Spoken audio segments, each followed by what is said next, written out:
Good morning, everyone. Welcome to the Trade Ideas live trading room for Friday, April the 29th. My name is Barry Anderson, moderator of your trading room. A couple of yeses to let me know you can hear me and see my screen. Thank you. All right, thank you. Yeah, that BIOL, guys, another one that our provider has not made the fact that this is a 1 for 25 split. So this is not up 2,000%. I happen to see this one also, said, wow, what's happening? But again, this is a 1 for 25 reverse split. So it's not taking into account that reverse split. So don't get too excited about that. So let's take some time about Apple. Apple, of course, had earnings after hours yesterday. The initial reaction looked pretty good. You can see had a little pop up to 170, but it's weakening now. And I think they had record revenues or something like that, but they're guiding a little bit poorly. Supply chain issues, et cetera, et cetera. But anyway, this is the deal with Apple. So certainly did not get like the Facebook bump from yesterday. So that's Apple. And then of course Amazon, the same, not the same thing. Amazon was straight down. This was, I'm going to disregard that topping tail, but Amazon was basically straight down, and now this is down 10%. So we're not going to get a pop from, and Intel, another one, INTC, we're not going to get a pop from our tech sector today. It doesn't look like it anyway. INTC is down almost 5% on earnings. And that's a big gap down. I mean, look at this. It's taken all this out. It's a big float, of course, 4 billion. So it's going to take a bunch to keep moving this. But this is definitely weakening INTC.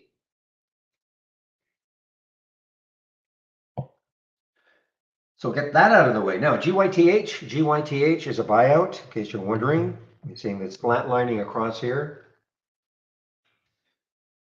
Got the right symbol? No, GT. Sorry, guys. I think I typed it in wrong. It's G. Oh, I didn't put it in my in the actives anyway. It's GTYH. GTYH is a buyout. Flatlining across here. So that, and right at the 200-day, doesn't really matter. It's a buyout. The other one that is a unsolicited buyout offer for Zyme, ZYME. Okay, so this is an unsolicited offer.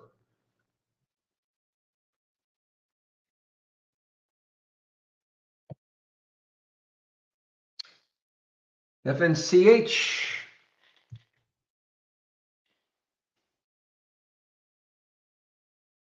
But he mentioned that, Doc. He said no shorts for us at IB. That's all. FNCH, yeah, no shorts for us. At Interactive Brokers, FNCH. What was their news? FDA lifts their clinical data, clinical hold. So that is the news for FNCH. And surprise, surprise, low float, 15 million. Not crazy low, but is 15 million in the float. LNTH, and before I keep going, yeah, China. Real posted the entire report. The government may ease pressure in their in tech companies. So anyway, that is basically everything on my gapper is up. Not everything, but many of them are, of course, the China stocks. PDD. Many of them are just going to look like this, just like KWeb. Okay. LNTH.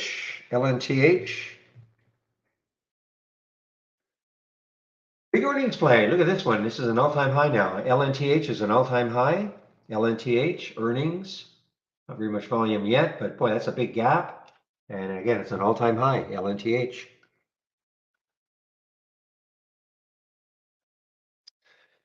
On the way down, my goodness, Hood. I was just took a glance at their earnings report. Yeah, not good at all. So there's Hood, all-time low. HOOD, Hood, all-time low. Earnings play. I mean, this is just sinking. Unbelievable. We get up to $86.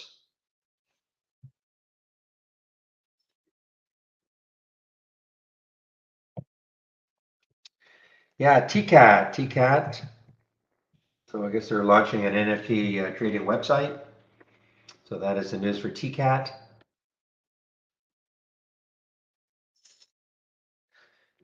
This one is not shortable for me at Interactive Brokers, German stock, German EV play. It is, they did an offering.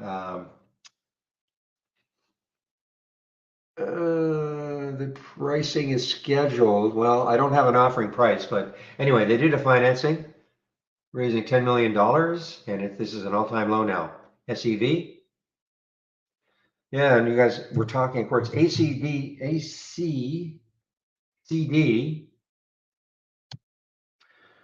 Earnings play, all-time low, could be my favorite setup. Depends how it opens, of course. If it just wants to keep moving down, there's nothing holding it up. So it has all the elements. Of course, obviously it's a 10-day daily breakdown, all-time low, and it's on news. And their news, earnings, which obviously the reaction is terrible. $4 was the pricing, thank you, for SEV.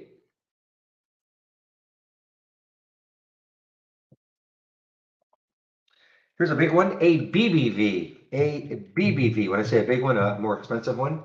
A BBV, well, when I first saw it, it had gapped up. So now it's gapping down on earnings, okay? ABBV, when I first saw it, it was up here. So wow, it's a $10 drop. ABBV, for those of you, I mean, that's a big gap down now. What's the support like? Yeah, there could be some support around that 148 mark. So it's not that far away. You look at the daily chart.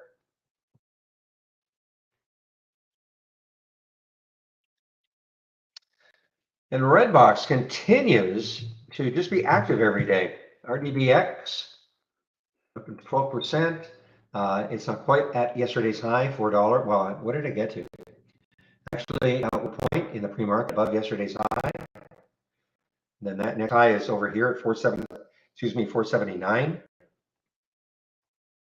So still active.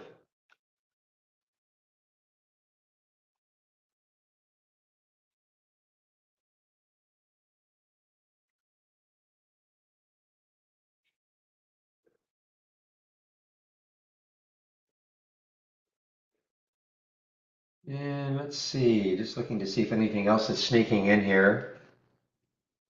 On the upside, other than China stocks. Yeah, there's just a ton of China stocks.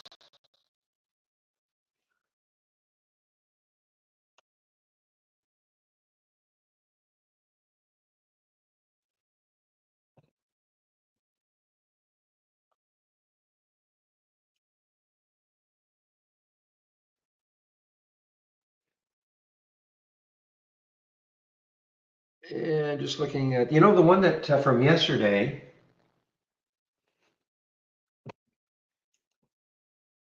RCMT, didn't close too badly. I mean, the high was up here at 1730, okay, and that held in the after hours. Keep an eye on it. This had the earnings, was an earnings play yesterday, and volume man. This is, I was suggesting that it closed really well, but like sort of news and all. PCAT, I just can't take it seriously. I don't know. It's just a trading vehicle. That's all it is. Sometimes, it's nothing. I mean, I don't know how important that's going to be to launch a website, an NFT website. I mean, there is your news to sell digital art items.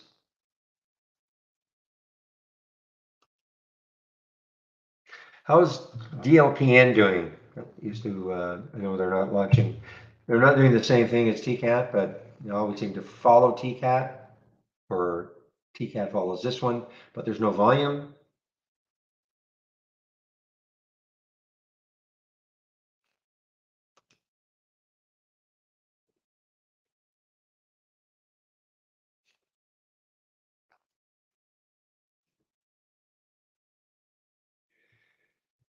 Not feeling it today, guys.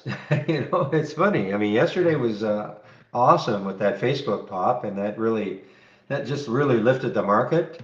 Market is in for another really negative open now, though. And that's not what I mean when I don't care, I mean, which way the market goes, but I just not feeling, anything that is really exciting right now. but the market is definitely now giving it all up.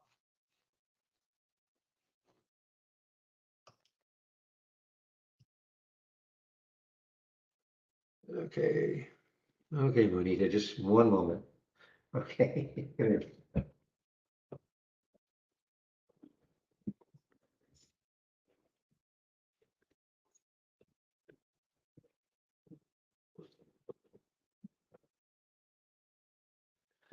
Yeah, so what we need is some kind of low float, hopefully buyout that just says something crazy a little bit later.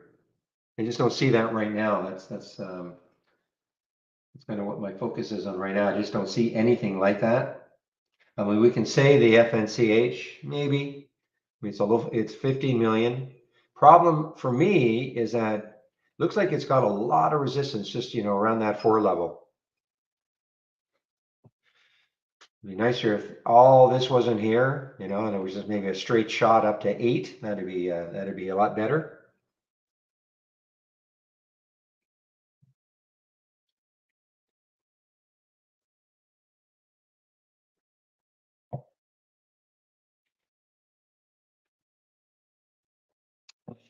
All right, well, let's see what the analysts did overnight. Let's take a look at their upgrades and downgrades. This is from briefing.com. Just take a quick look to see if there's anything maybe interesting there. Just a minute.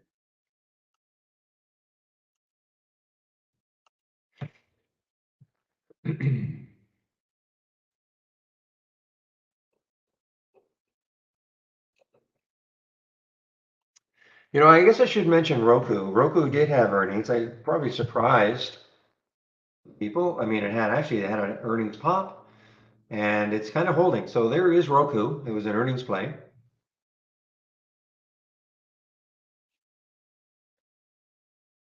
All right, let me get the upgrades in.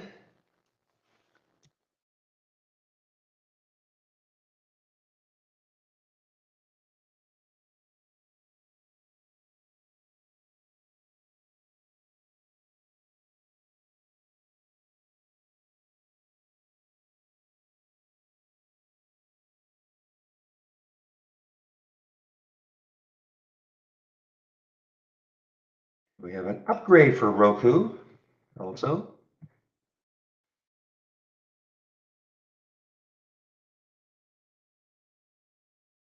Let me mention HUBG, the Hub Group. It's an upgrade by JP Morgan. They have earnings also. Let me just check that. I don't see it on any of my scanners.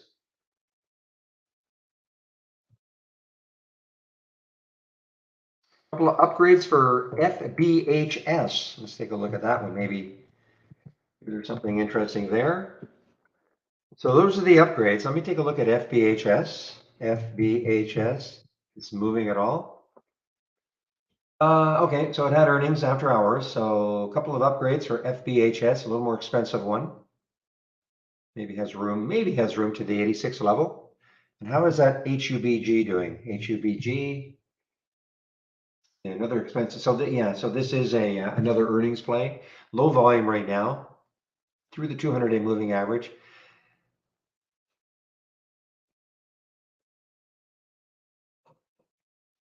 All right, now I'll get the downgrades. Excuse me, the downgrades in.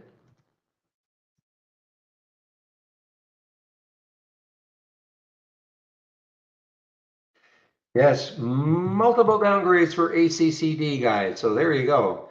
It's definitely have to keep an eye on that one when the market opens.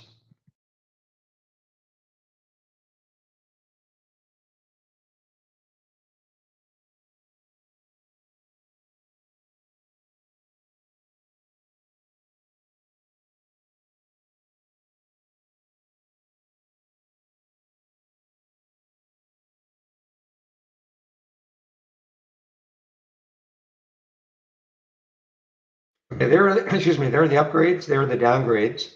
Excuse me, sorry about that. ACCD, so it had 1, 2, 3, 4, 5 downgrades from briefing. There's probably others, but ACCD,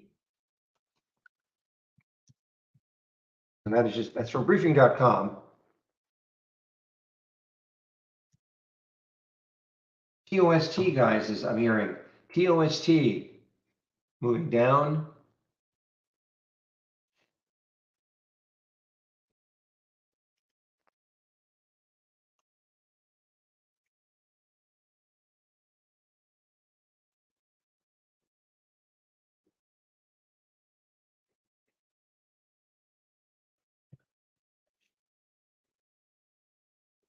I didn't even check the price of oil. Let's take a look at the price of oil this morning. What happened overnight or what's happening now? And the answer is, yeah, wow, yeah, Brent 109, WTI 106. You know, we're down below 100. Was it earlier this week or last week? So yeah, so I know exactly what we're going to see when we go to our sector status. We are going to see 100% of the oils of the energy stocks that make up XLE. We will see they're all up, 100% of them.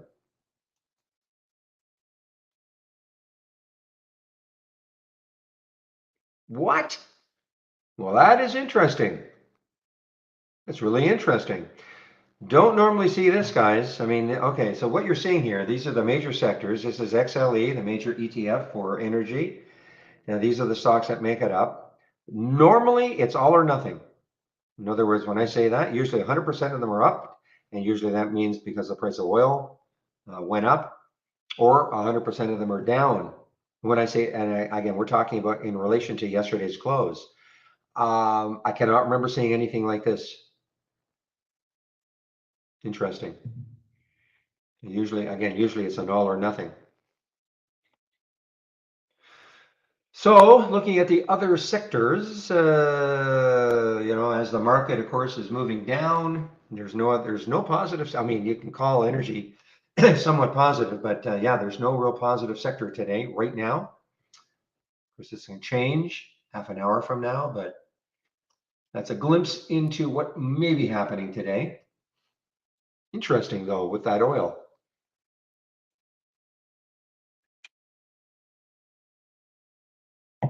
Yeah, just you read my, well, you didn't read my mind, but I'm just wondering, how is T-Doc today?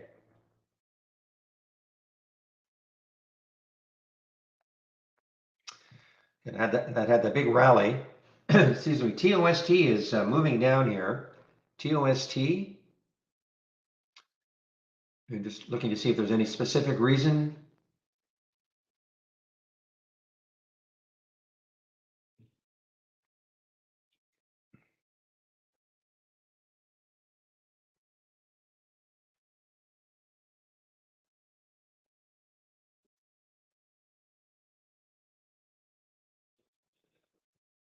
All right, with this TOST, what do we have here? So we're at 1860. Boy, if this takes out 18 right there, look at that 18 area. Then underneath is about 1630 or so. So I'm going to stick an alert. First of all, just to see if 18 holds. If maybe 18 holds and it bounces from there. But right now, I mean, that's a huge level for TOST to try to hold. Not very well, actually, the volume's not bad, but I'm just trying to see if there's any specific news for it, which I don't see. They release on the 12th.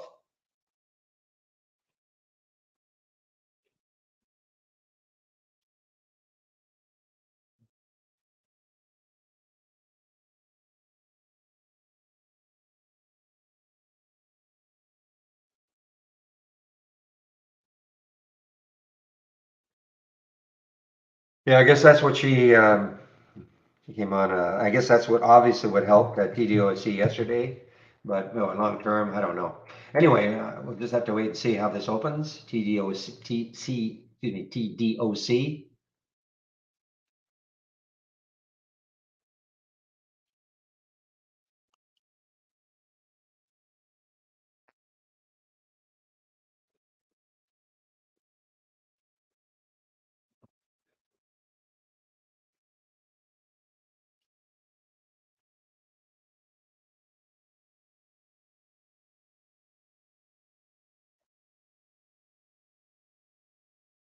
Well, not only does it rhyme with toast, its name is Toast. So TOST, yeah, Toast. What do they do? Consumer payment applications for restaurants, okay? Point of sale.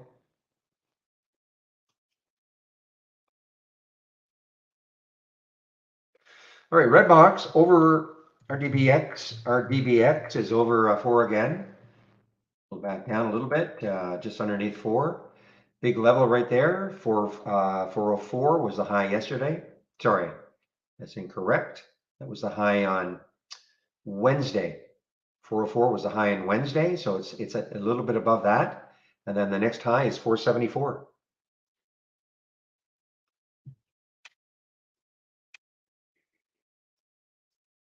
And there it goes.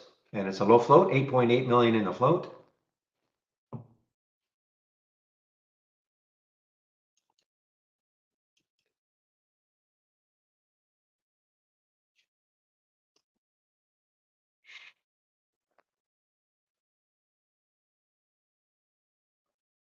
All right, ACCD just made a new low. ACCD just made a new low. Briefly, not by much, but did make a new low. ACCD.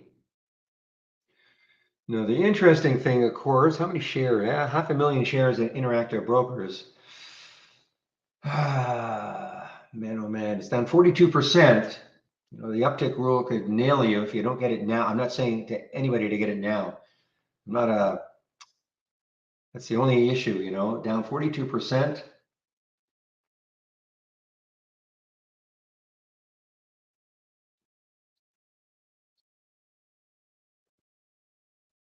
What do they do? Personalized health and benefit solution. Hmm.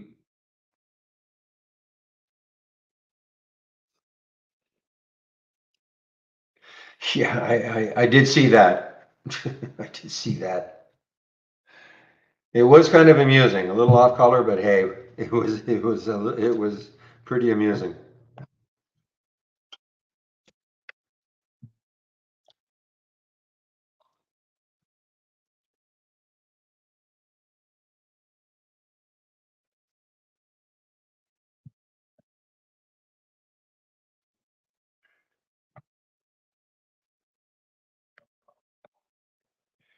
All right, guys, RDBX continues here.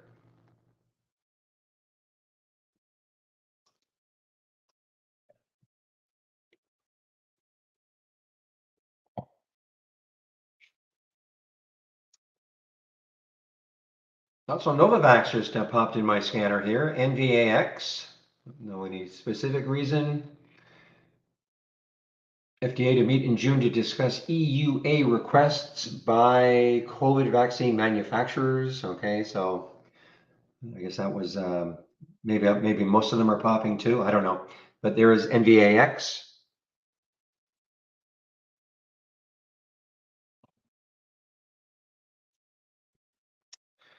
I still remember these days when this was like a virtually a penny stock, NVAX, before the pandemic.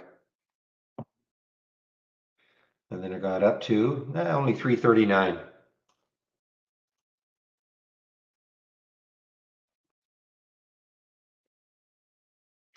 Well, Redbox now is, again, it's making a new high. Redbox making a new high.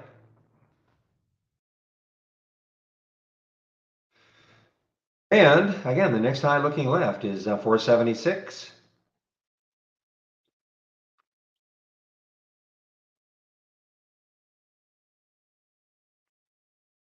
Yeah, 474 maybe. So so that's the high this month.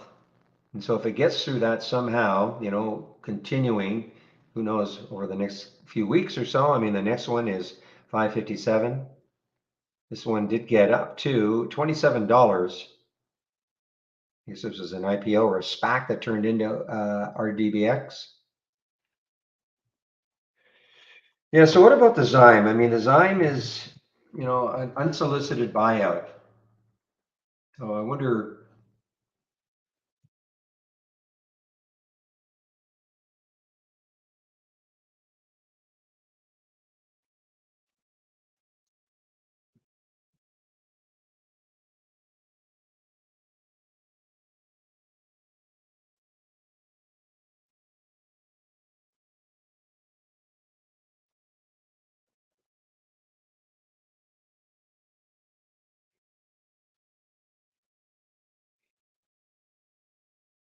Okay, now there's more information. The first thing I saw was just an unsolicited buyout. Now it's confirmed a 1050 share acquisition offer, 773 million. All right, by this must be a private company, All Blue Falcons. Okay, so that is the buyout offer. Now, in case you think, oh man, it's at 720, I guess I better just pile in because it'll get to 1050 today. No, no, no. Remember now, this is it's unsolicited. And even if it was, these things take time to close and all sorts of things can happen. So, but anyway, there is your news for Zyme, ZYME.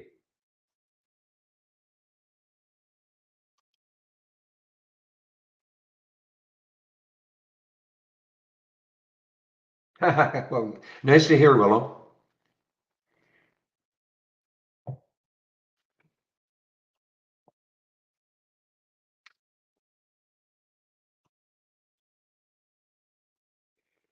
Do you mind if I use that as a testimonial to some extent? Do you mind?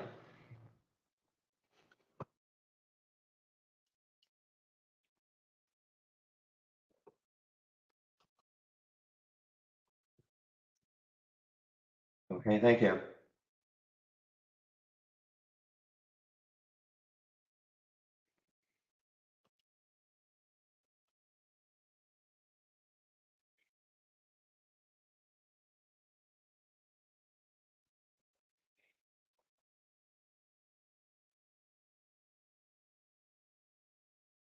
PDD guys on the move here. So again, most of the China stocks are going to look like this, but some, of course, will be better than others. And so there's PDD making a break here. Just take a look at, if you just want to play the China stocks, but you don't want to play an individual one, let's take a look at KWEB. See how well this holds.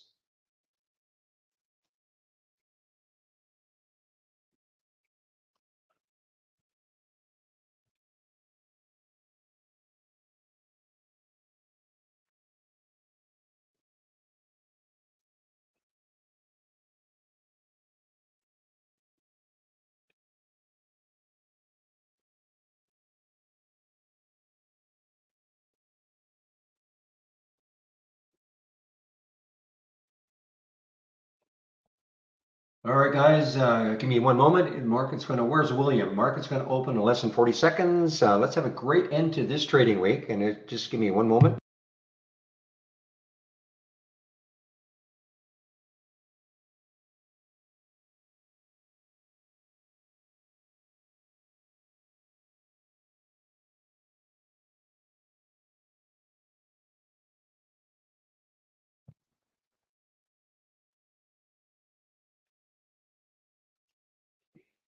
Okay, ACCD is making its way down. ACCD making its way down.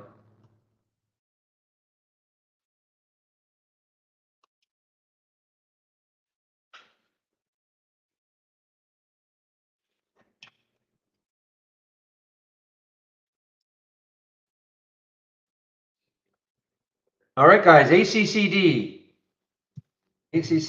just made a new low here.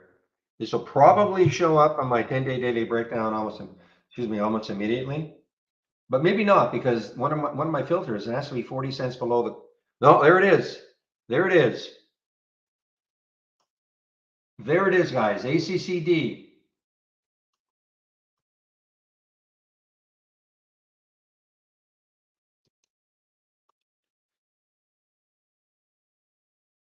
Now remember what I was saying. I don't know how easy it is for you guys to get it right now because it is down more than 10%.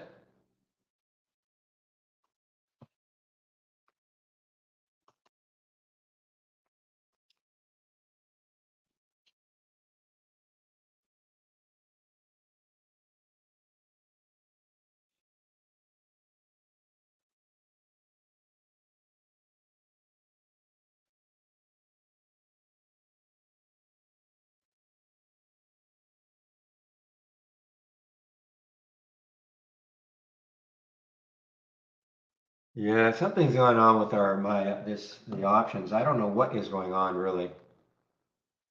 because I have DD now. It showed up, but there's no way that's the same. So I'm just going to, I have to make a screenshot, guys. I have to show this to, or take a screenshot.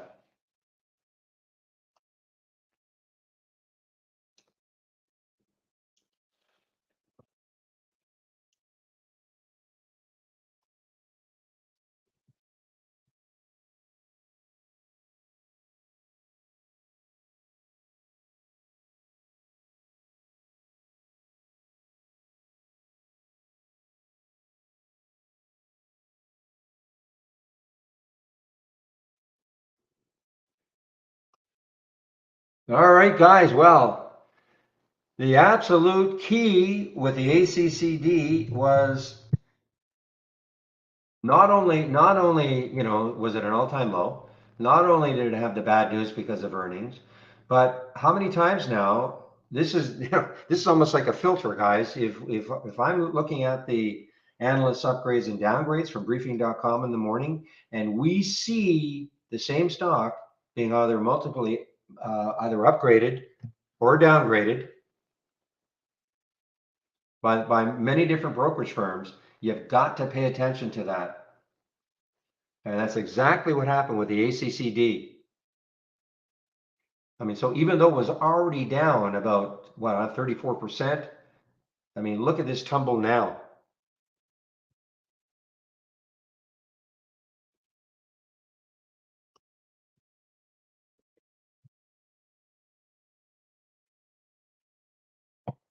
Yeah. Yeah, I take a halt down.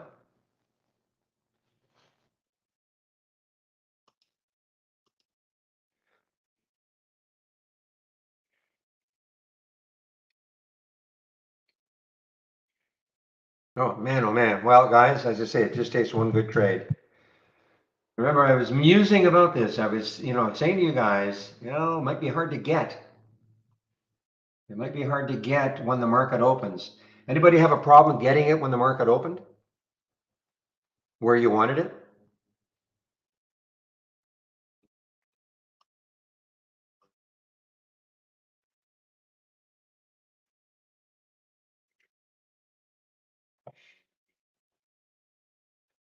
Oh man.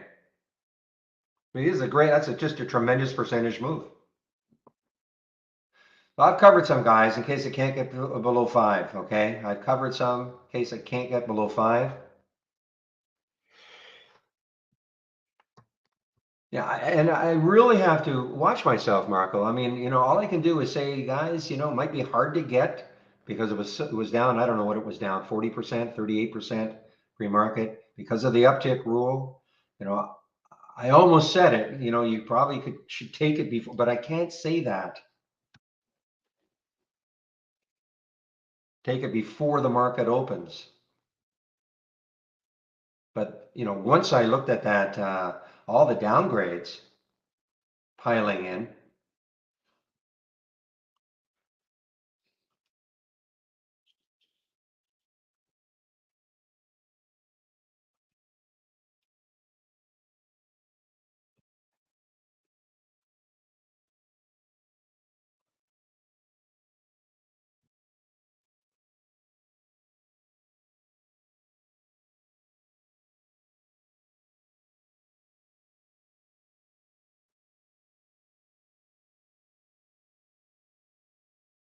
Okay, let's see how well this reacts right at 5 level.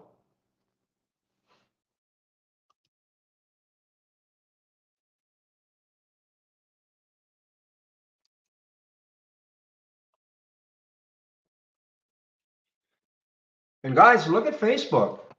I'm sure many thought that Facebook would probably give up 200 yesterday in a big way. But look at this. Look at Facebook, guys. FB.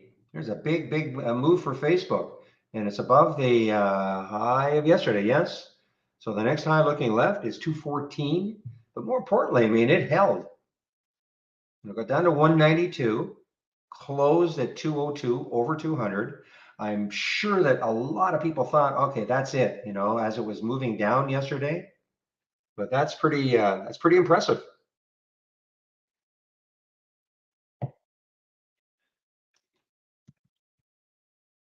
Remember how I was saying about half an hour ago, not wasn't feeling it? I'm feeling it now.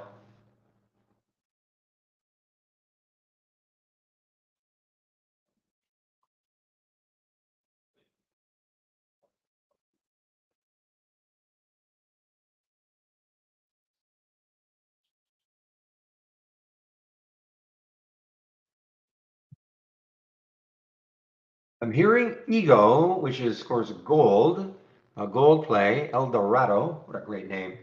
Oh, it's an earnings play, and it is moving down. EGO, look at that, right sitting on top of the 200-day, and just for real, the 200-day area, 200-day area, simple moving average area.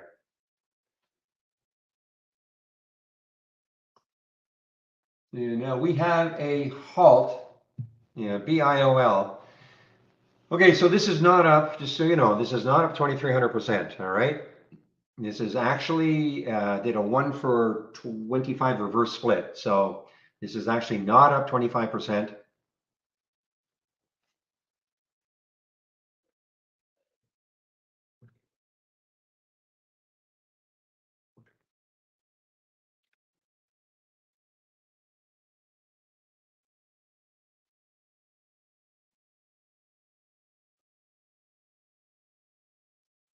Well, here's another one, guys. Lian, Lian, moving on the way down. It's not an earnings play. Interesting. I mean, look at the pop in the pre-market. It said, and the news was they got FDA approval for treatment of hypertrophic cardiomyopathy. Man. However, that was a little reaction pre-market, and now look at it. And that is LIAN. And that is shortable for me also.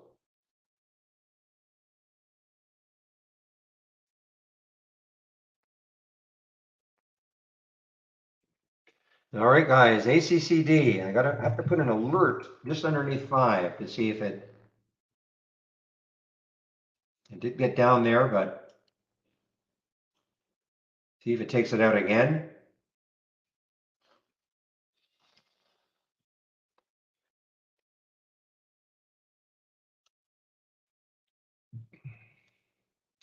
Zito, guys, Zito, ZTO, another China stock, right at the 200-day moving average.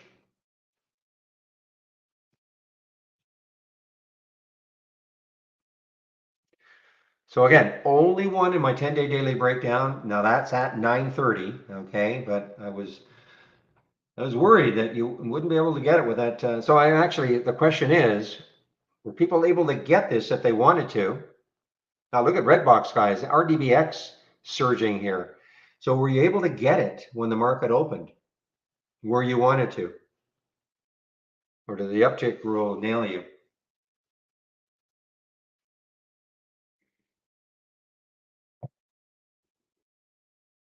Redbox, guys, RDBX, man, this is just ramping here. Look at the volume. Look at the volume, 8.8 million in the float, 5 million traded already. This is going to trade the float several times today, of course.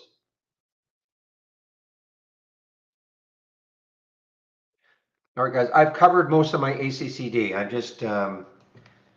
only have a little piece left just in case it does take out that 5, but I've covered most of it now.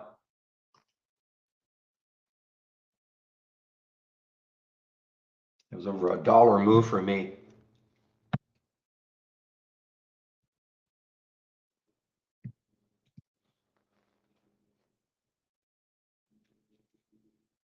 Look at Facebook go, guys. It's not like the market is ripping here. So Nas down, Dow's down, SPY's down. Well, I mean, it's approaching 214 is the next high looking left. I mean, that could easily stall it, I guess. And then after that, 218. But that level, yeah, that could stall it.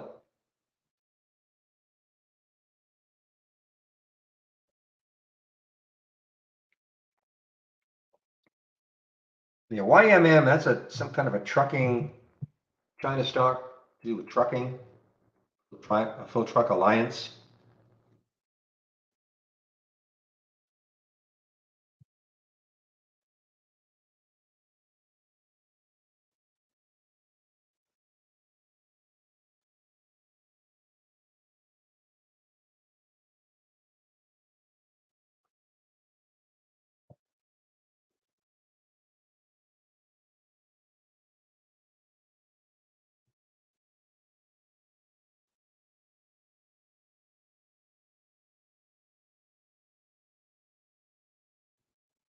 Excuse me. Now this one was kind of a crazy one yesterday, or Orchid, ORC. Still, it's actually, oh, I see. It's an earnings play today. Okay. Released earnings after hours. Got hammered down a bit, trying to come back. ORC, trying to come back.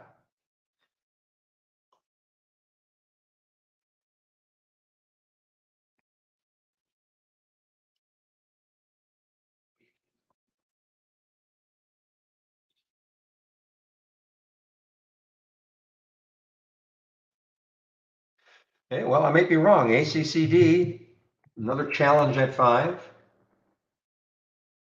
There's actually a sort of a green bar ignored, excuse me, forming on the 5-minute chart for ACCD. Yeah, there it goes. Well, I have a piece left. Wow. There's not as much as I had, but that's okay. Wow.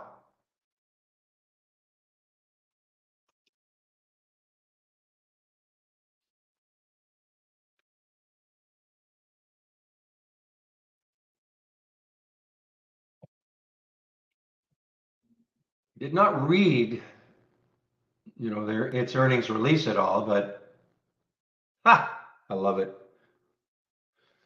Look at this.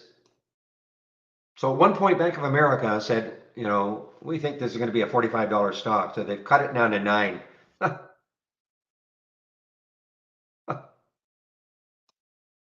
You better cut it further.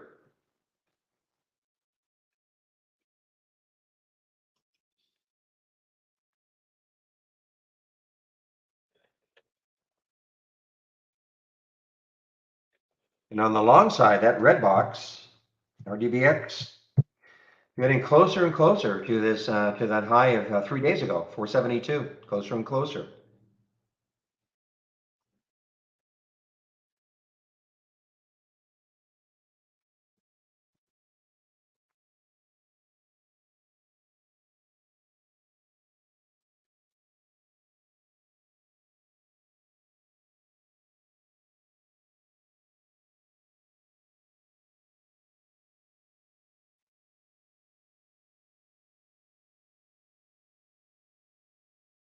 All right, guys, let's see what ego can do. Now, the only issue with ego is, well, actually, it's not bad. I mean, the next low looking left on the monthly is around around $1 away.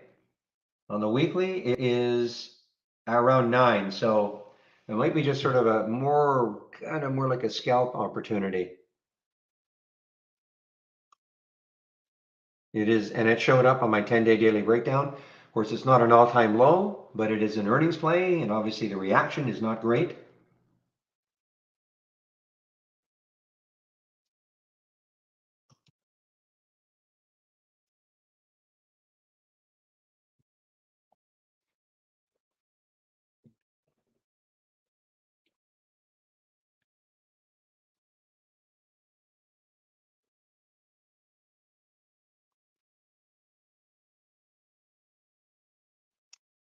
Yeah, I kept this on the watch list just in case. It's IDAI, just in case.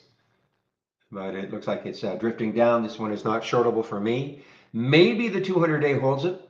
Maybe it bounces off that. Maybe.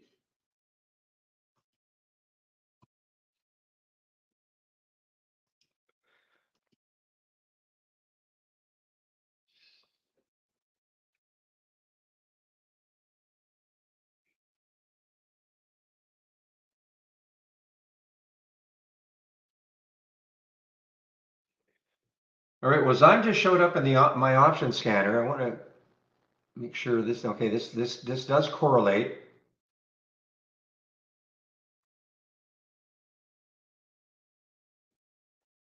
Okay, because the option volume has to be 2,000, and of course that has to be 300%. So that does correlate. But again, it's well, it's a potential buyout, I guess. They're going to be mulling over a 1050 offer. It's a private company doing it.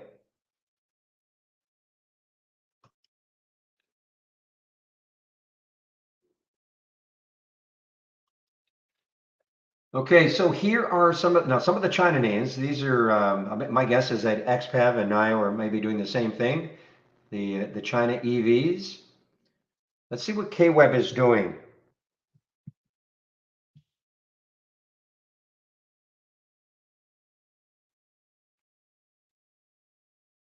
Oh man, look at ACCD. Oh. Well, again, guys, if you won't short, not a lot we can help you with, especially now in this market. Yeah, we had a great update yesterday, but if you won't short, either because your broker won't let you, your account doesn't allow you to short stocks, okay. But if it's a psychological reason for not shorting, you should get over that.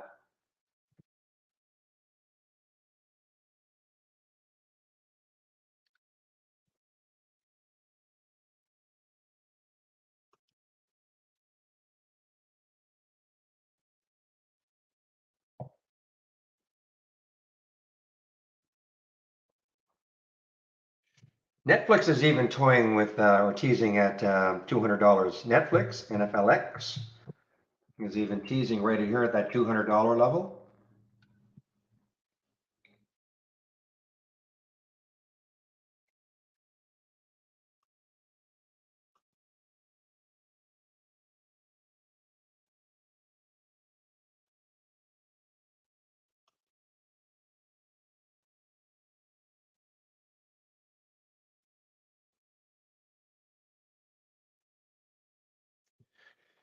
Yeah, well, with the ACCD, I can check every box and more. Uh, when I take a trade, I don't have to have news. I have my checklist, of course, and everything has to be checked. News is just a bonus. Be it an earnings release or other news, that's just a bonus. So,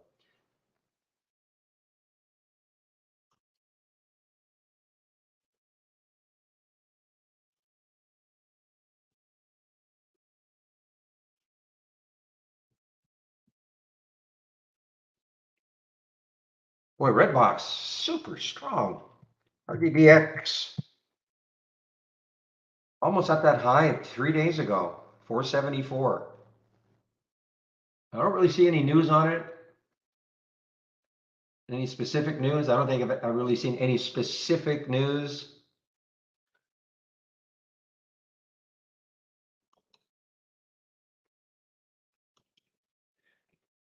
And even the Ego is working modestly well. I don't expect, now this is what I expect. I expect, 9 to really hold it. So if you took that short,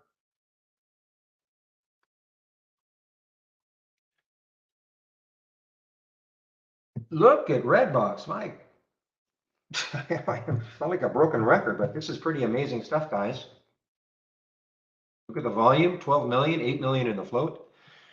Well, what do I look for? I mean, most of the things, I have a certain price range I want, or a certain minimum volume that I want. I'll have a certain relative volume that I want. So a lot of the things that I don't have to check those because they're in my scan already. After that, I mean, because I'm a momentum player, then I'm looking for all sorts of room on a daily, weekly, and a monthly chart.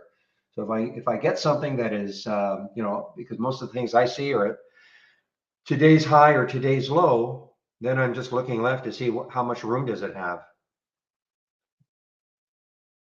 Now, just because, I mean, this is right now, I mean, it's taking this out, but will I take the trade right now? No, because it's very extended. But let's just say for argument's sake, it kind of rested here for a while, because now it's above that high.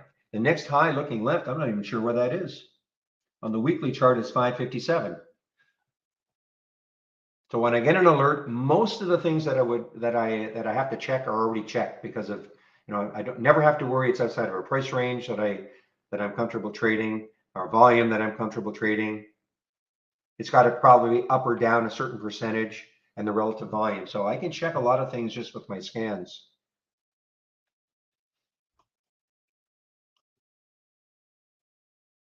A lot of the things though don't have any options. I mean, look at Redbox. Okay, Redbox doesn't have options, so it's not something that is a mandatory for me.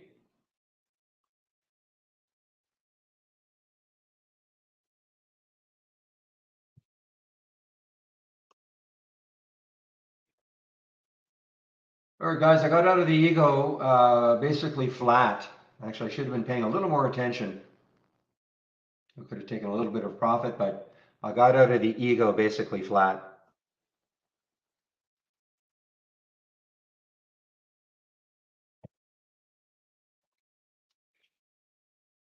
Well, not so much option flow. We do have option scanners, okay, filters, I should say, option filters, just quickly to look at them. And so sometimes it can help people who trade options. So these are our option filters. We have the put call ratio.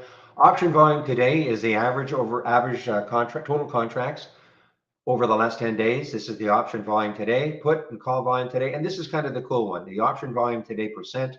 So if you are looking for stocks trading, having an abnormal option trading day, what I do in my option scanner that I use, I put 300%.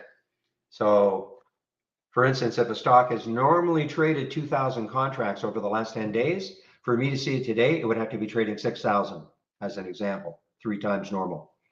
Now, does that help trade the options? I don't know. I don't trade options, but there are option players in our room. They say it can help. At least it identifies stocks having abnormal option activity.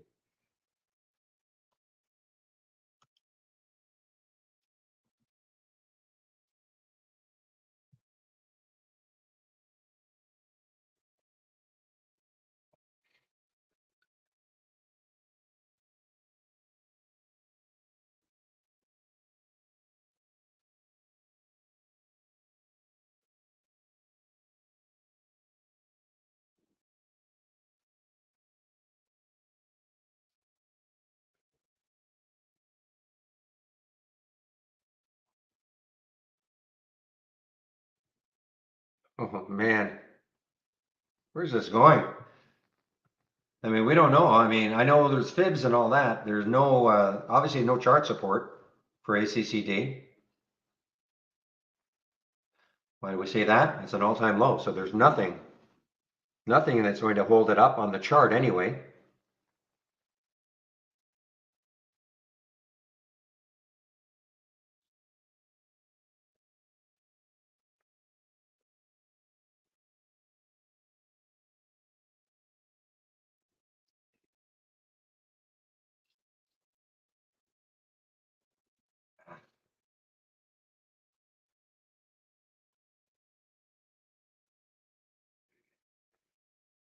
Redbox attempting 5 again. RDBX attempting 5 again.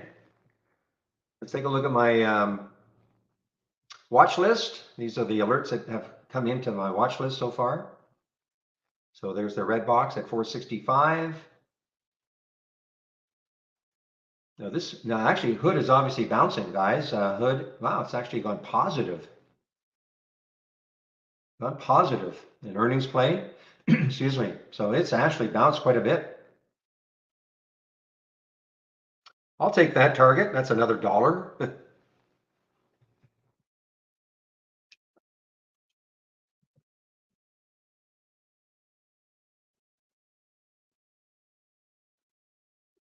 There's another one. Here's a gap down and reverse, guys, for IMAX. IMAX is an earnings play also.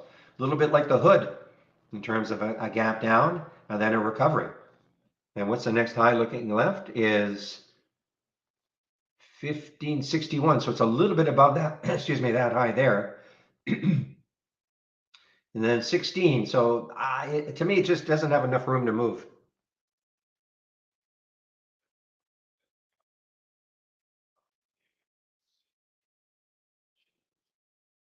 Well, I just don't, because for me, it's just too extended. It would have to pull back. I mean, it's trying to a little bit here. Also, look at these two topping tails in the 5 minute. I mean, the run may be over for a while. It did get through five very briefly. I always think, it's five, these whole numbers, but especially a number like five, it may be difficult to get through for a while anyway. I mean, it may break right through, but for me, it's just too extended. But don't listen to me. You want to buy it? Go ahead.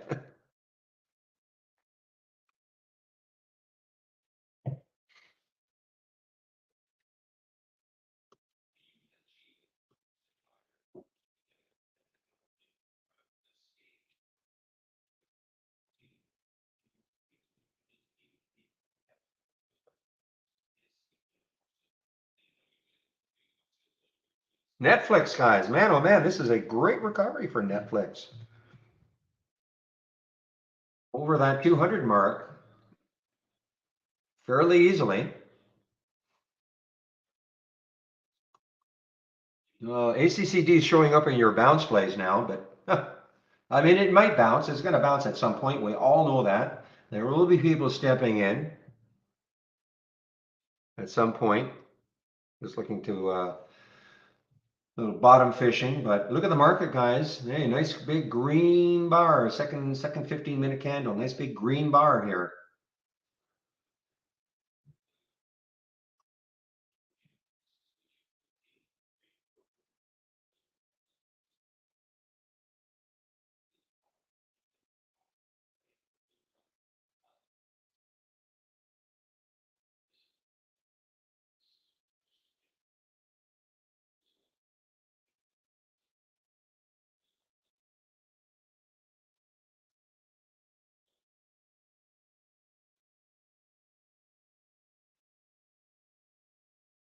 Roku, guys. Roku's challenging 100 now as an earnings play. At one point, look at that first 15-minute candle. That's at 4 o'clock candle when they released earnings. A big, nice little move up, then a huge move down, and then settling here. So, but it is positive. I'm sure a lot of people didn't think that would happen with this streaming service.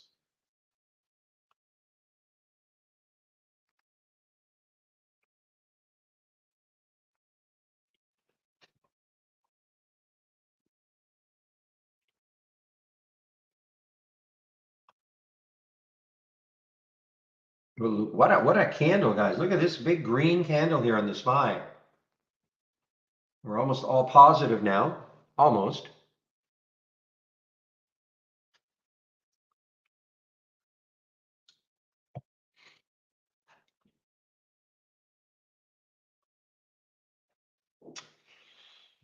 Yeah, good short for you, Zach. No shorts available for me at Interactive Brokers for FNCH. Okay, well, there is the pop. Guys, I'm totally out of the ACCD now. Totally out of it. There's a little pop above 5, but I'm totally out of it. Move on to something else now. Western Union, WU is an earnings play also. WU.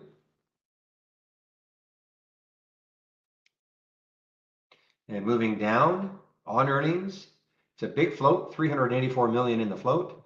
What a gap down. Let's take a look left. What do we see? It might be some support. That's 1764. So it's below all this on that weekly chart. Now look left on the monthly chart. What's the next low? 1718. So there could be some support around that 17 level. So it's not enough room for me.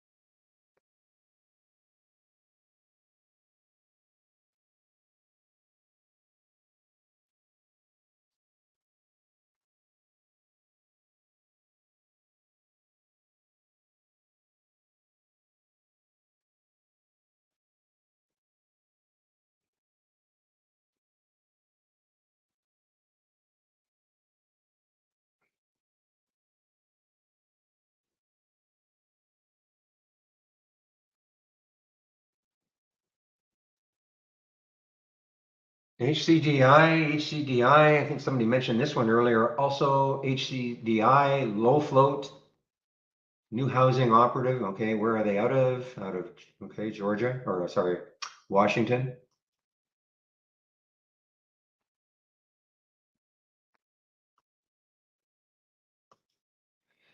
Um,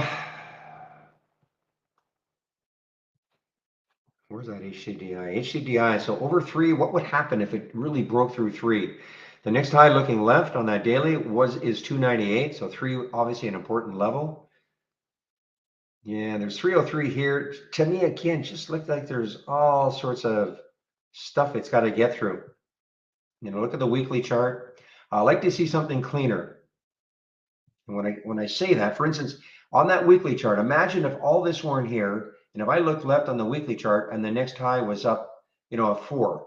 Well, if it could go from 3 to 4, that's a great percentage move. So I just don't see, it. So if I don't feel it, I don't take it.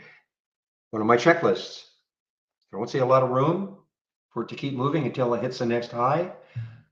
I don't take the trade. Doesn't mean it's not going to just explode through, but I know I just don't take the trade.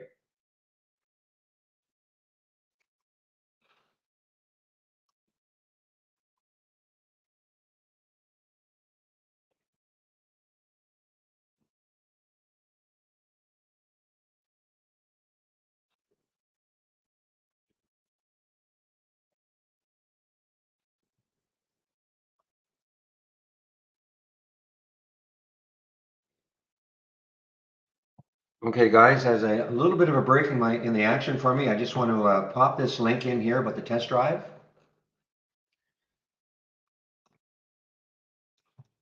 If you'd like to try us out, have access to virtually our premium service. I say virtually because the only thing you can't do is auto trade, okay? But you guys shouldn't be thinking about auto trading anyway if you're new and you're just trying us out. So I just put the test drive link in. If you click on the test drive link, this is what you're going to see. So it starts on the 16th. So if you sign up today, you're pre-registering, okay? You'll get no live data until May the 16th, and it runs to the 29th. That'll give you 10 trading days to try us out. It'll cost $11.11. And again, you'll have access to the full premium service other than the ability to auto trade, okay? Once the test drive is over, it's over. There's nothing for you to do. You don't have to unsubscribe from anything. And we do not put you into a subscription. So don't worry about that. If you're a standard subscriber and you'd like to try out our premium service for those 10 trading days, you can do so. You can sign up. Okay. So we only do this about 4 times a year. So good opportunity to try us out. We don't have free trials or anything like that. So it's a good opportunity to try us out.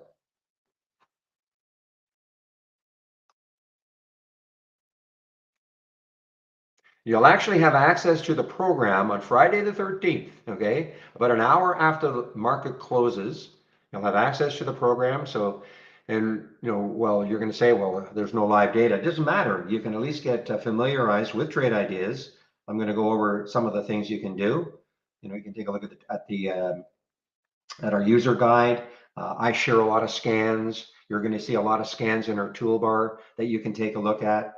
So that's my recommendation. I mean, as opposed to just showing up for Monday morning with completely blank knowledge of trade ideas, spend some time over the weekend to familiarize yourself with it.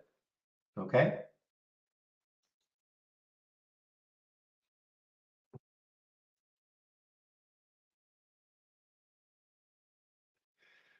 BHVN. I know you were talking about that. You said the spread was awful. Oh my goodness, yeah. Actually, the spread's not terrible now, only 50 cents on a $91 stock, but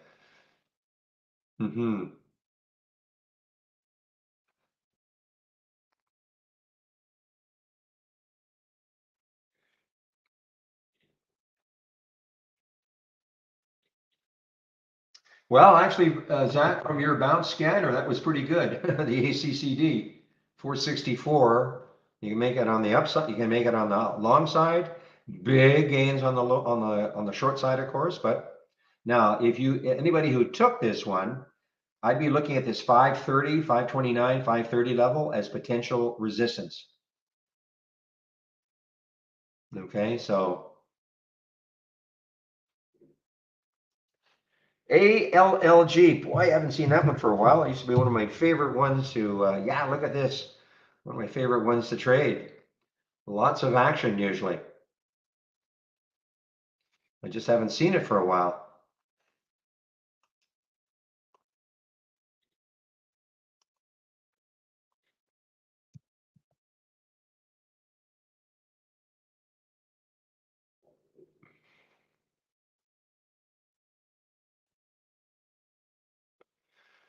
Look at that little hood rat go. My goodness, 1021 from the on the alert and got up to 1081.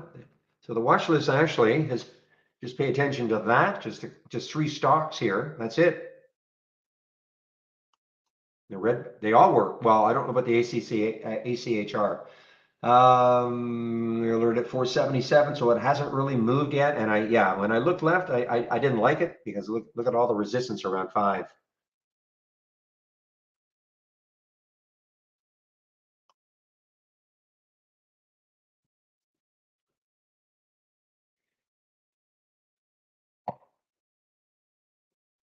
You did not? I see it right there, 464. The bounce did not catch ACCD at 464. From Zach scan, it's right here, 464.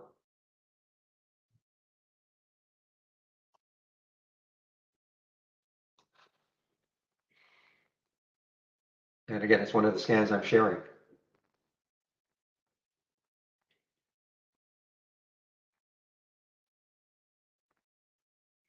The nice thing about it, I didn't take it, but the nice thing about it is that the alert was at 464 and it only moved, let me just, you can see there's the blue arrow, that's where the alert happened, and it only moved to 461, so only 3 cents below.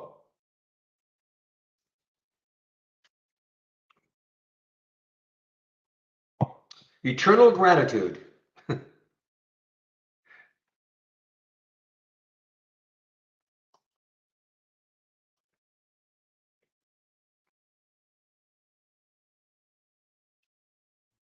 Oh my gosh.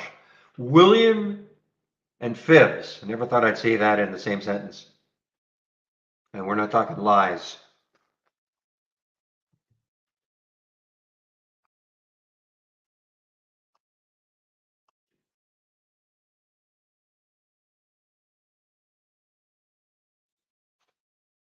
Ah.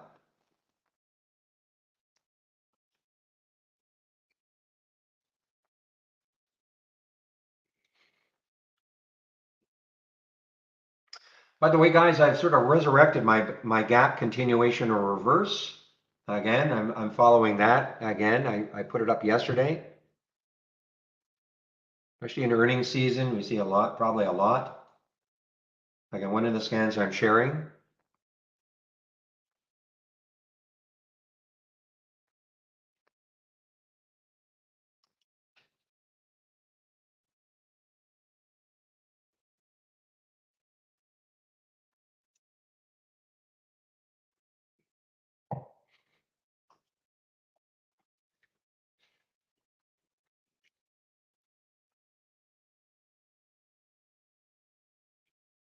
Boy, ACCD, that's a great bounce. Now, will it take out that area? I mean, that high right there is what, 531. So it's right at that, what I thought might stall it, but maybe not.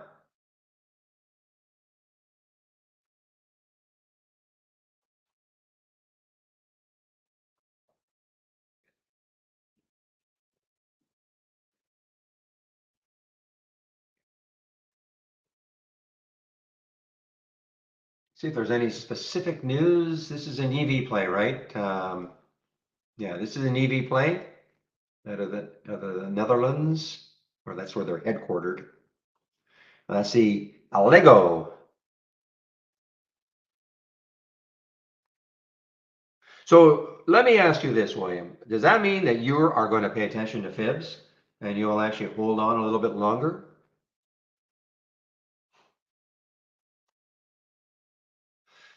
Mentioned this one just a little while ago, guys. This is the gap down and reverse.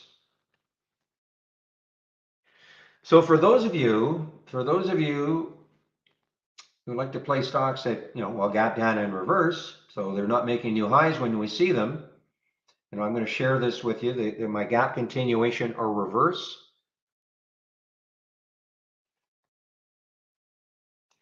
Give me about 8 minutes or so. I'll go into my little spiel. So Kitten, you asked me about why don't I just buy Redbox? Oh, there's one good reason. I was talking about these topping tails on the 5.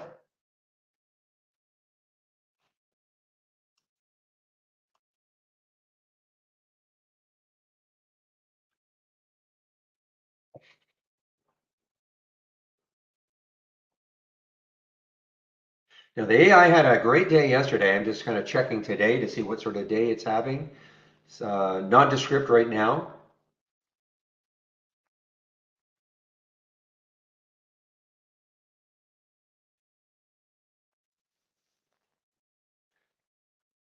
I have an irrational distaste for this stock, it's TCAT.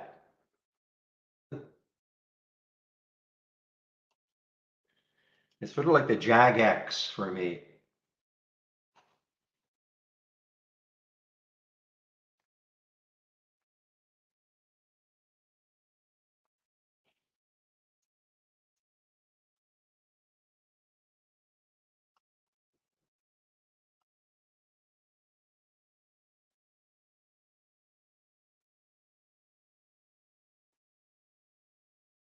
Yeah, legal. It's irrational. I should just be unemotional about it, but I just don't like it. I just don't like it. Have I traded it? Yes. Not today, but in the past, yes. But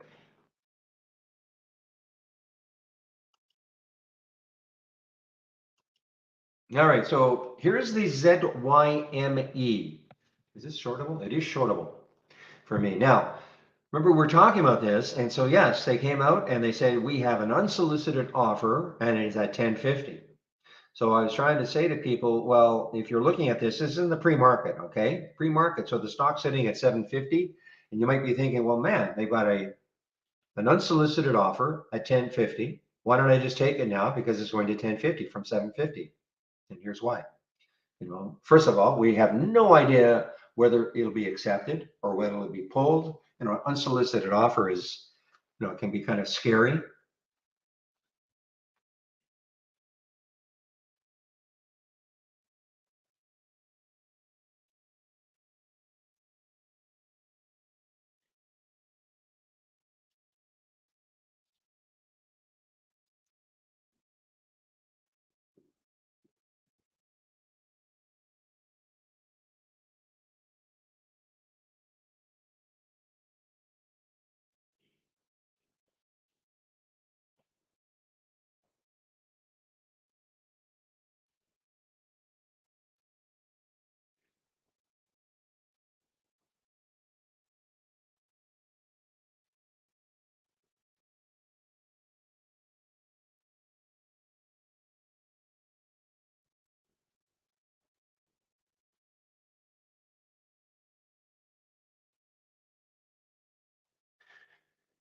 Nicely done. Also, I don't know if you took this one, Zach, from your topping tails or topping plays for the HSBC. I typically don't look at these until the afternoon.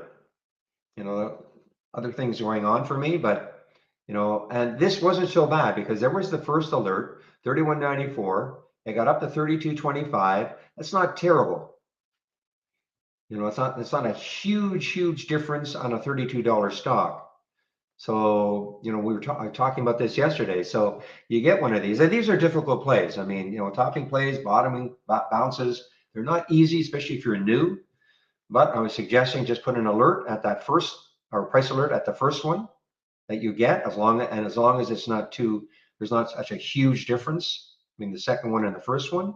And then you can put your price alert here at 31.94, and you could take the trade and maybe just put a stop at the high here. So that's, a pretty tight stop, and see how it works, if all that makes sense.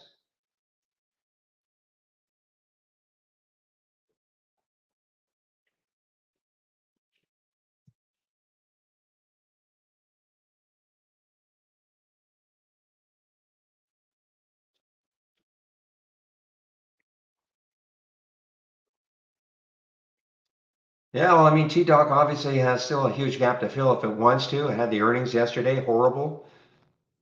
What Kathy got on TV and said, I'm doubling down, or whatever they actually said. And so, I mean, this is obviously this is giving this a shot in the arm. A little follow through today, not huge, but a follow through today.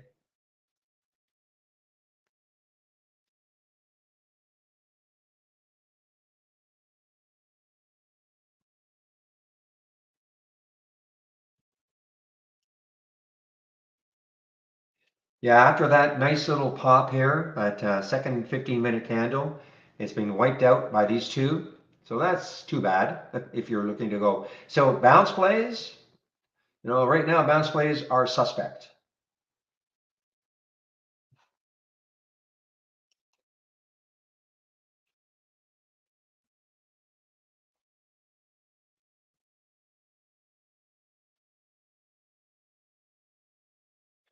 So I mean, this one might be an interesting one to short, guys. IMAX, it's underneath that whole number. At one point, it was down for the day. It's an earnings play. Market is starting to move down.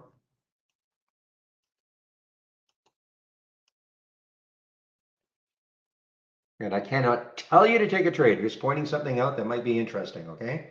The support might be around 1545. So it's got a little bit of room.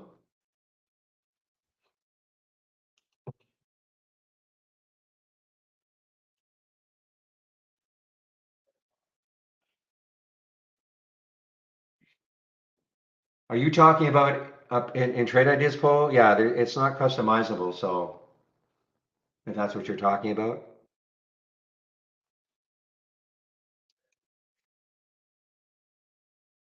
Yeah, I mean, but it's going to change. Well, I don't know. Right now, I think it goes various degrees depending on, maybe a certain percentage, 1% down, 1%, it turns a brighter red. That's all I've really never looked at it like that, but there's nothing you can do about it.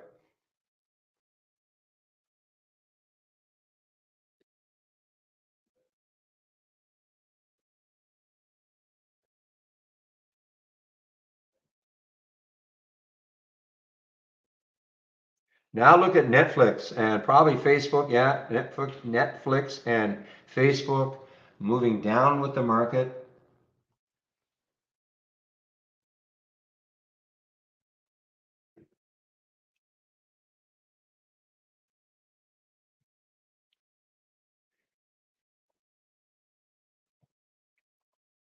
This ACCD, this could give us another opportunity. I mean, it's stalling right there. Of course, the market's moving down. Not that this really is following what the market's doing, but it is stalling right there. IMAX inching its way down.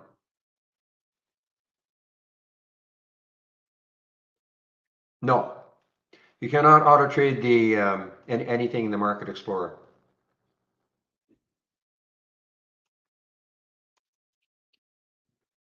Yeah, there's no, you cannot do it. Well, you know what? Let me make sure.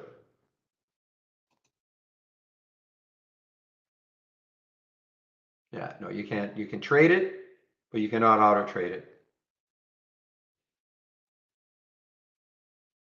The reason being is you cannot put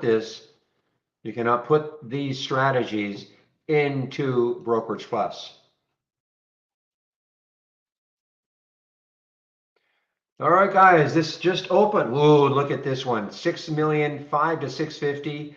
Crazy little one, guys. And benchmark. So this one just opened, BLTE, an IPO just opened. And and it just got halted. Shoot, I was going to take it. There isn't, these can go absolutely insane the first day. I was just going to take it. I blame you. Who asked me that question? Stephen, you owe me money. I'm kidding you, but answering the Market Explorer question. Look at the potential open for this one. 1563, 1574. This is from Interactive Brokers. Got it.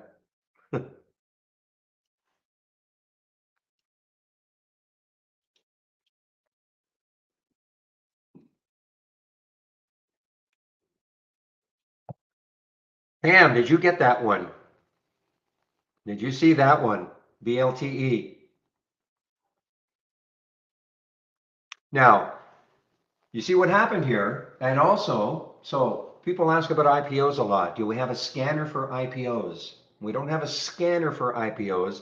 I think there's a bit of a hack, with a filter, but this is what I would do. First of all, I would say 90% of the time, if it's an IPO, it'll show up as I'm surprised it showed up as a halt immediately. Usually it shows up as a resume, okay? But notice what happened. Give me a moment. Notice what happened here. See how my price alert window popped up on the screen? And it said 6 mil, and I had my notes 6 million between 5 and 650 benchmark. So what I did is I have an IPO calendar and I prepare ahead of time and I put a price alert. BLTE was not trading, of course. I don't know when I did this, but it's a few days ago. So I pulled up, I typed BLTE in, not trading yet. I put a price alert of $1 because we know when it opens, it's going to be over $1. I get my price alert, it pops up on my screen. But more importantly to me is I can see exactly how many shares and what the suggested IPO price was going to be. So I can tell right off the bat, right, 6 million, that's very, very low. Is it above the suggested IPO price? Way above it. That means there's going to be a lot of action on this one today. Now, this is not for new people, but I'll go over this later. I'm going to check the IPO calendar for next week, and here are all the other IPOs that have not opened yet. But I wanted to take this one because now the day of some of these on the day of these really, really low float, low price ones, they can go absolutely crazy.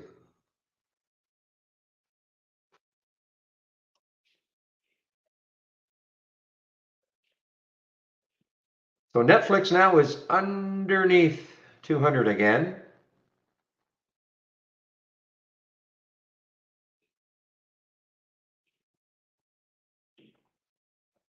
I only saw benchmark. That's all I saw. There might be some other ones, but when I looked, I only saw benchmark. So, and I've seen them before. They seem to specialize in these crazy little ones. So, all right, IMAX inching its way down.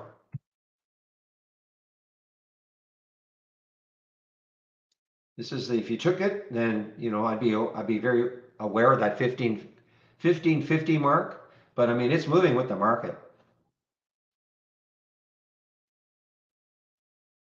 It's an earnings play.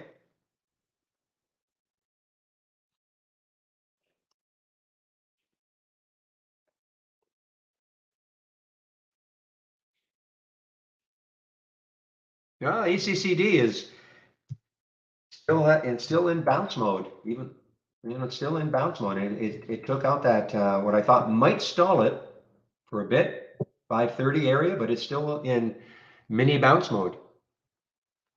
CYTK. Okay, you guys have been talking about CYTK. I haven't seen this on any of my scanners. I don't think. Won't show up in the basic new highs because the relative volume is just a smidge under what it has to be. I have a 8 in my filter.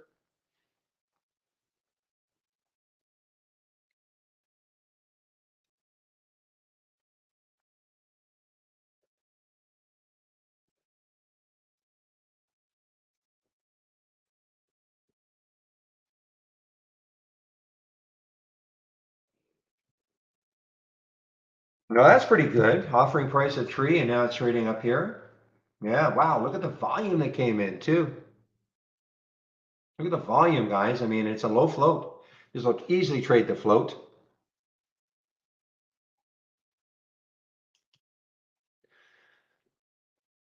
I'm telling you guys, I was dragging in the pre-market, dragging, thinking, what's going to happen today? Friday.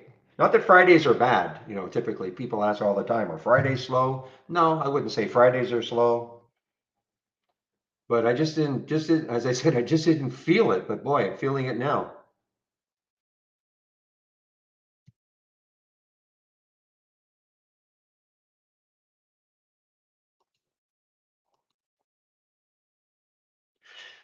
Well, you know the news on ZYM, Rob. It's an unsolicited buyout offer at 1050. So that's the news for ZYME.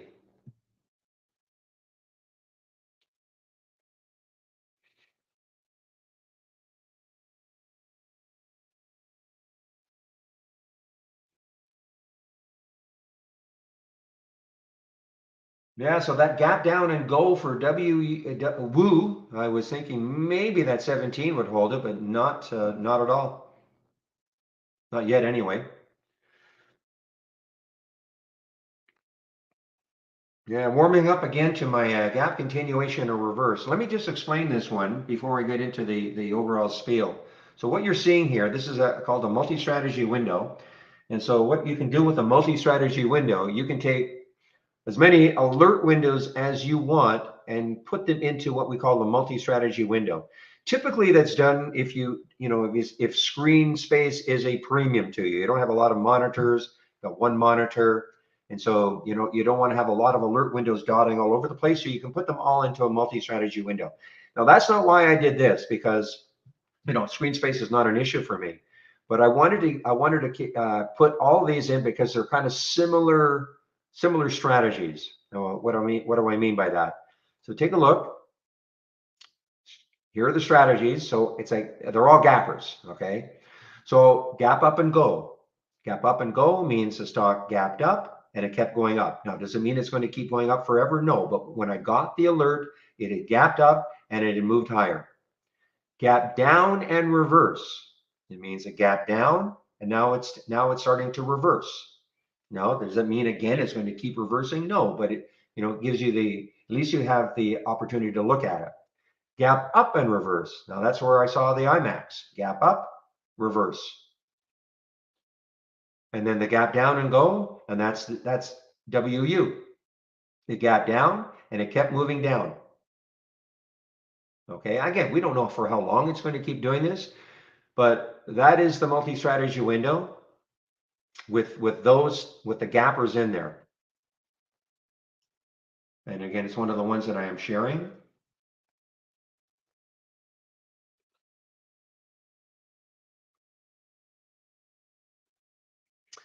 Okay, what I want to do now is just give a big welcome to anybody who's new in the room or relatively new to this room. This is the format, Monday to Friday between 8 a.m. and 3:30 p.m. Eastern Time. I share my screen and I'm live on the mic.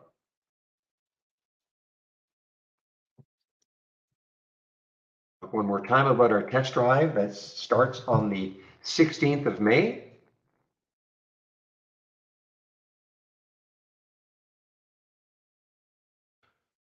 Well, I mean, who knows how to interpret that, Rob? I mean, if you were in the pre-market, if you were listening to me in the pre-market, because we saw finally that the potential buyout would be at 1050. That was the offer.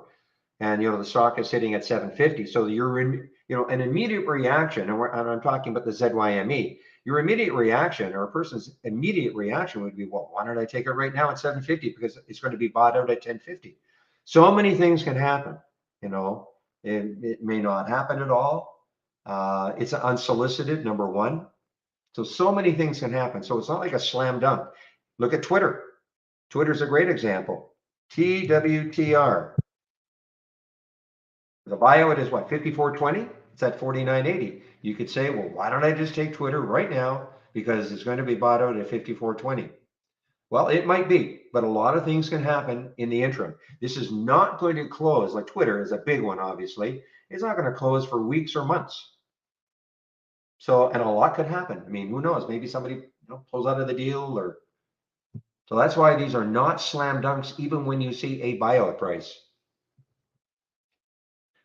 Oh, afraid to look.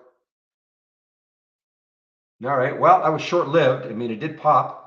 Wow, but what a pop, though. I mean, it got all the way up to 17 before it fell, and now it is halted on the way down. Yeah, halted on the way down.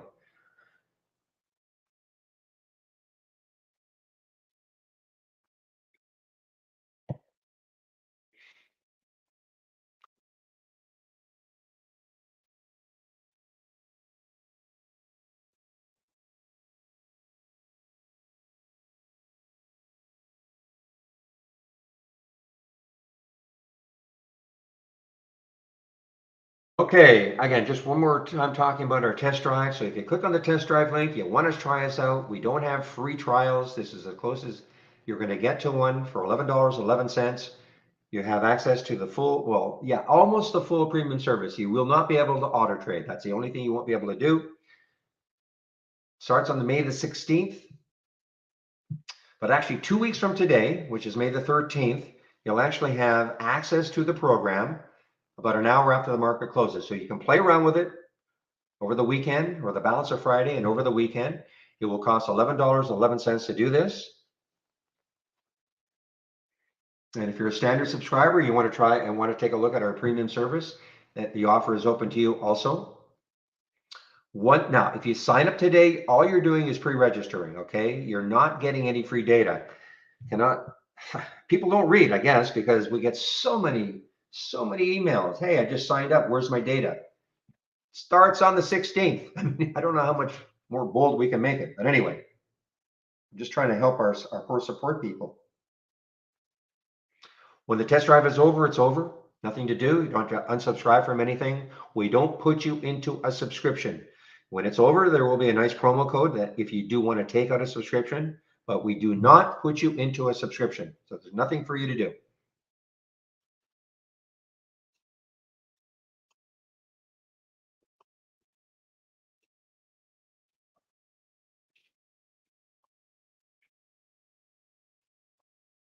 Okay, now I want to get my home page in.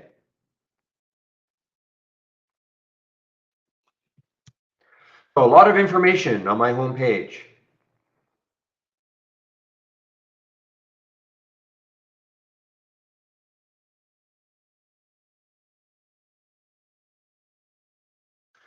Okay, if you click on my homepage link, this is what you're going to see.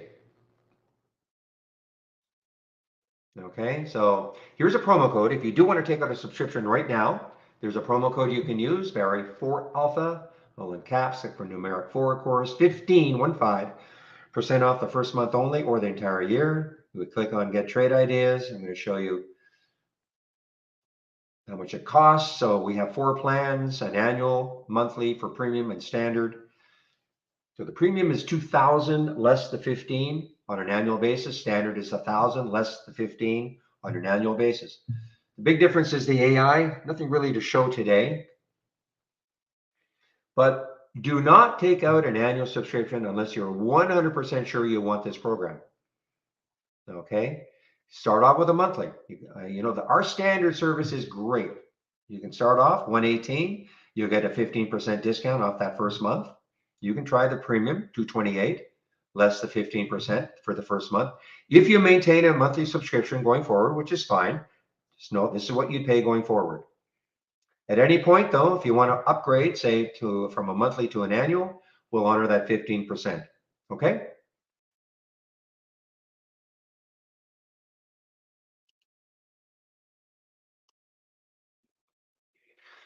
So if you are just starting out with trade ideas, and this is what I'm saying, if you're going to take the test drive, and then about an hour after the market closes on May 13th, so 2 weeks from today, you'll have access to the program. First thing I would do is I click on the Let's Get Started. And this will take you through it.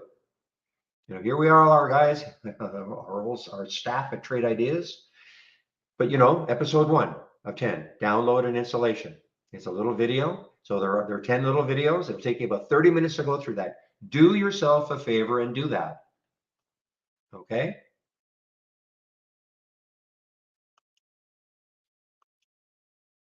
Now, if you did that, then you can go to the education section. Okay, and then you can take a look at the user guide.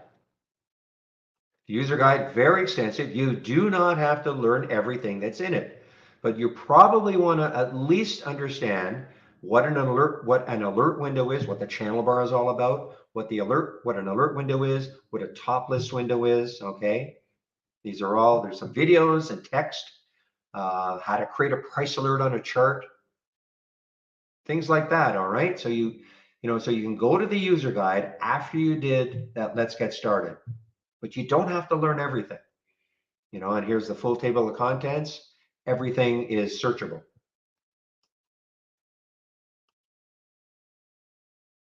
Now on my home page, I'm going to get back to this link or this section again, but on my home page, we have 3 free sections. The trade of the week is sent to you before the market opens every Monday morning. It is free.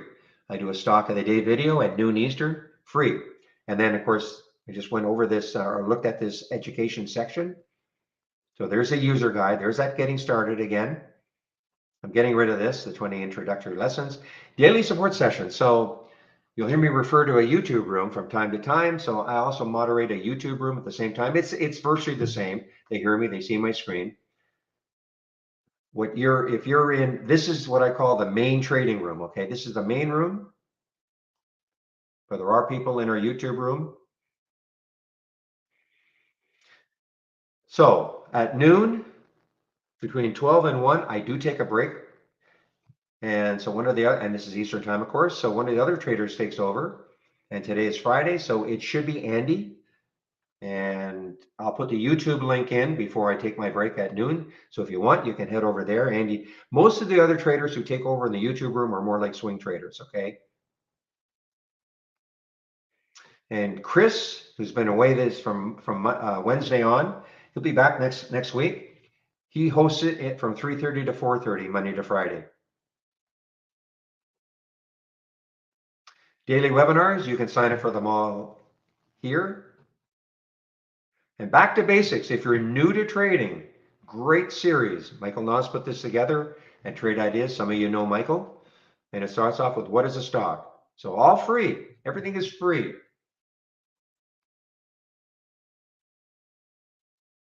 Now, obviously, if you want my scans, this is the scan section. You want my scans, you have to be a subscriber, of course. We talked about Zach's bouncers and toppers. Here it is. We talked about the 10-day daily breakdown. Here it is. And where is that? Oh, don't tell me I got rid of it. No, here it is. Here's the gap continuation or reverse. Okay. This is that one I was talking about before. So I'm sharing a lot of scans. So my advice, there's a lot of information here, of course, and then let's get started. Education, my scans, save my link. Then you can look at all this whenever you want. Okay.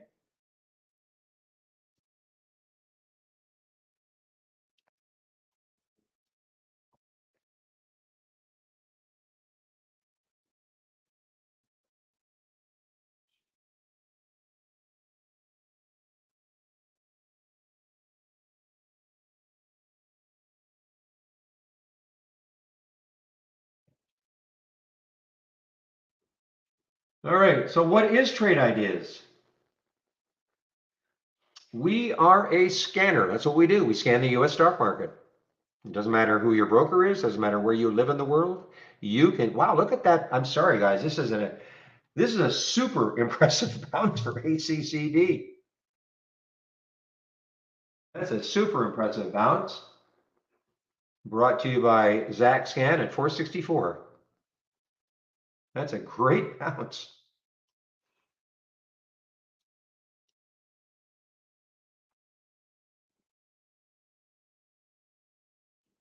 And another great topping play. Look at that, 894. That was the first alert. Then 906. So again, how I've been, now what did it get up? Yeah, it didn't get very much further than 906. So long as these two numbers are not too far apart, these two alerts are not too far apart, you could put an alert, a price alert right on your chart at 894. And if it takes it out, you could take that trade and maybe put the stop at 906. I'm just sort of, pointing out, because sometimes what you'll see in this scan is, you might see the first alert at 894, then the next one at 906, and the next one at 930, and the next one at 10. Obviously, that's because the stock kept moving higher and higher and higher. So it becomes a little more difficult. Like, where do you take it? But if you only get a couple, and the difference in these two prices is not great, which is not great here, you could put a price alert right on the chart, and if it triggers, you can make up your mind if you want to take the trade. So doesn't matter, again, doesn't matter who your broker is, doesn't matter where you live in the world, you can use trade ideas. Now, I showed you in my homepage that I'm sharing a lot of scans. We have a ton of scans here too. If you click on new from our toolbar, and then click on the dock channel bar, these are all theme-based channels, okay? Theme-based channels. And so if you wanted to take a look at, say, the momentum channel, this is the momentum channel. And all I'm really trying to show you here is that if you want, if you see a scan that you like, you can extract it from the window, from this channel, save it to the cloud, and you go through the different channels and start, again, if you like something, you can see something that you might like. And why I'm saying it like that is because then you can bring them back one at a time, and you can create your own layout without actually knowing how to build a scan in the first place. And as always, with my scans, or any scan you see here, if you right click and click on configure and summary, it's going to tell you exactly what it's looking for. So this is the whole idea, is that if these filter requirements are met, so in this particular case, stock is between 1 and 50, minimum volume is 100,000 shares, etc. If all these filter requirements are met and a stock makes a new high for the day, you get a real-time alert, okay? Now you can always make adjustments. If you didn't like the price range, you can change it. I'll change it to 10 and 100. Say okay. See how it's changed now to 10 and 100? I'll say okay again. So now you've changed it. So you can do one of two things. If you like, what you see without making any changes, you can save it to the cloud.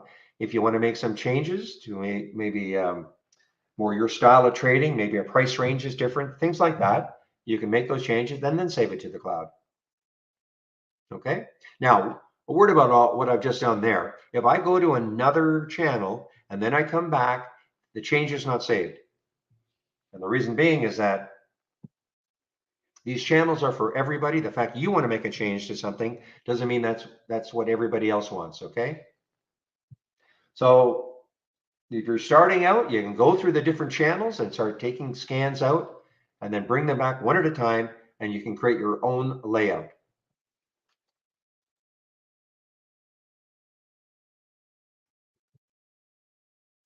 Now, of course, if you want to build your own scans, of course you can.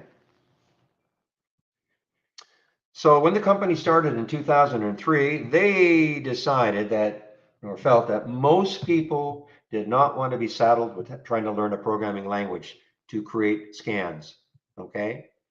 So what they did was they said, okay, I'm going to click on an alert window. I'm going to click on configure, and then I'm going to click on search. So they said, you know what, let's try to create enough alerts when you see these icons. And then I'm going to scroll down. When we see these icons, these are the filter icons. Try to create enough alerts and filters so that for the thousands of customers that we have, the majority of them can combine them to give them the type of scan they're looking for, okay?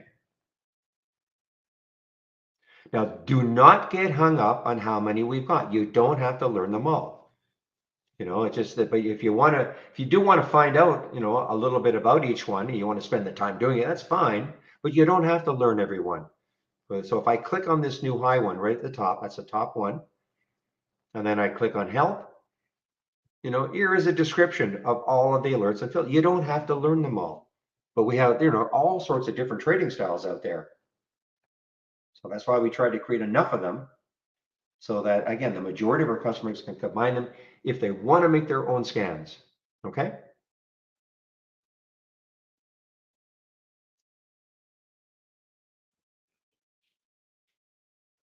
Okay, looks like NUTX is on the way again. So what did this one? This is a crazy one. They've got up to what? 1381. Yeah, a few days ago, 3 days ago. Catahoula, you too. Sure, there's a reason for that name.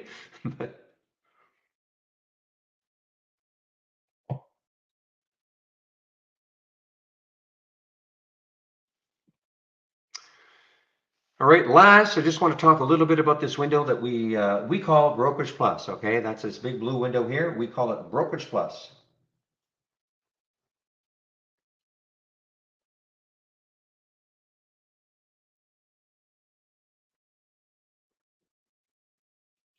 Now, just a minute. The question I need to answer.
I'm back.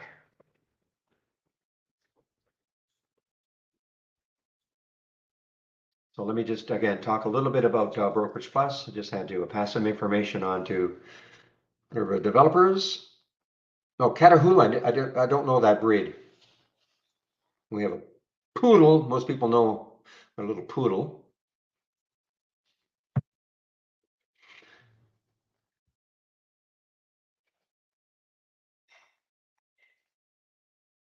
Yeah, wow, look at NUTX now. So that was a short-lived, top. You could have made a little bit on that one, but this is I mean, obviously the trade right now is not. I mean, when I say the trade right now is long, you can't take it now.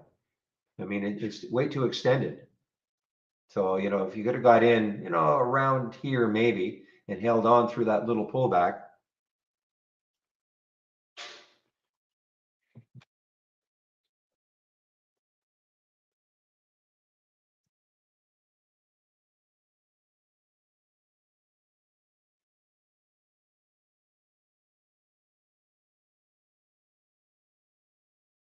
I'm gonna have to look up what a Catahoula dog looks like.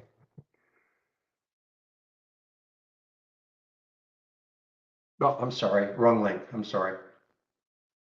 Need the Brokerage Plus link.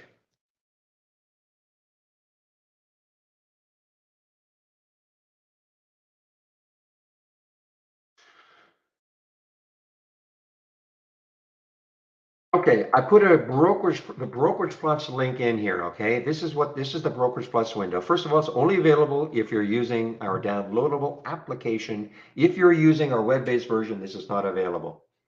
Okay, so there's the Brokerage Plus link. When you click on it, there are two videos. There's a short video and a long video.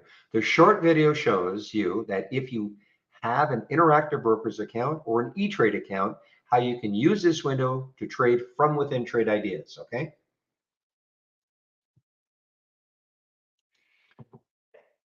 But please listen carefully. If you don't have an interactive broker's account or an E-Trade account, it doesn't mean you can't use Trade Ideas.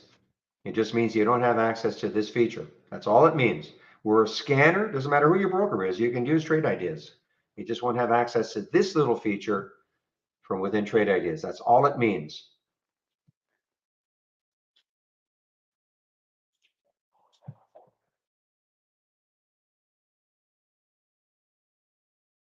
The second video goes into a lot more detail about how you use the Brokerage Plus window.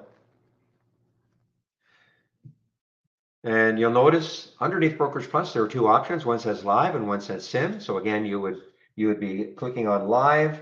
You have to watch that first video course. You have to connect to your E-Trade or IB account. And then again, you can trade from within. How I like to demonstrate its use though, as a simulator. Okay, if you're new to trading, please practice trading first. Okay, before you commit money to the market.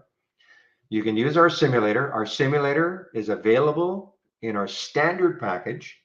It uses our real-time data. Okay, so it doesn't matter who your broker is, you can use Trade Idea. I'm sorry, it doesn't matter who your broker is, you can use our simulator. It's using our real-time data. In fact, you don't even need a broker. If you're still undecided about who your broker is going to be, it doesn't matter. But you want to practice trading, again, so please practice trading using our simulator. Really simple. Click on an alert, the symbol shows up, pick how many shares you want to trade, the price you want to get in at. Okay, and then so practice trading.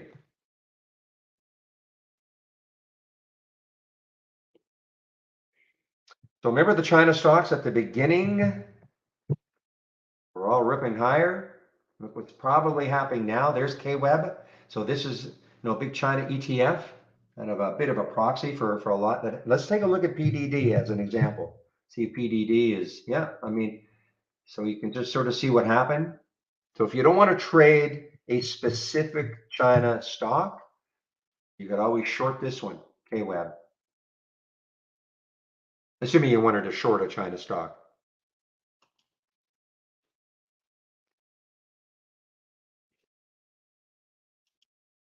All right, you got my curiosity now. Catahoula. Oh, very cool. Proud looking dog.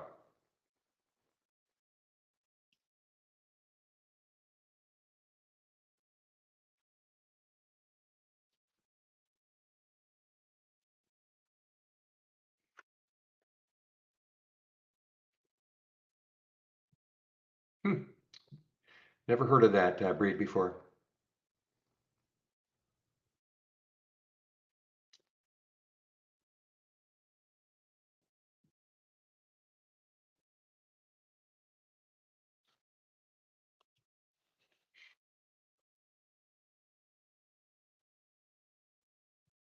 Yeah, exactly. Exactly, Zach. I was thinking the same thing. I didn't articulate it, but I was thinking the same thing.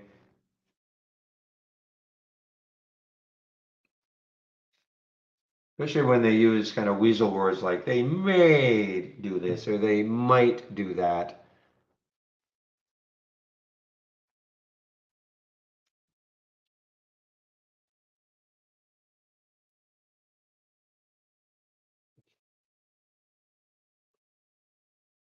All right, guys, so things have slowed down for me just a little bit here. So what I might do is just sort of take a trade, show you how you can do this. Oh, look at this Bloomin'. Boy, Bloomin' brand. So this is an earnings play. Gap up, pre-market, looked pretty good. Looked pretty good for a while. Market opens, and now it's gone negative. Bloomin' Brands, BLMN, has gone negative now. Amazing how this, maybe market sentiment, probably dragged it down.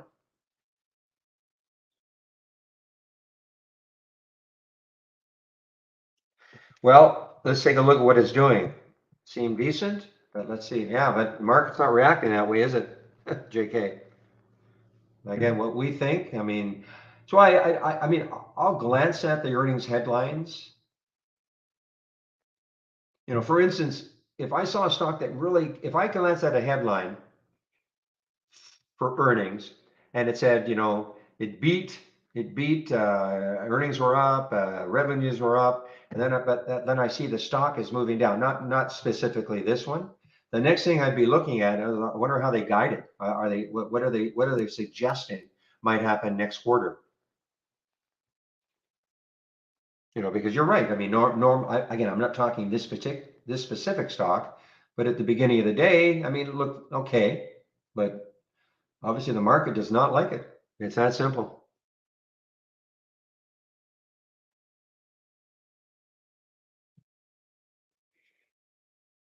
And I would never speculate on what they might say at 4:30 to think to myself, wow, earnings look good and they're going to have a conference call, so it's obviously going to bounce. Market is not reacting like that at all, is it? So I just forget about that.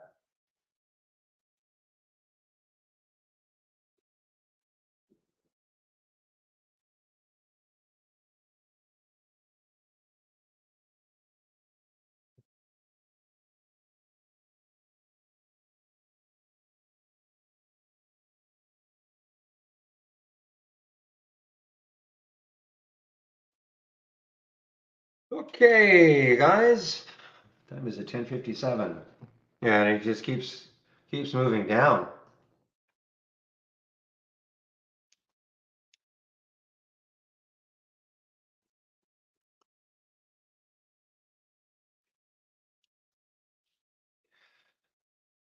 Yeah, look, so many stocks now in that gap continuation or reverse, or gap up and reverse, and a lot of China names, of course.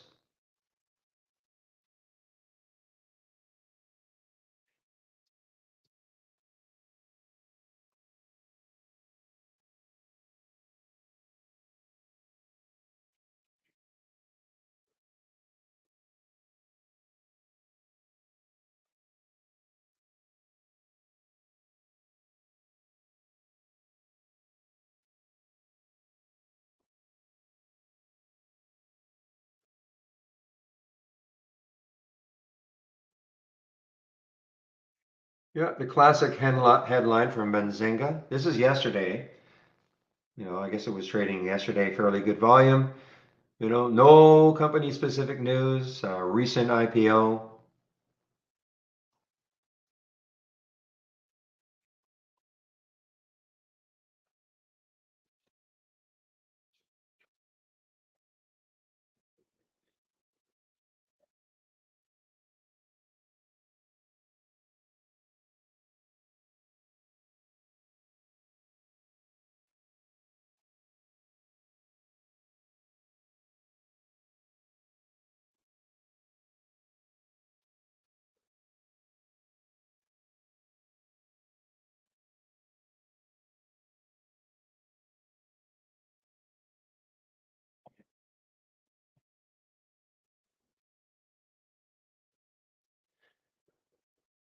All right, guys, let's see, what time is it? 11 o'clock. So I just want to confirm, I'm sure it's going to be handy in our YouTube room at noon. I will confirm that, of course, before I.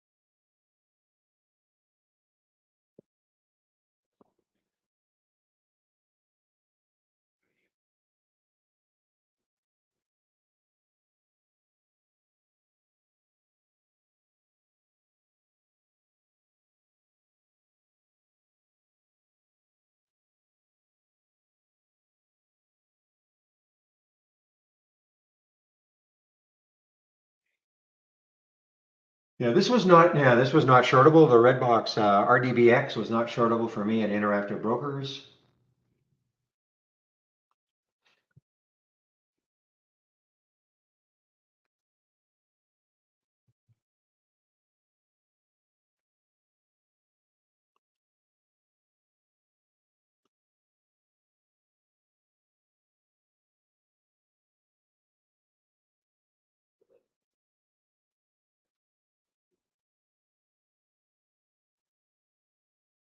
OPNT, really?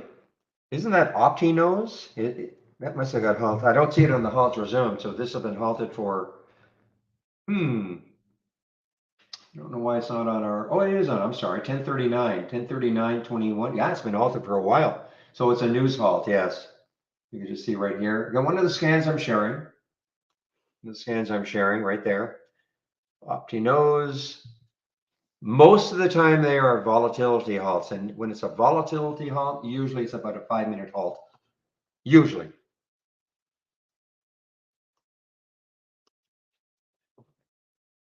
But let's see, is there, are they saying any news yet? OPNT.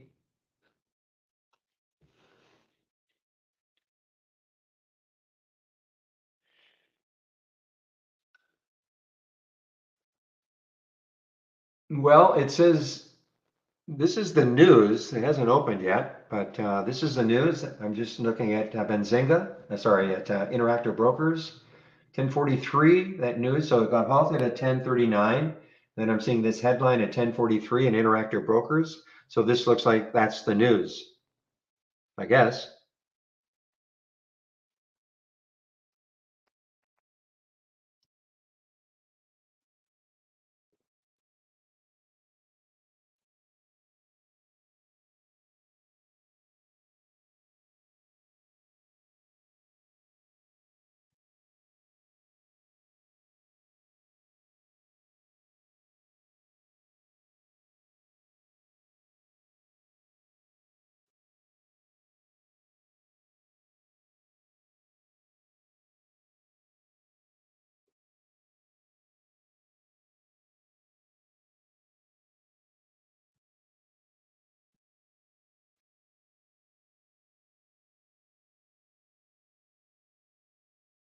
All right, guys.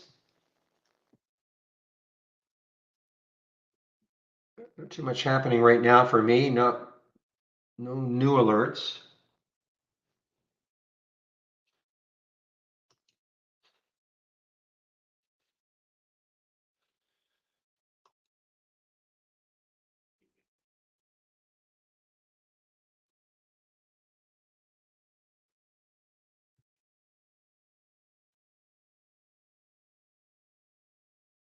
Yeah, this is a wild one, this HPK, boy. HPK, very, very wild.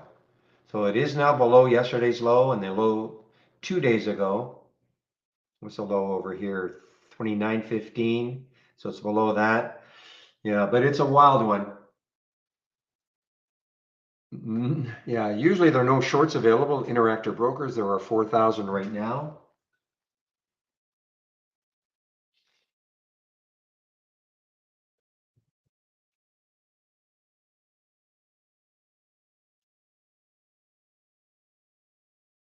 Yeah, you're right. HCDI just is over 3, just showed up in the 10-day daily breakout again. Okay, so the original alert was at 11. Oh, it just happened, sorry. But it was here at 298, so it's here at 303, the 10-day daily breakout.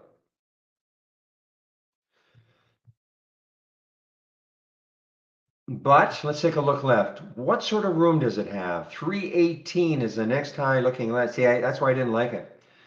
I mean, look, the float is so low. I mean, anything can happen, but I just didn't like the fact that there's all these little areas that it could stall. So that's why I didn't like it.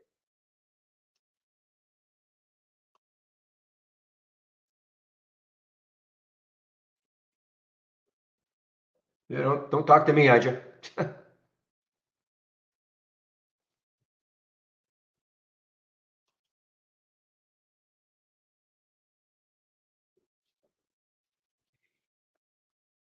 Okay, a little bit of demonstration about how you take a trade and maybe a little bit of money management. Okay, I want to take this IMAX trade.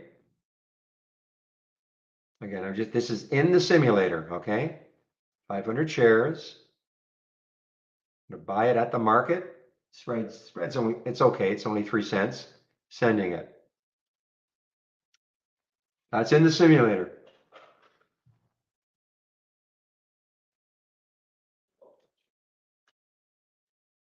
Okay, so it took the trade at 1606. Now, remember what I was saying about how when you take a trade, you should have a checklist, unless you actually should be looking for all sorts of reasons not to take the trade. And I'm going to put the alert at 1586, or the stop at 1586. I'm going to show you why I'm doing that. I'm going to see minus 100 should appear on the chart, approximately minus 100, minus 97.50, okay? So when you should be looking for all sorts of reasons not to take a trade. You should have some kind of a checklist, and if you cannot check every box, don't take the trade. That's how I do it, okay? Now, let's say you ended up, every box you could check, say, yep. Now remember, this is in the simulator. I'm just showing you mechanically how you do this. So you took the trade, but the next step is, okay, not every trade is going to work, even though you've been able to check every box and it looks fantastic. The pattern looks great. Maybe there was even great news. Still may not work. It's that simple. It still may not work. So how I trade is I have a stop. There's a price. I'm going to get out of the trade if it doesn't work for me. Again, if you're new to trading, that's what we call a stop. Now, where I put my stops, I'm kind of a visual trader. So I'll look at a chart and say no less than a 5-minute chart. And I'll say, you know what, if it gets down below that price where I see maybe there's a lot of action, and if it gets down below that price, I want to be out of the trade. In other words, what I would consider a support area. If it gets down below that support area, I want to be out of the trade.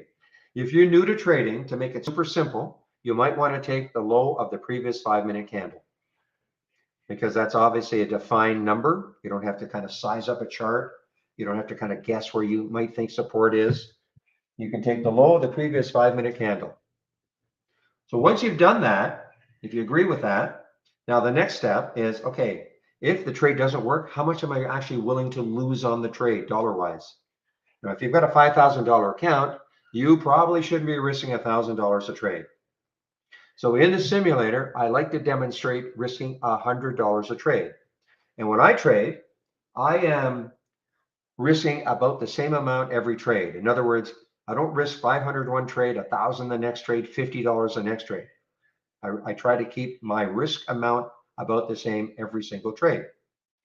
So I put this stop at 20 cents away. I wanted to make the math super simple. You notice I took 500 shares because I don't take the same number of shares every trade. How many shares I take will be dictated by the difference between my entry and my stop. And again, I wanted to make the math simple. The stop, that difference is 20 cents. If I divide 20 cents into how much I'm willing to risk on the trade, which is $100, you get 500 shares. Okay, so that's why I started out, taking 500 shares just to show you, how you can do this. Okay. Now, this is all well and good. As I say, practice in the simulator. Okay. Until you can make money in the simulator, do not try to trade real money. And the unfortunate thing, though, is that even if you can make money in the simulator, there's no guarantee you will make money once you start trading for real. Why? Okay, everything I just said, you might be sitting there nodding your head and saying, okay, never considered it like that. I should have a stop. I should risk the same amount. I should have a set amount. Don't risk, that amount should be based on my account size. So you get all excited. You spent, maybe several months in the simulator, and you were making money, and you thought, okay, I'm going to do it. I'm going to start taking my first trade. You got all excited. Everything worked out. Again, your checklist, check, check, check, check, check. You took the trade, and it's not working. You can't believe it. So then you start to second guess your stop. Okay, I know it was about the low of that previous 5-minute candle, but this is such a great setup. It's got great news. It's got to work. So instead of obeying your stop, your manageable $100 loss, it starts turning into $200, $300, $400, $500 before you finally give up and you sell. And then you kick yourself saying, why did I not obey my stop? That's one. Two, which is almost worse, is that you don't obey your stop. You're down $200, $300, $400, and then it does turn around. And now you're up $200, $300, $400, and you really congratulate yourself for not obeying your stop. Can that happen? Of course it can. Of course it can. But in my opinion, if you want to last, either, I mean, I don't know, like people trade for all sorts of different reasons. Maybe for secondary income, maybe they're trying to make it their sole income source. If you don't have good money management techniques, you won't last. It's that simple. I don't know how I can say it any more brutally.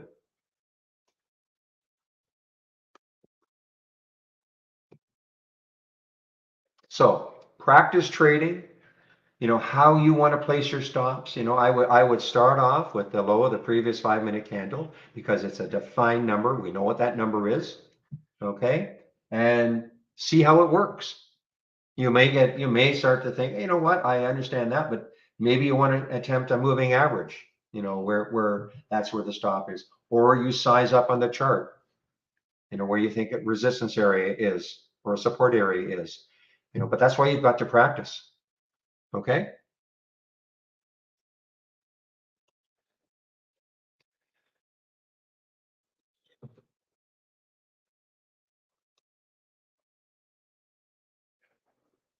Well, the news I saw after the halt, such as it is,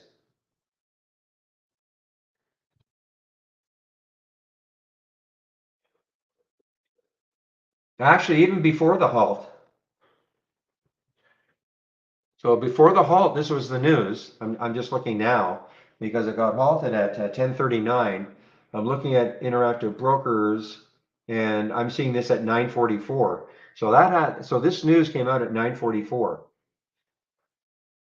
So maybe there's something else happening, of course. Yeah, I now see that, William.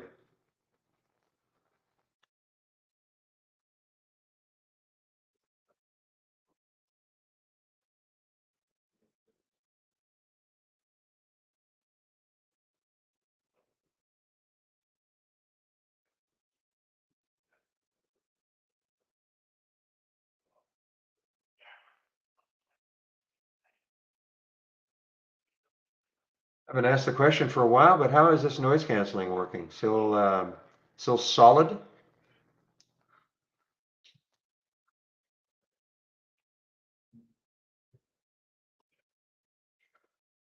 Unless I'm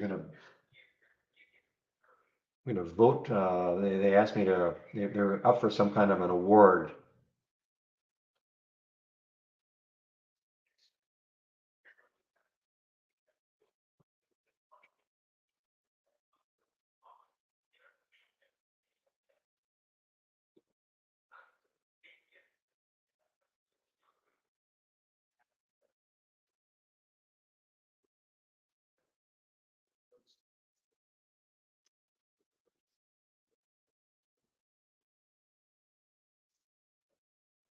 On the way down, yeah, this IDAI not shortable for me. Now let's see if this 200-day holds it up.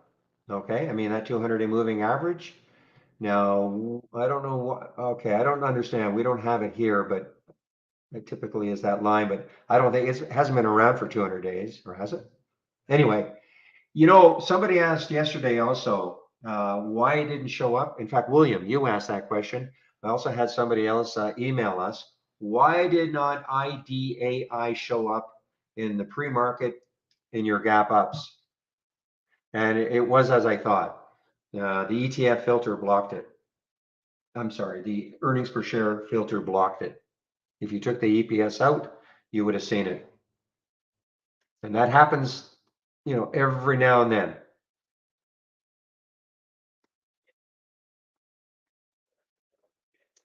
So as somewhat predicted, this HCDI just struggling because in my opinion, there's just too much near-term resistance areas that it's got to get through. So even though it's a low float, the other thing is I don't see any specific news on it today. They had some news yesterday, but I don't see any specific news today that could really get traders excited about it. So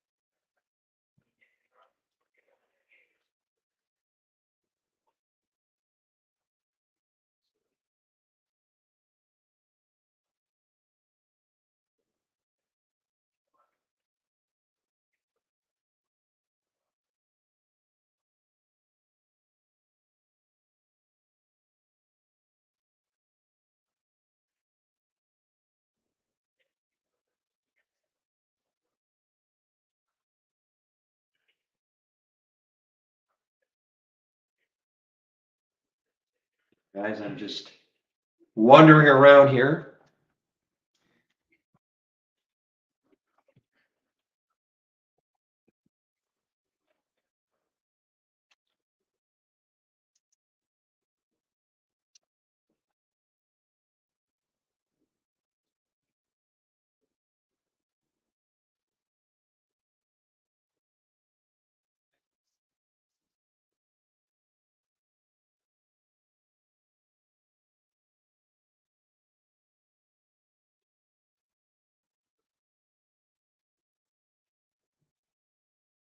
All right, what's the market doing? So the market's just kind of chopping around a little bit right now. All right, so this is a gap up and reverse. This is SFM, kind of interesting, breaking down through that whole number. The next low looking left. Ooh, it's got some room, a little bit of room here. SFM. Would have been nice to have seen it a little earlier. It's possible it was earlier, but yeah, would have seen it. Yeah.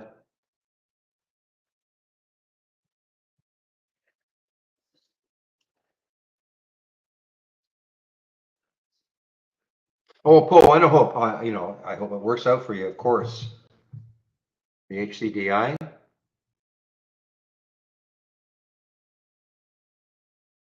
Yeah, I mean, listen, it could pop through all this. It's just not going to be easy.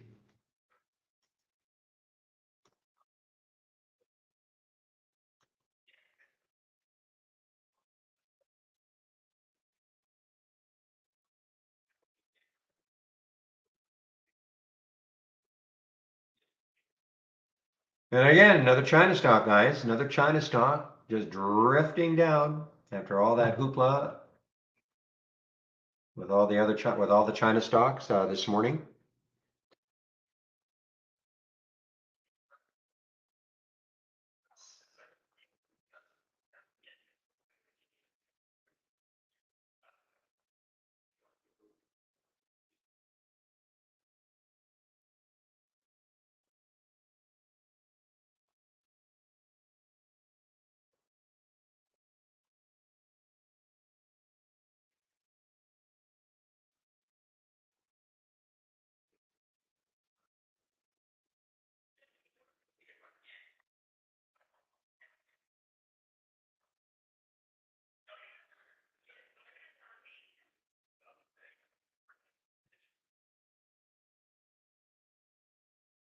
So you are short? No, you must be long.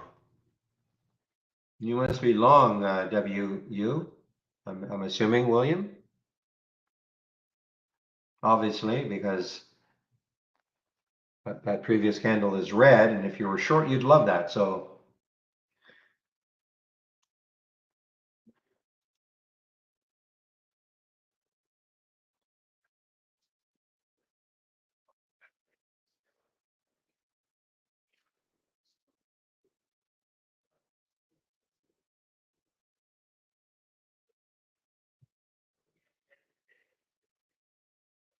Dak, would you be interested in a scan that limited the gap, and then the stocks ran?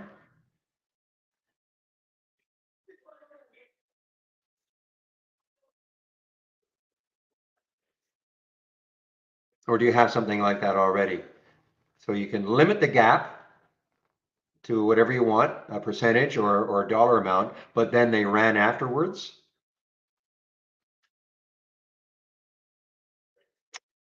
Dak may not be able to hear me. You already have? Okay. Okay.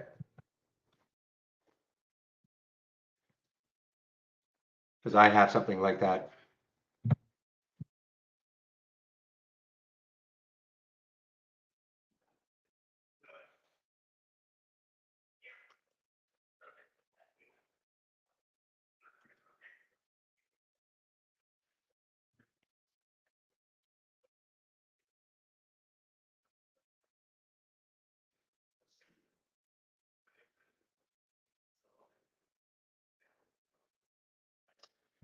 All right, guys. What time is it now? 11:22.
Hey guys, I'm kind of looking at this QFIN. Let me see if I want to short this one, this QFIN.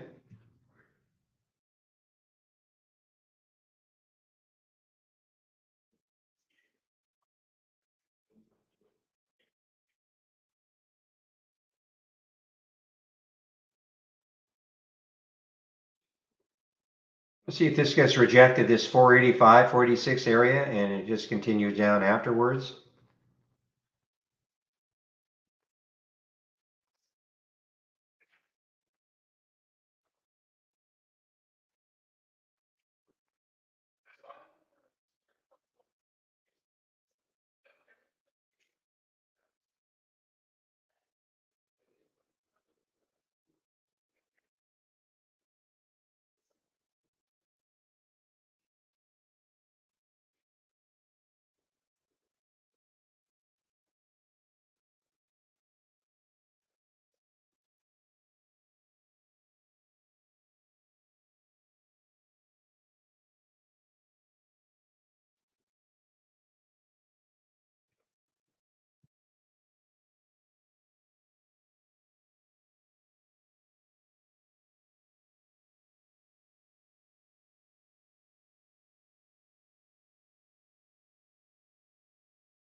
Boy, this, I got to admit, this ACCD is very impressive on that bounce.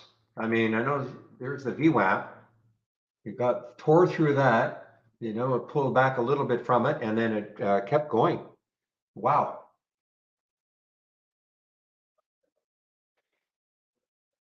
So there's a classic, guys. I mean, you make it on the downside, you make it on the upside on this particular one anyway, ACCD.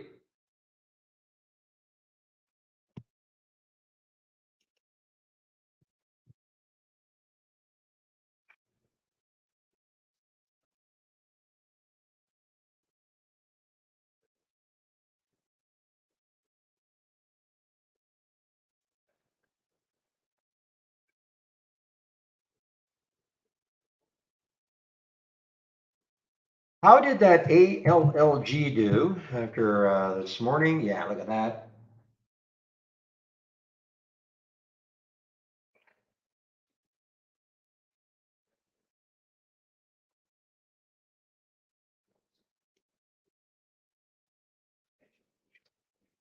I wonder if there's people coming out and trying to defend this thing, this ACCD.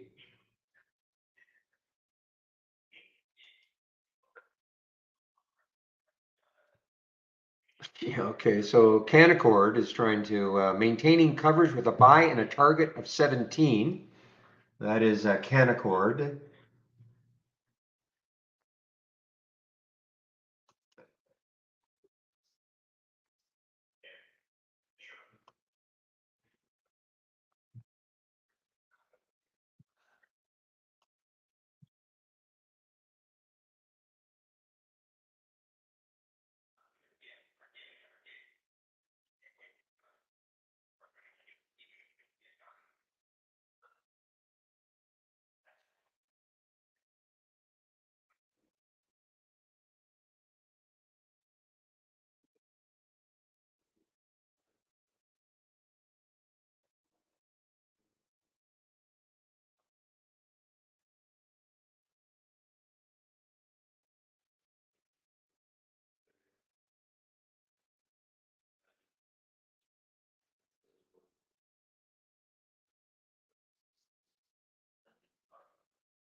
Give me a moment, please. I want to make a call here. Okay, just give me a moment.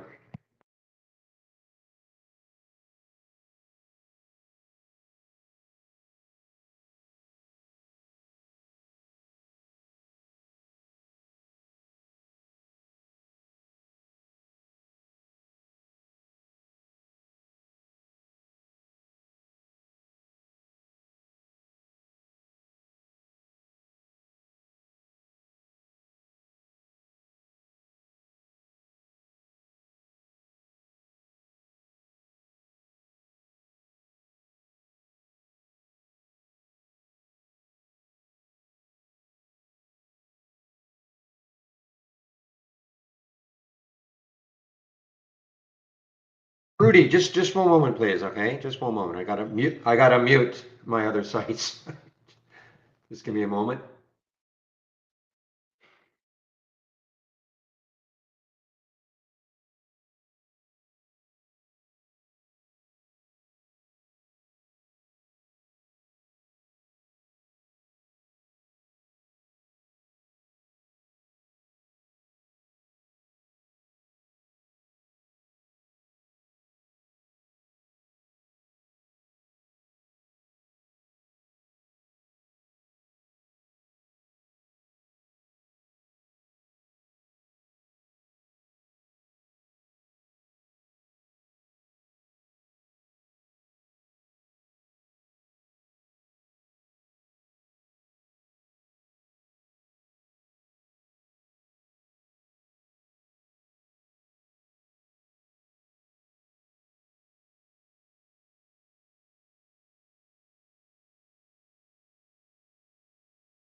Oh, I'm back. I'm back, Craig. I'm back. All right, guys. What is happening? Is that ACCD going to continue? I mean, there is maybe some resistance around that 662 mark, which is really right around where I shorted in the pre-market. My goodness.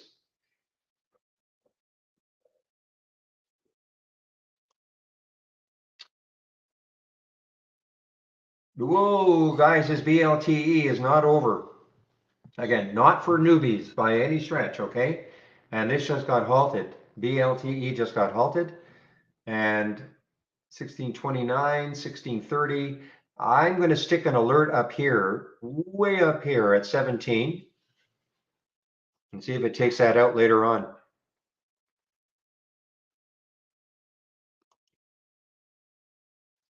Meanwhile, Leanne just came into my 10-day daily breakdown, LIAN, right at 10:30 at 388.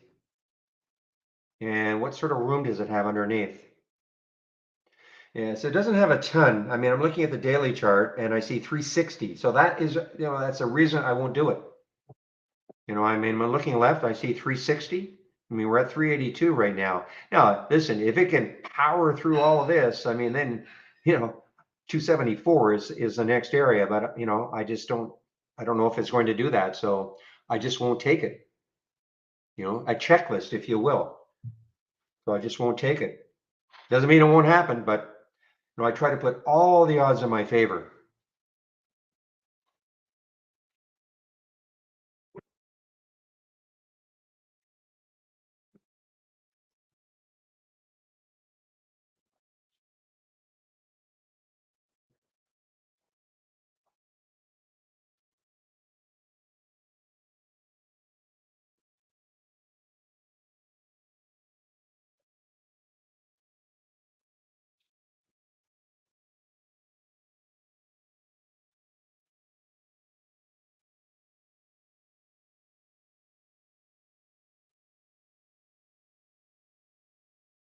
Oh my goodness. Another one?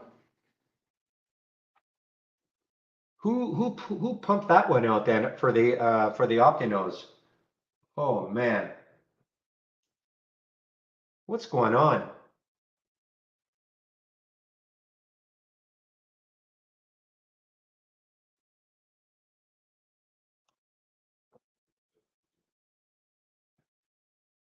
So that's Reuters.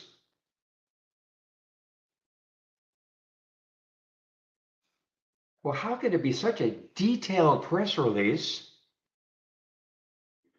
Oh, brother.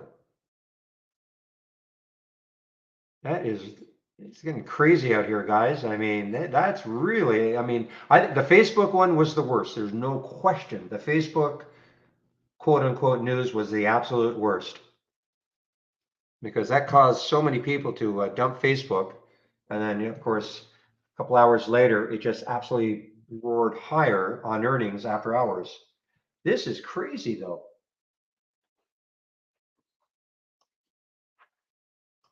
I think the Facebook was worse than Beyond Meat, only because Facebook is so widely known and held.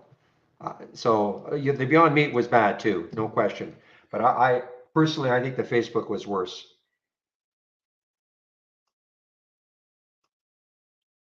Huh.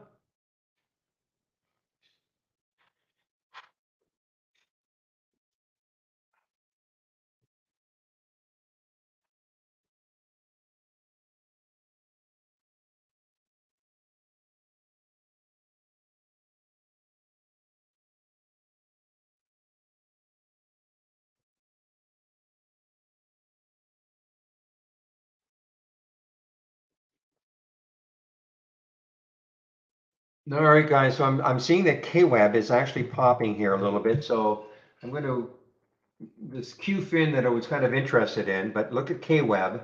It's starting to pop a little bit here. So these China stocks are probably going to be affected by that. So I'm just going to forget about the I'm going to forget about them now.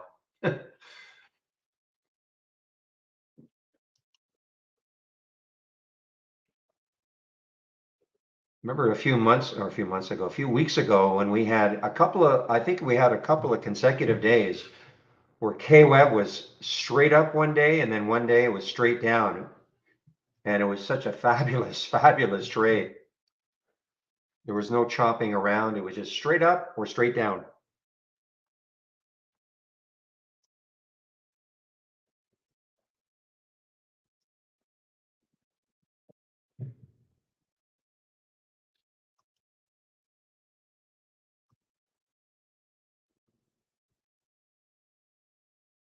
All right, guys, I just want to confirm that it will be Andy in our YouTube room at noon.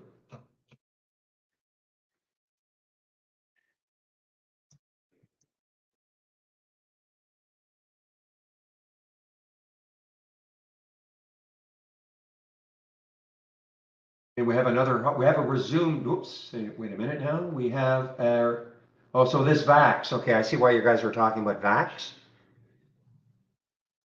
Vaccinity. Okay. So it got halted. Not a low float, 36 million. I mean, it's not high, but it's not crazy low.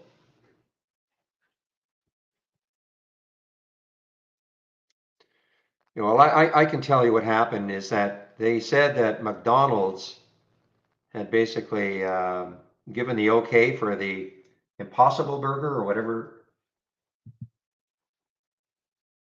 or extended the. They came out and it looked like it looked like a co-press release between Beyond Meat and McDonald's.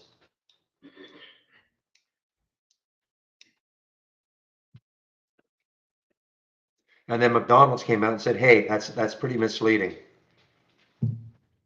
I still think Facebook was worse.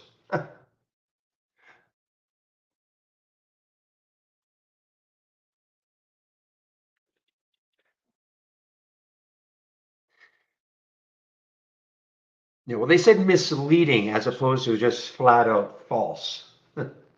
So I guess that's semantics. You're right. It was not Beyond Meat. It was not McDonald's. You're absolutely right. It was a third party who released it. Exactly. So you cannot blame either of those two companies, of course. It was a third party. I can't remember who it was, but why I think Facebook is worse? I mean, it came from Bloomberg, for gosh sakes, okay? Bloomberg. I'm not saying they're infallible, but I mean, this other website that released that Beyond Meat and McDonald, I don't know who they are, but you know, this came from Bloomberg regarding Facebook. So that's why I consider that even worse.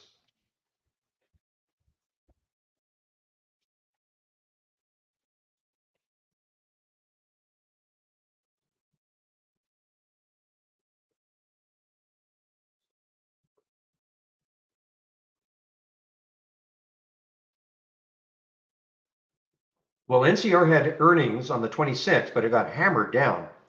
I'm sorry, I'm wrong. I'm wrong. No, I'm right. Okay, it got hammered down on earnings, okay? And now it's recovering in a big way.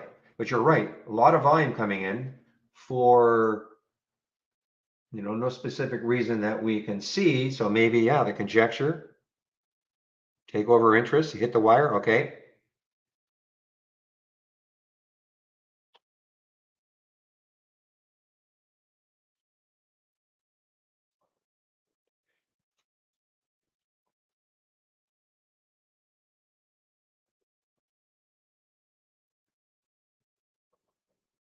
And it is Andy. Yes, Andy is in our YouTube room at noon.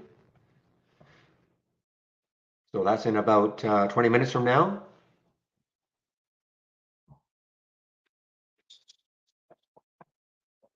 Yeah, so that's why it was misleading. They call it a permanent part of the menu as opposed to whatever a core part of the menu.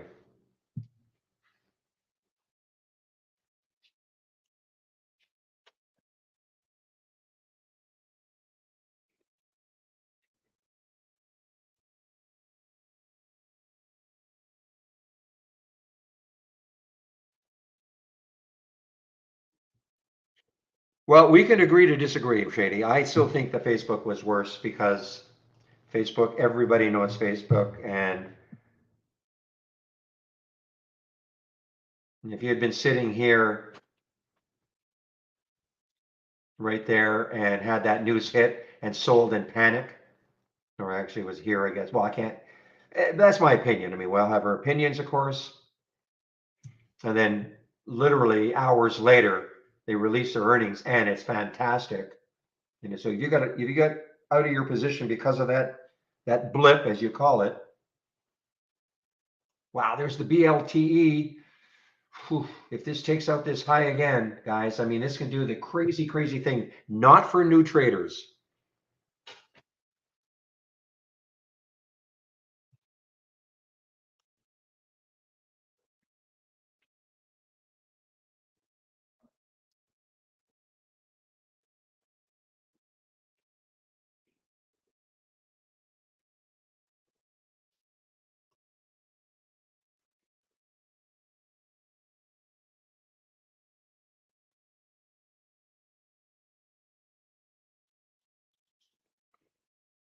No, I'm right, Shady, and you're wrong. I'm just kidding.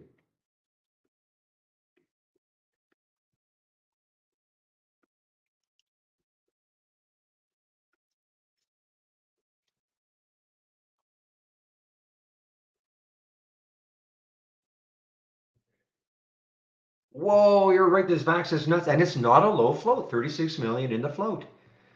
Um, it's not a low float situation. I mean, look at all the volume here, and it just got halted again. Shoot, it just got halted again. All the volume at 497,000. I mean, it's only traded 583, so this was doing zip until this hit. I mean, they had some news yesterday, completing the enrollment in Part B of whatever drug they've got. Excuse me. And then they had some news this morning. Okay, so I mean, okay, great. The chairman bought 22,000, almost 23,000 shares, let's say 350 a share. So he put some dollars into it. So it's an insider buy. but there's got to be more to it. Got to be more to it now.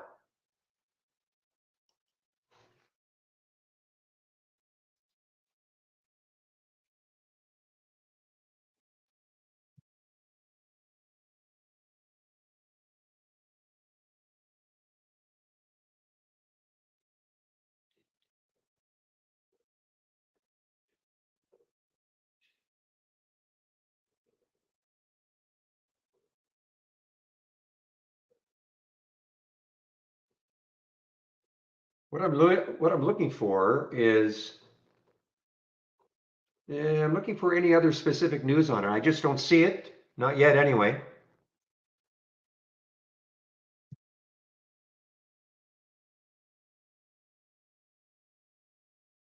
But it's halted, and let's see where it could open. So again, this is from Interactive Brokers, okay? Nothing to do with trade ideas. I have to say this all the time because people ask, well, where can I see this in trade ideas? This is Interactive Brokers, time and sales. When we get a halt, there's the halt price. You don't see the symbol is, I mean, you can't see the symbol right now, but, and there's the projection, not really any clue of where it could open. Sometimes you'll see something say halted at 558, and if you're in it for the halt, what you'd love to see is like 585, $6, the projected open. Hard now. You see it's starting to drop a little bit. This changes. I mean, this is not set in stone. And typically these are 5-minute halts.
All right, here is so Gogl, Gogl. No way you could get that.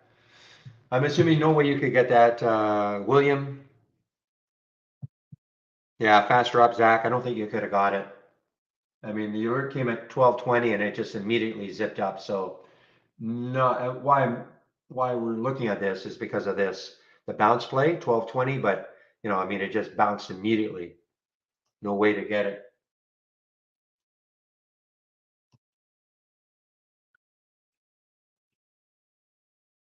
Yeah, 386, and it only got down to 377. Yeah.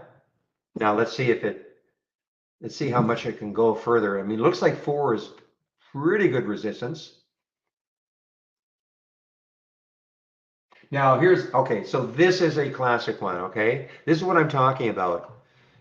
Won't be easy. I mean, I know there are other ways to do it, but I'm trying to make like a real easy way maybe to play these. But here's the first alert as a top to short 34.74, but then it got up to 36.82.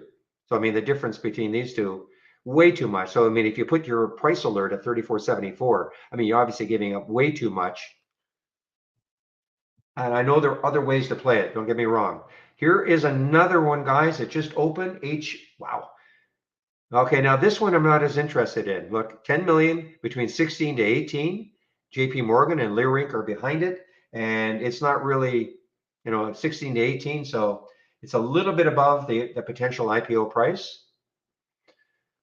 Later on in the afternoon, I'm going to go over, because we're going to have some IPOs next week. I'll go over how I do this if you're interested.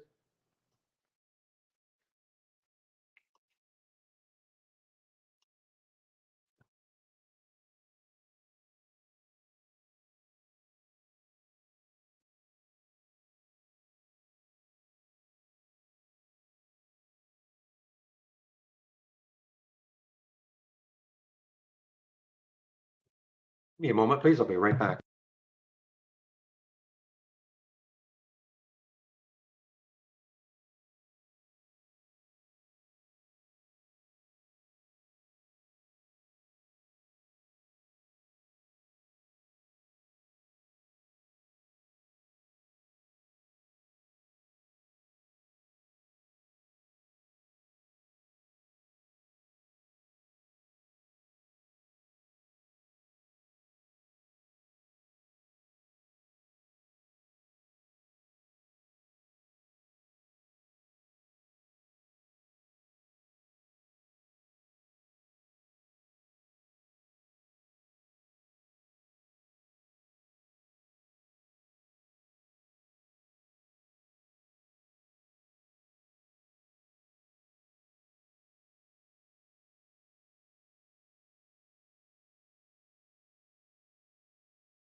All right, yeah, the wow on the VAXX.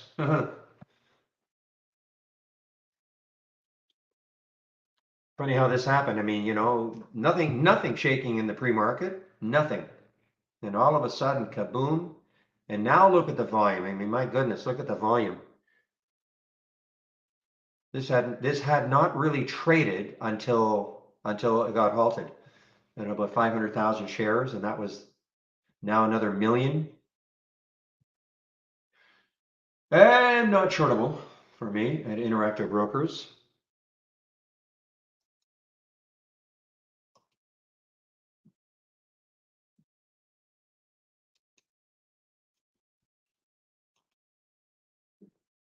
All right, guys, Redbox, it's too bad I didn't see it early enough, but Redbox is now starting to make another move here. Nice little break out of this area here on a pullback. And now it's starting to make another move. I mean, if it takes out 5 again, it could run. Just stick an alert and see what happens.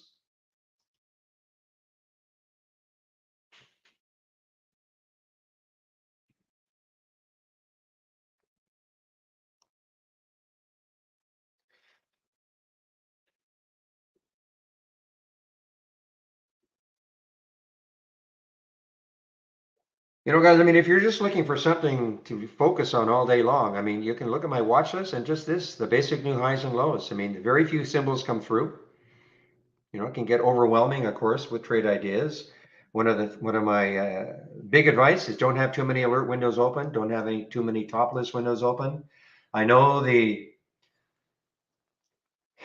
mean, I know people don't want to miss any sort of a setup, And when you do that, you'll just get inundated with alerts all day long and get nothing done.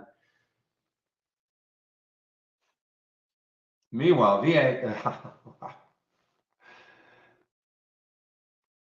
where can this go? 699 on the monthly chart is the next high looking left. And that on the weekly chart, let's take a look over here. 888, really? No. Yeah, so that 7 level is the next high. 670 is the next high looking left on the weekly. And then that 7 level. Well, I'm talking about this. Yeah, that's my watch list. And then also this new highs. I mean, look how few alerts all day long, guys. Look how few alerts, very few alerts here in my watch list.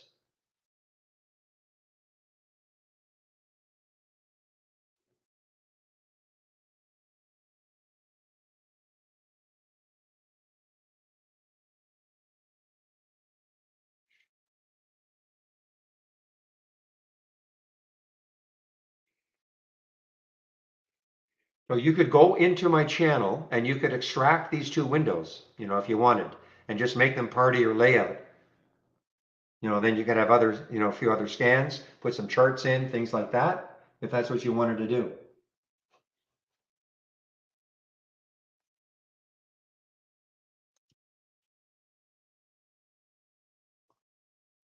So what I'm going to do now, guys, is I'm going to put the YouTube link in. And Andy will be there in about 5 minutes, I think. So I'll put the YouTube link in if you want to head over there when I take my break between 12 and 1.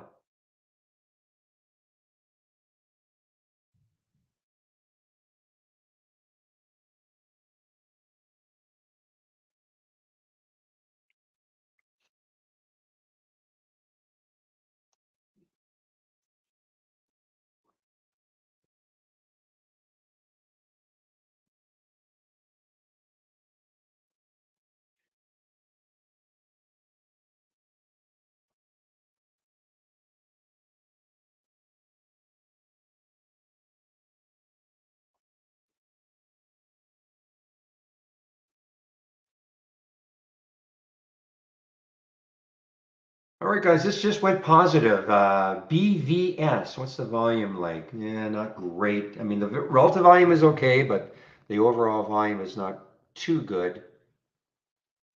But it's a nice little break on the 15s. What's the spread like? Actually, spread's not bad. 3 cents. I'm surprised. Nice little break on the 15s for this BVS. The next, yeah, but just look left on this. Look left yesterday, and the 15-minute chart, and probably a lot of resistance around that 1267 mark. So that's too close.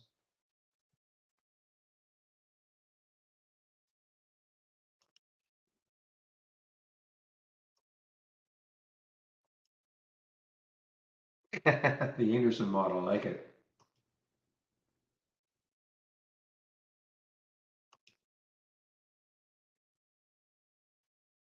All right, as crazy as it sounds, I have an alert set for BLTE way up here at 1750. If it takes that out later on in the day, it may have that crazy first day run that we've seen with these little ones.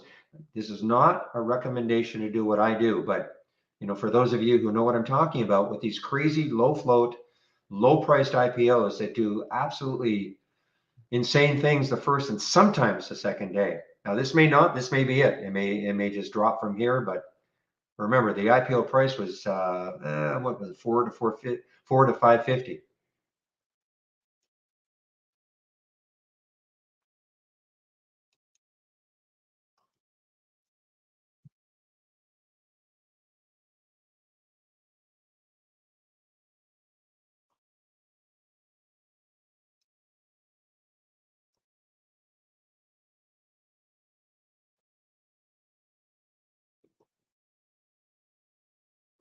So again, yeah, 6 million between 5 and 650 for that BLTE. I mean, that's just so low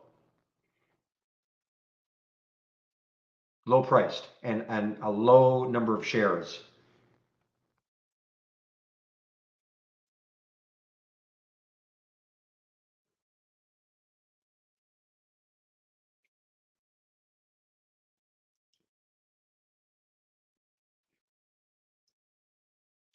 Andy, I hear you in the room. You just popped into the room. Can you hear me?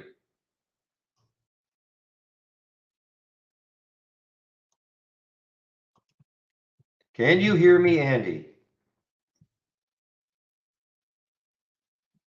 Barry, can you hear me? I can. Oh, good. Good. Okay. Right this All time. right. Let me, it looks like I have another. Let me make sure screen layout. Make sure I go to this far. Am I showing my screen yet? Let me see. Not yet. Unless you're showing VAX. No, you're not. That's my screen still. Hold on. I'm getting there. Okay. There we go. All right. How about now? Now, yes. Ah, sweet. Absolutely. Sweet. All right, Andy. Have All a good right. time. Hey, thanks, Barry. I appreciate it. I'll Hey, show up. Barry. Yes. Yeah, I have to pick up my daughter at the top of the next hour. Maybe just 5 minutes earlier this time. No problem. Thank Sure. you, buddy. Appreciate it. Okay. Have fun. All right. Hey, Bye. guys. How is it going? Hold on just a minute. Let me get the chat panel up for the live stream. And make sure I mute.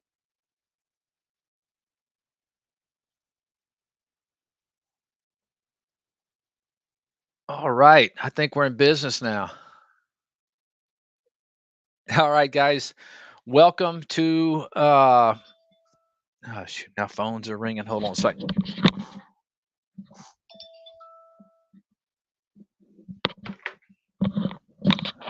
All right. Welcome to the support webinar. My name is Andy. Hey Aja, how are you doing, buddy? All right. Let's look at the markets first. Then we can talk about some excuse me, man. I got some positions over here. You got to keep an eye out on. I bought this NUTX on a pullback earlier at 870 was actually my price in my broker account, but so I got to stop on that. Roku, I'm liking this. I bought it around 98. Like loving the way this is setting up for a possible move to highs.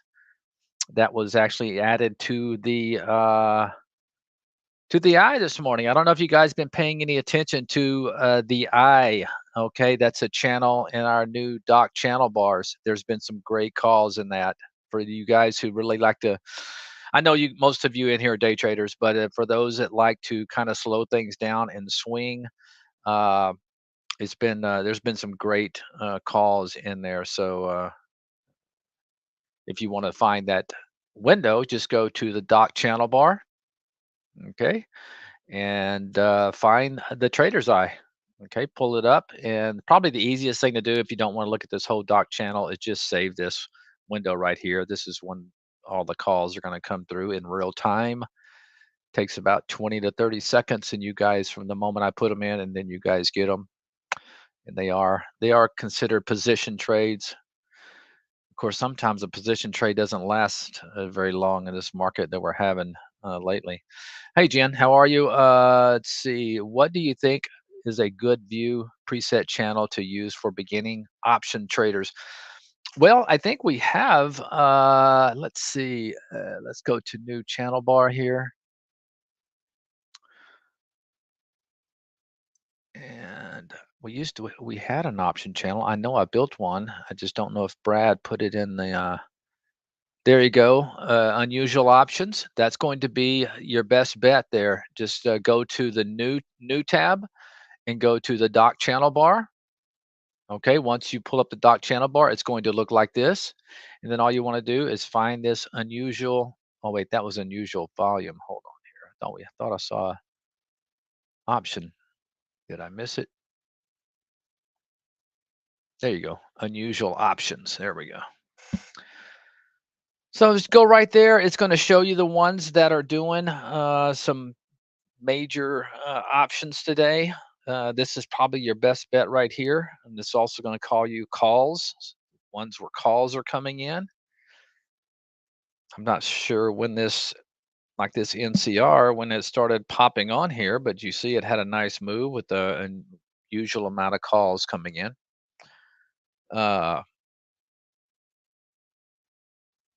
And that's going to be your best bet. Now, if you're a beginning trader, be careful. I don't know if you've traded equities before you started trading options, but be careful. Just play small. I would play small option size. If you're new to the option game, it can be a little tricky. Ooh, look at this market go to lows here. I may have to manage a few things. Hold on, guys. Don't have much. I like the way this Netflix was acting, but I don't like just what happened in the market.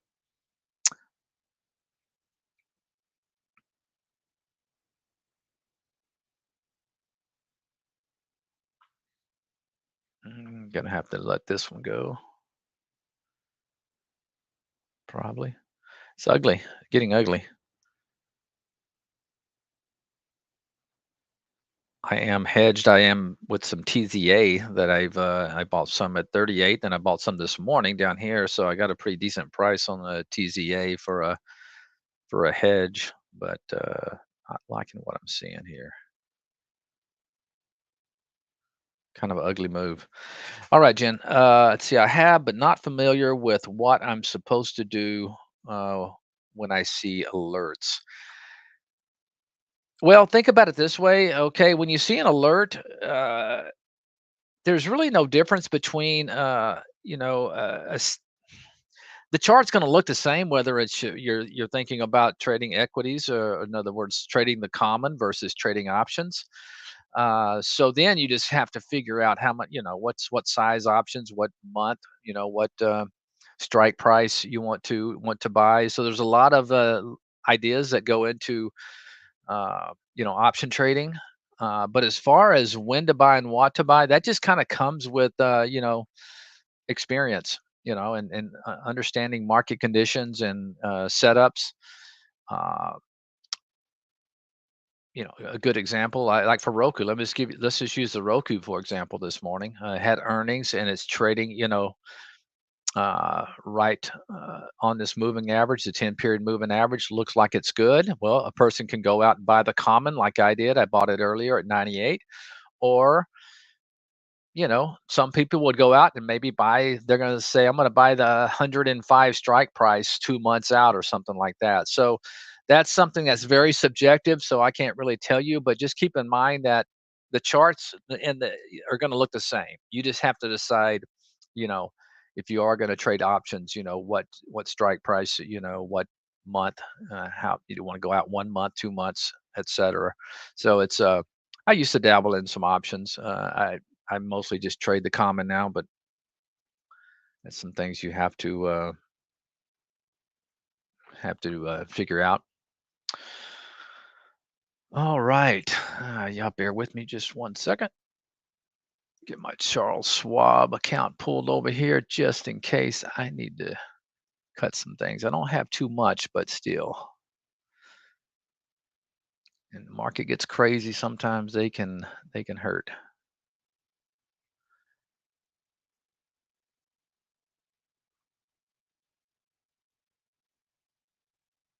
Okay, not too bad. Not too bad of damage.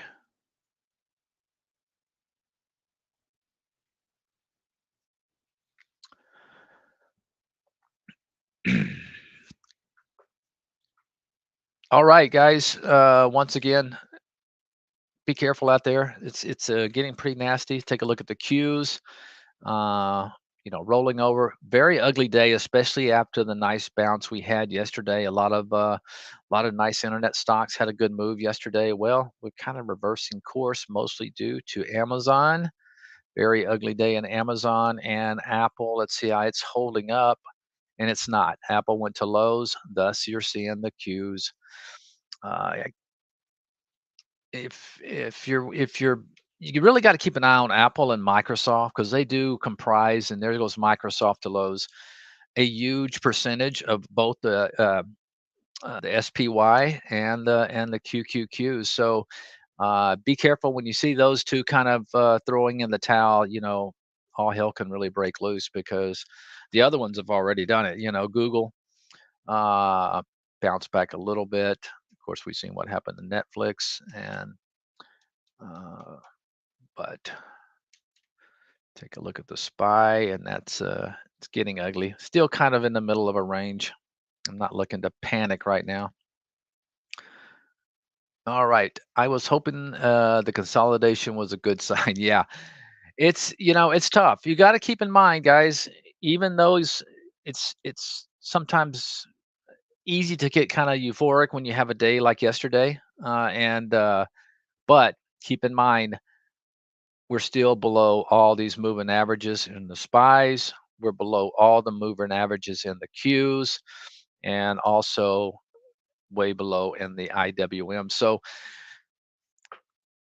it's a bearish tape, and it has been since the beginning of the year. So think about it this way: when you're in a bull market and you have a real hard pullback, uh, basically opposite of what we had yesterday, think about how your mind thinks. You're thinking, "Oh, great, this could be a buying opportunity," and it's the wise thing to do. If you're in a bull market and you get a big pullback in the market, a lot of your stocks come down that you may be looking at came down with the market. it's kind of hard sometimes to get out of that bull market mentality, and but think of what the bears are thinking. If you're bearish, uh, and I kind of have been. I mean, I've been playing some bounces and scalping to the long side, but I don't stay in them very long. And yesterday I had some really good trades, but what I did is I sold half of everything pretty much at highs because I know we're in a bear market right now, and it's a bear tape, and these up moves are not going to last as long. So you just got to shorten your time frame. It's easy to get caught up in trading a stock on its own merits. In other words, you don't want to trade a stock in a vacuum, like you're just trading that technically, because there's so many variables that can affect that trade, like what's the market doing, what's this stock doing, the peers or sector. All right, let me see if I could. So tired. Yeah, so tired. Well, it could go down, and I've been saying this for weeks. A 35% correction would not surprise me at all. And I know that sounds like, whoa, that's a big move. But if you look at it in the big, I think I computed it in my last Friday. I mean, if you look at the long term, let's put on the weekly on the spiders, just kind of show you. And I want to keep doing this because it's easy to think, oh, we got to bounce sometimes. We're down 10%, we're down 15%. Well, really, I think I computed it the other day, and I moved down to like the 340 range in the spies. If we came down to the 200, this is on the weekly, a weekly 200 moving average, which wouldn't surprise me at all.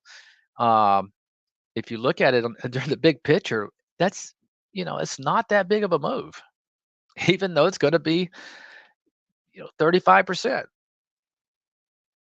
I mean, I know that would be a lot of pain, but uh, I think it's a time to where you can still play some. There's always some good moves in a bear market, but you gotta get out quick a lot of times.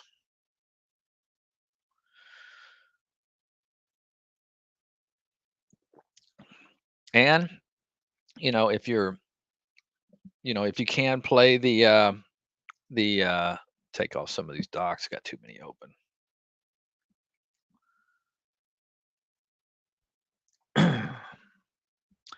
If you're good at playing the downside, or you could do what I do, and that's kind of hedge. I don't like to chase like the TZA. Um, I bought my first. Let me put it on the daily. I don't like to chase to the downside because that's when you kind of get jigged out a lot of times. But so I bought my first 38. I think it may have been a pullback on this day, right? I can't remember, but I bought it. It wasn't a chase way up here. I think it may have been this day or one of these days. Anyway, I was in at like 38. And then this morning, what I did, because I had some longs when the market pulled down this morning and it looked like it was going to reverse, I added some more at I think 36.80 or something like that. So I got a decent chunk of TZA at about a 37.40 range. That's kind of helping hedge me.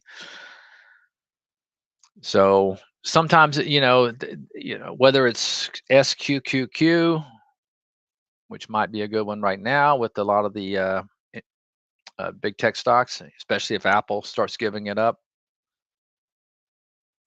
But Apple's right on its 5-day right here.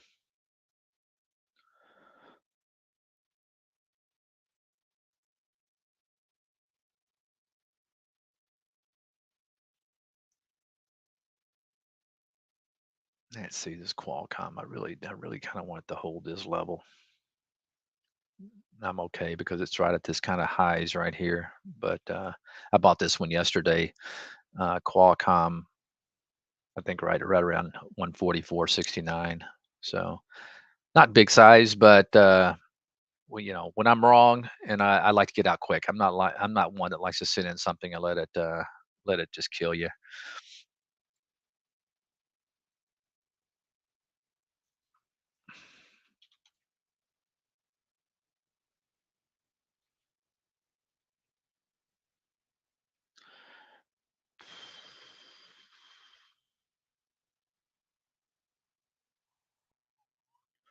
I hate when the market gets squirrely like this.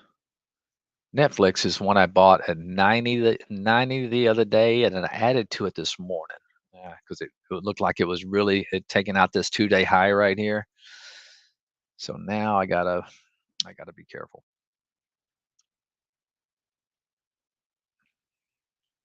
But not big size at all.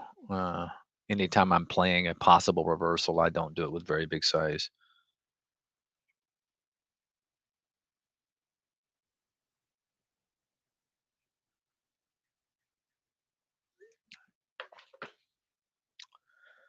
And Roku, don't like that.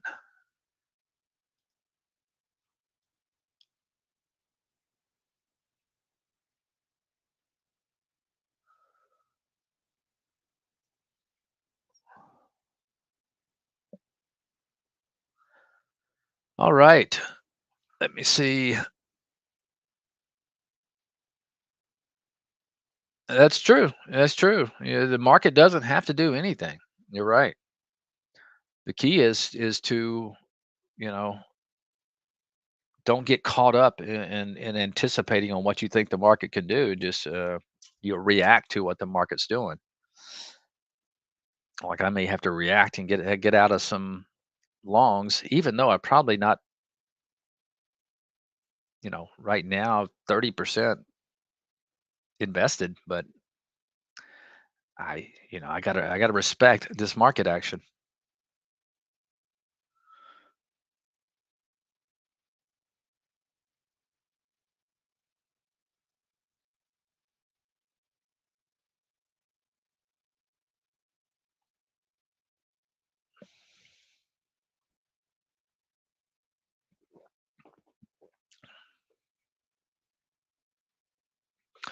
Hi, Perfect Circle. Happy Friday to you too, buddy.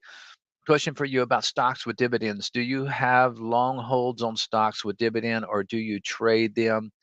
Like, um, good question. Me in particular, I'm more of a shorter term trader. That's more of a kind of an investing. Uh, I know the dividend stocks are doing kind of well right now.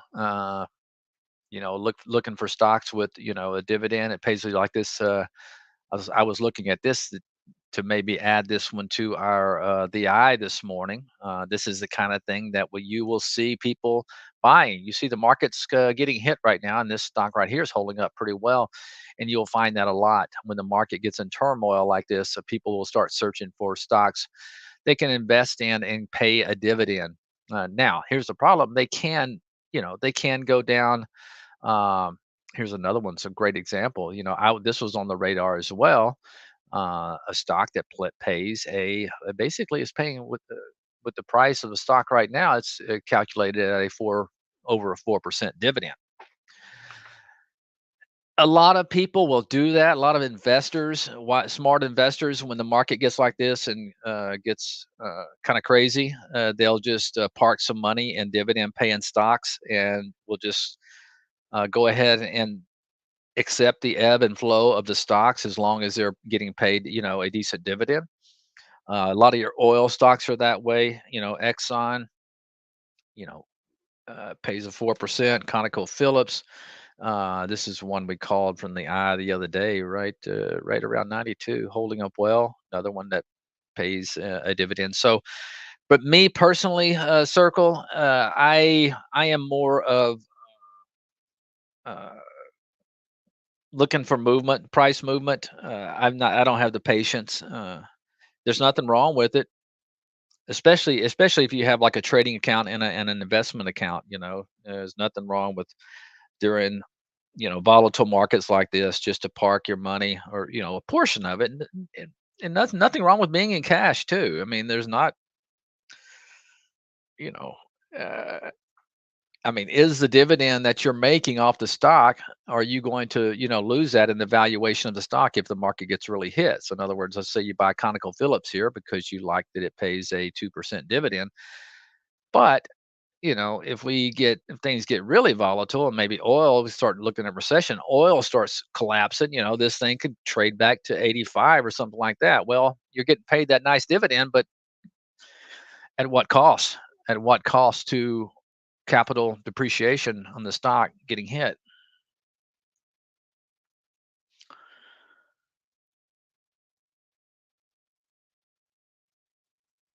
Yeah, I'm just like you hit the nail on the head. How can you recommend for someone who would prefer to hold longer for dividends but can't turn a blind eye for the chart to the chart? Yeah, I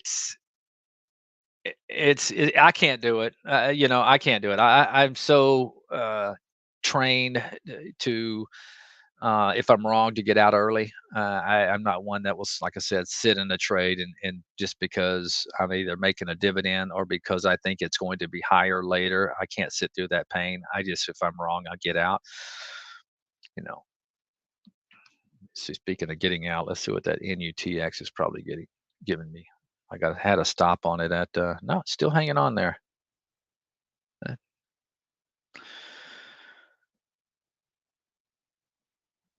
PayPal, I got in this one. This was a call at 80. I bought this in after hours, after earnings around 84.50. And then I added yesterday. Okay, and this is one where I had a nice movement, yesterday about 10% gain. Boom, I banged out half of it. So now I'm sitting in the other half. And because I'm sitting in the other half, I can take this, this pain. Qualcomm, on the other hand, I did not bang out half of it. So because it was a smaller size, I didn't like it as much technically. Uh,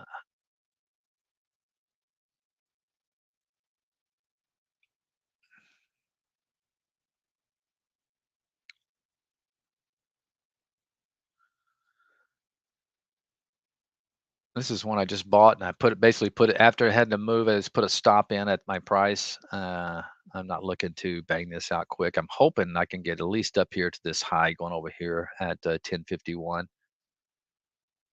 I know y'all had a nice, move in the trading room the other day. That'd be nice to see another move like that, and it is going back to highs.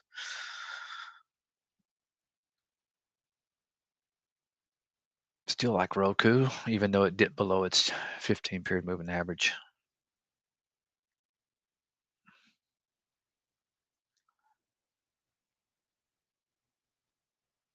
But if you guys have any questions about playing a market like this, because I know most of you in here, I mean, we've basically been in a bull market for the last 13 years.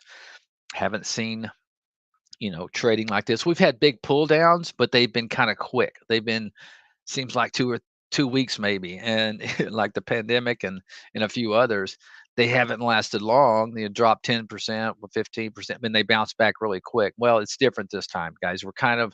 This is more of like a typical, bear market top. Tops are hard. They're a process. So you get a lot of, the dip buyers have to learn like, oh boy, we can't keep buying these dips and getting, whacked in the head. So, this is even though, it's in the grand scheme of things, it's not like it's a big bear market by any means, but we have to admit, since the beginning of the year, it's been a bearish tape. Okay. The trend is down, and we're going on completing 4 months now. So, uh, until we get back above these moving averages, you just gonna, me personally, I look for quick hits, quick gains, stick and move.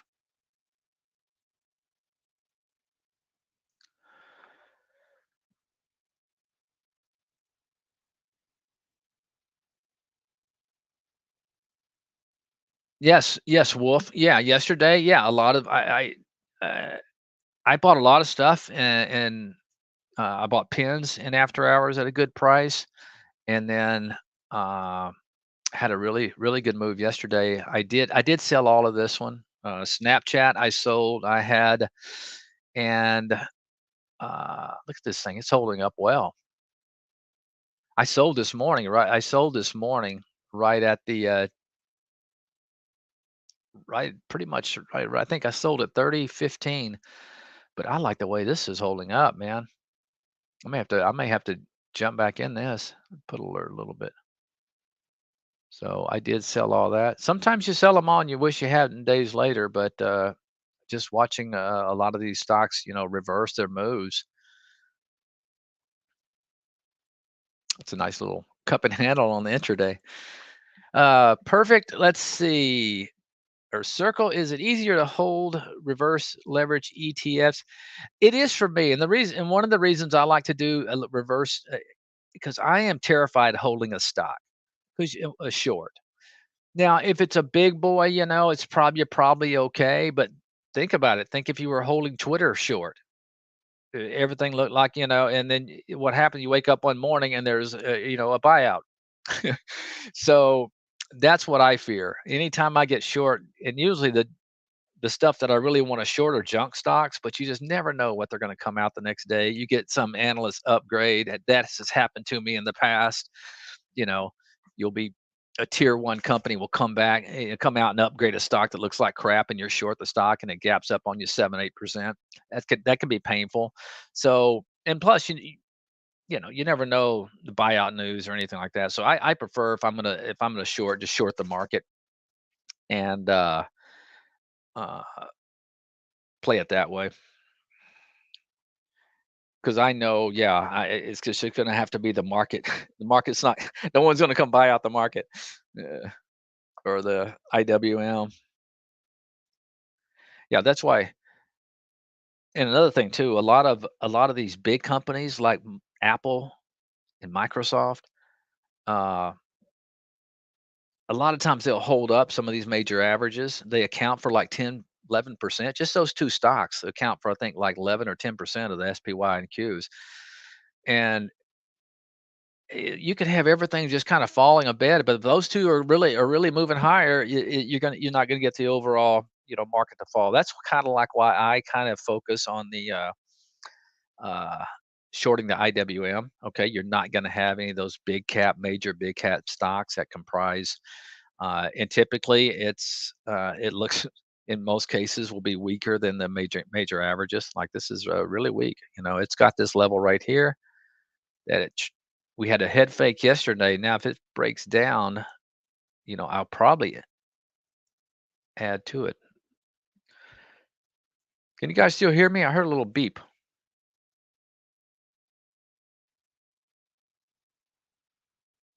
Yeah, see, it's kind of a double bottom right here. It kind of broke down through. It had a head fake yesterday. Let's see if it gets back through that.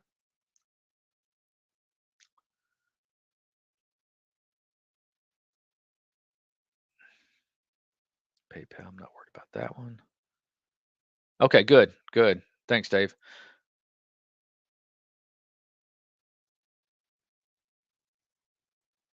Yeah, I love kind of rolling over. I didn't buy that one this morning.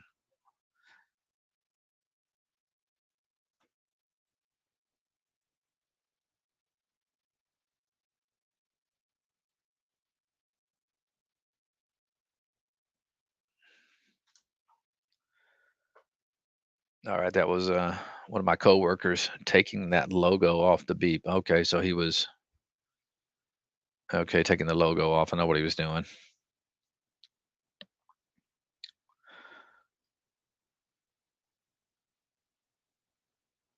Yeah, now everything's kind of getting weak. Even this NutX is kind of rolling over on me. Okay, thanks guys, appreciate it.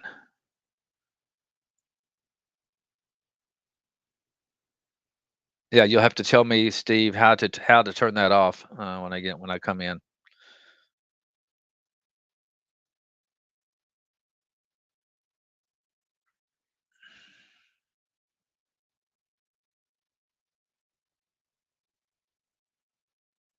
Okay, Dave. Dave wants me to kind of introduce myself and describe the role uh, I have at TI. Uh, Dog, quit barking here.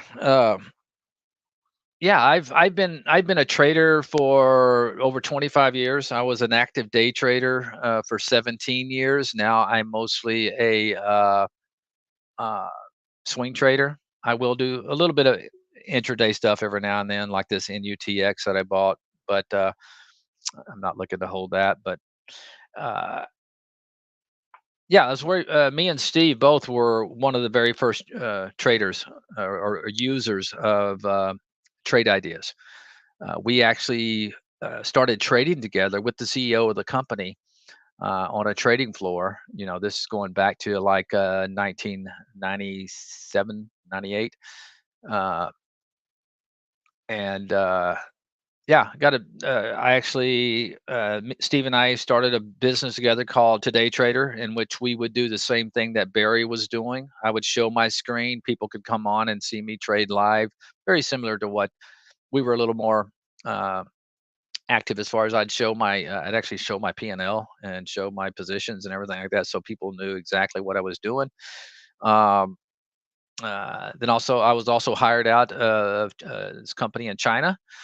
So for a year, I would go over there and train about 450 traders they had over there. I had my own little group that I'd work with, train them for a year. I would go over there 1 week out of the month. That was pretty crazy adventure. Uh, Glad I did it. A lot of fun. But uh, yeah, and then eventually, Steve and I we got into non-performing mortgage notes for a while, and then we decided, both of us, we came back about the same time. We didn't want to get back into the day trader, so we sold that and just came to work for Trade Ideas. Uh, like I said, it was a perfect marriage because we knew the product as well as anybody because we've been using it forever, and we're both successful traders. Hey, Mike C, how you doing?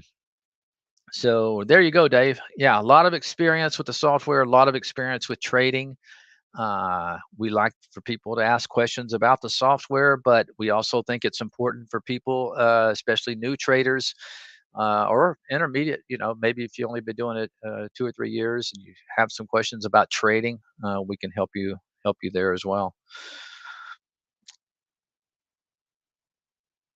Yeah, so I'm glad you made it into these sessions, and hopefully you're going into the trading room with Barry.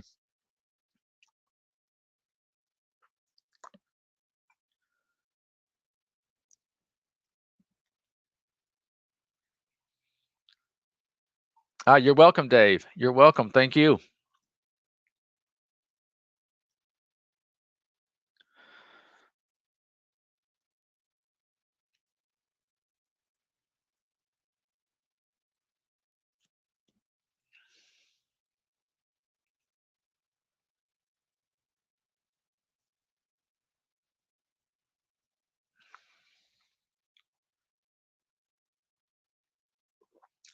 I hope this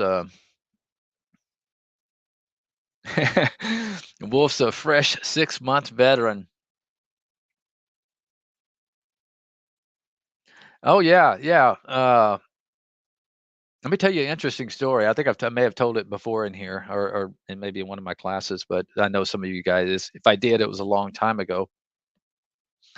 For some of you that may have only been doing it for 6 months, uh, when I first learned to trade, Steve and uh, we didn't have trade ideas. Okay, we were just on a floor. We had a little high-low ticker that showed everything coming through. It was just kind of a running stream. So we didn't have all the tools that you guys have available to you. So we were just kind of, pretty much on our own and learned to trade. We For the first several couple of months, we'd just trade, two or three stocks over and over. I think AMAT was a big one back then. Comms was a big one. Uh, you would learn to trade, and we'd trade off level two. Uh, I took a beating for about 8 months, and it's funny. It's almost like magic. It's finally. I mean, my count got so low. I think it got down to like $8,000. And luckily I had a manager that was pretty cool that was giving me more. Yeah, WorldCom is another one, Steve. I had a manager that's pretty cool that was giving me more buying power than I probably needed. But um, it's weird because when I got down that low, I told myself, I said, okay, you know, so if I blow $30,000, that's okay. I'm going to, worst thing, I'm just going to forget. I'm not going to have any fear, because the worst thing can happen is I go back into the real world, put on my suit and tie, go back to work again. I was relatively young, so maybe, what's the big deal? I gave it a shot. It's weird when I let that fear go. Okay, it just like everything turned on a dime. Uh, because I had to focus, and I'm sure a lot of screen hours and the focus that I had, my entries were always good. I think that you know the only component that I was missing was releasing that fear, and once I released that fear, it was amazing. I turned around from that point on. It just immediately just turned the corner, boom, and just, I mean, the next year I think I made 300,000. It was just crazy. It was, but that was, I tell you this because I mean it's a thin line. Okay, you want to have, you need to respect the market, so you can't just, you know go at it just, crazy, and not focus, and not have a little bit of fear. But if you have paralyzed fear, I promise you guys that you're not going to make it. You got to be confident, but yet you have to respect, the market, and your losses for sure. But and of course not be greedy. My problem has never been greedy. If I have a problem, it's always been selling too soon. But uh, I would rather have that problem than letting winners, run against me.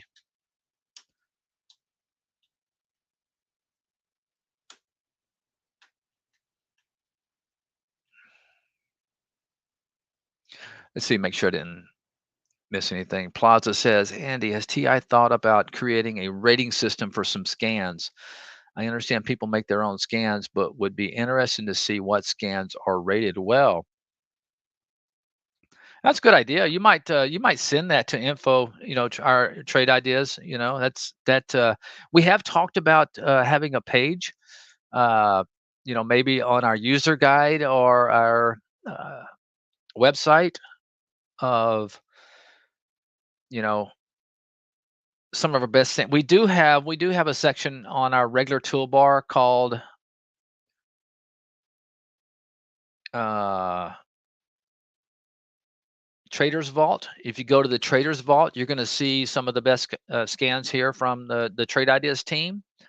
But a rating system, yeah, interesting. That may be a feature request that you can send to our email, Plaza.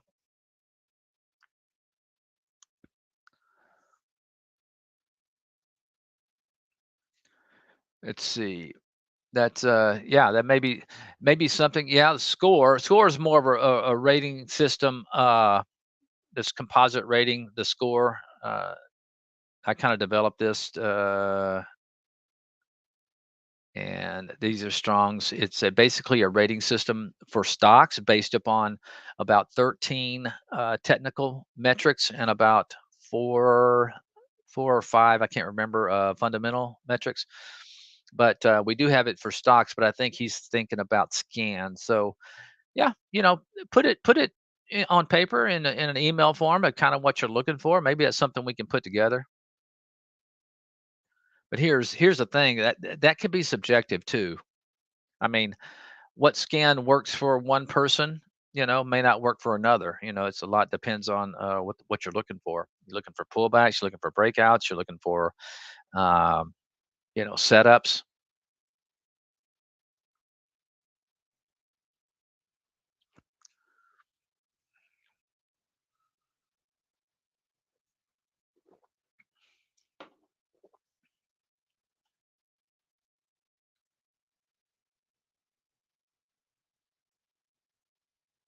Yeah.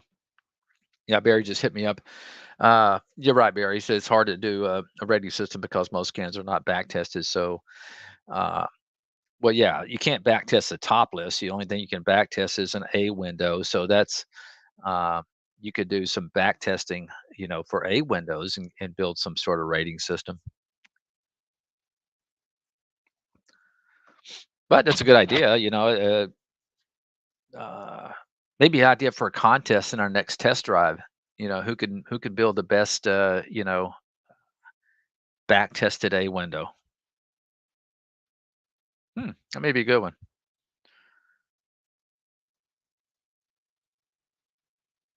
Have to jot that down. Think about that one.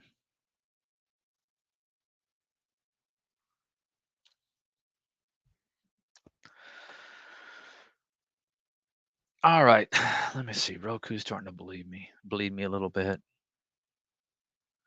That RDBX didn't last long.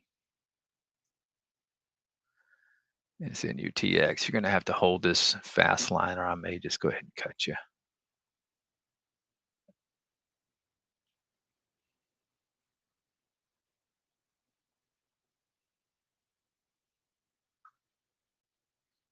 Andy, I think maybe you can hear me now. I can hear you now. How you doing, buddy? Okay, not bad. I thought I'd jump in Oh, regarding that suggestion, and it's a great suggestion. The issue I would have with it is that most of the scans that people create, probably most people don't backtest. And so right. I think that, for instance, me, I don't backtest any of the stuff. I just want to see the alerts, okay, because they could be of interest to me. So the problem with trying to rate something like that is how I would use an alert I get from mine could be completely different from somebody else. I may be successfully using mine, but somebody else looks at it, I don't understand how to use it, or they get in at the wrong time. They're not reading the charts right. So to me, it would be really difficult to have like an overall rating system for scans that are not back tested. That's my opinion, of course, but Oh yeah. I do, I do understand what who was at the plaza was talking about, but Uh-huh. it's pretty different because people It ask me is. actually. Well, people ask me, "Do you back test my alerts?" I don't. I don't care. If I No. back tested them, I'm sure they would be horrible. But that doesn't matter to me. I just want to see the alerts, and then I can make up my mind if I want to trade. And I'm not getting so many alerts in these windows. I'm not inundated. So I don't mind, having to click on a few alerts during the course of the day to see if it's setting up for me. But I would never back test it because it probably would look horrible. Yeah. Anyway, and I didn't want to jump in, but it was interesting when you were talking when the suggestion was brought up because I thought of it too, but way in the past. But I thought, you know what? How everybody trades things differently, so Hmm. it's very difficult in my opinion, to kind of rank that.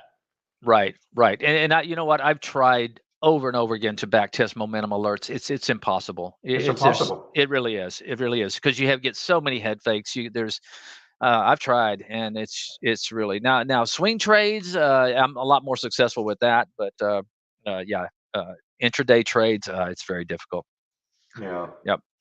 Okay, I'll mute myself again, Andy. All right. Okay. Hey, Barry, you don't have to come in early. My wife is going to be able to pick her up, so uh, Okay. I can go the Okay. full hour. All right, buddy. Thank you. Okay.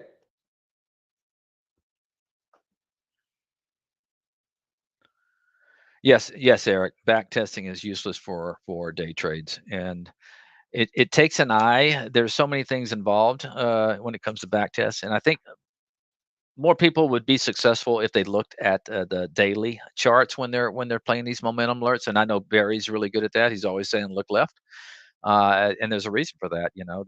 These alerts, when they have that kind of momentum behind them, they tend to go to these areas on the daily chart. They have a destiny, we say, and uh, I find a lot of people that will have these explosive moves, and they're not using any type of range breakout. Like all my windows for explosive moves, they have at least a 10-day high on them.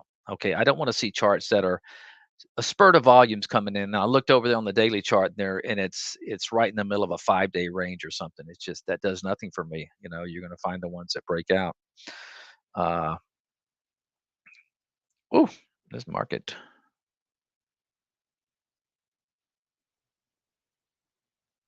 is getting ugly.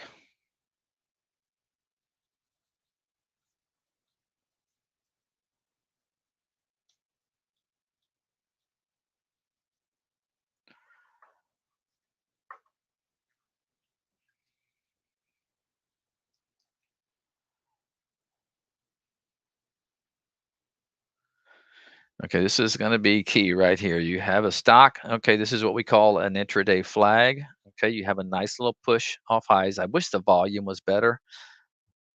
Uh, the relative volume's just below 2, but you have a move, intraday move, and then you have a flagging action, and then you have a 10-period moving average coming up below that. Might act as a launching pad for a higher move, or it may fail and collapse. We'll see what happens here.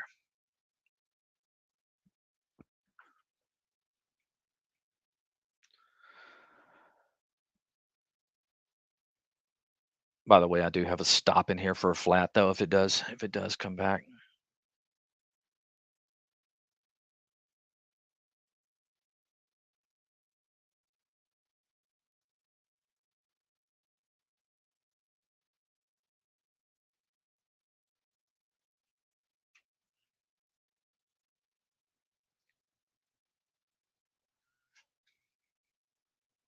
Let's see if we're coming to any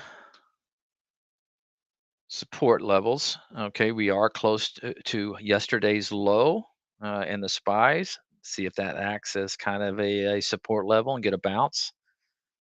Not quite there yet. Let's check out the Qs, which I suspect is already through. No, it's not. It's the same thing in the Qs. That's weird. They look very similar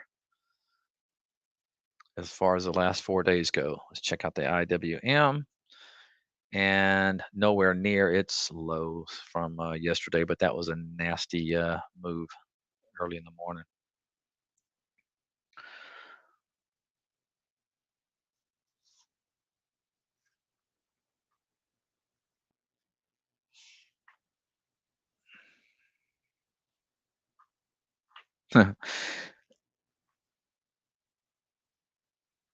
Next stop, 317. Let's take a look.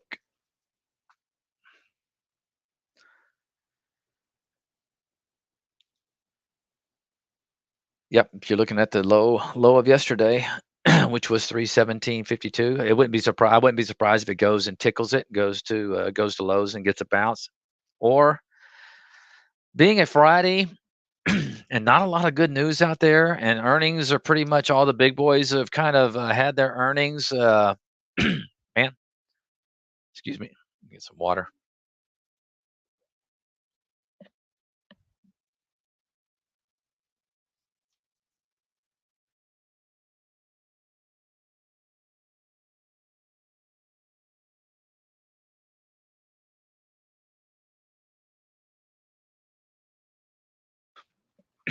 Yeah, I wouldn't be surprised if we bled off further today. Well, time will tell. But when you have stocks that we've seen like Amazon's another one that has a real big weighting, in the Qs, and I think the spies as well. And Apple, really need for Apple to probably dig in here if you're bullish.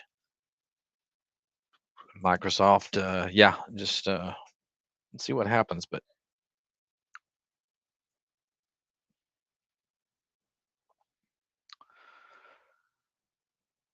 Qualcomm, I thought they had decent earnings. There's another one that pays a dividend, but like I said, I'm not in it for the dividend, but I'm not that much pain right now at all. But I really would like to hold this level.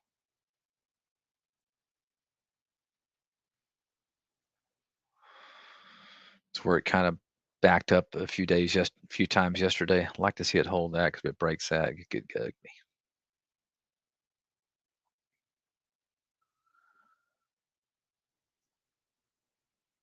All right, Nutdex. Okay, you're sneaking up. That 10-period moving average is sneaking up on it. See what happens.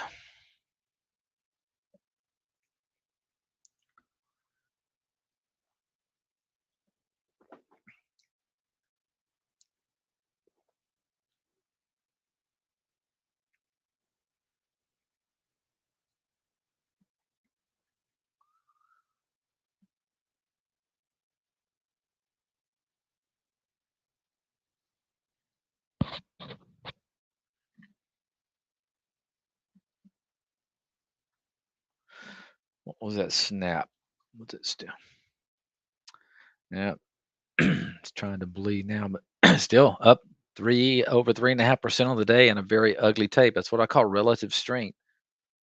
Uh, that could change real quick, but if it can get above this 10-period moving average, could have a move.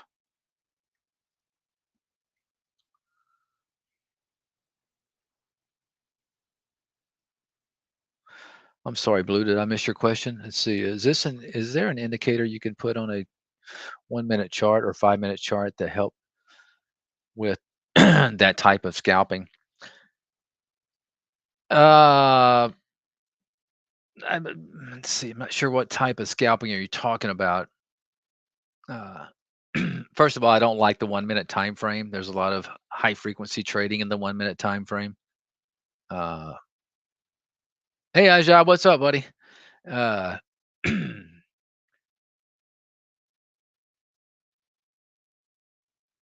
yeah, Blue Moon. Yeah, I'm not sure.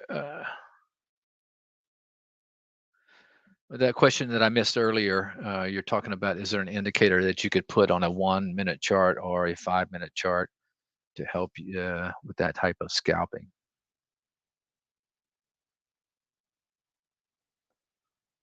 Oh, okay.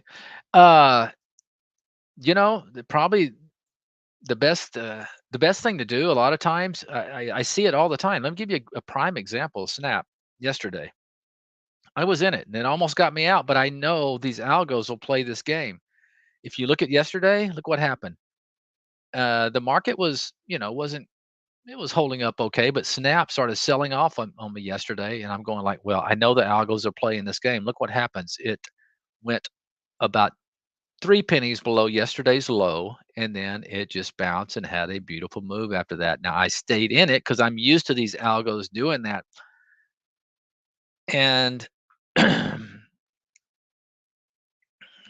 I think Steve had a one that he used called bouncers. Let's see if I have it. And it looks for stocks that kind of took out yesterday's low and then they come back. Yeah, check out this one. Nothing in there today, but see if there's anything in there yesterday. Okay. Yeah, there's one from yesterday. It took out the low. Now it did get ugly again and bounced.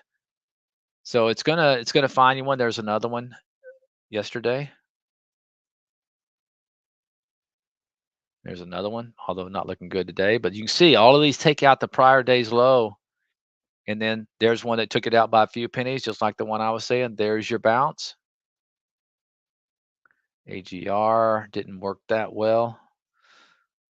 That one worked beautifully, although it's selling off today. Boy, everything's selling today. There's one that didn't work. But anyway, I'll share this with you, and I'll share it with everybody in case anybody wants to play that type of strategy.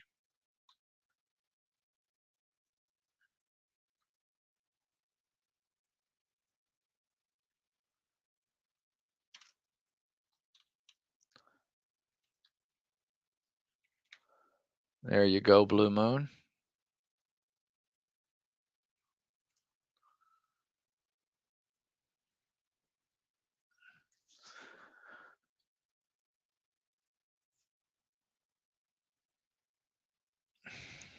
All right, let's see this.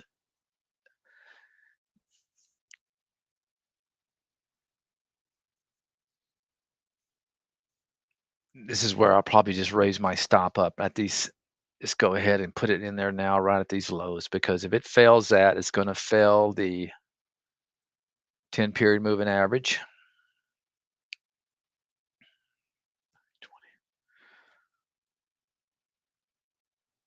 And then I'll probably get wicked out, but I don't care. This market it's just ugly. I need to take some profits when I can.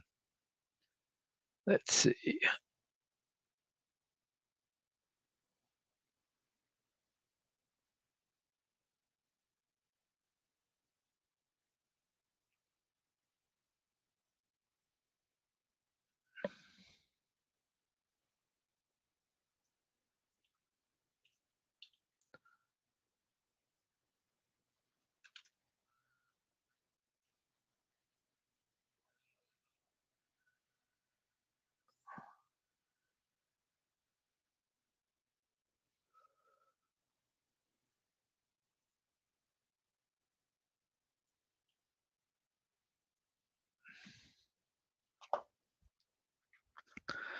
Woo!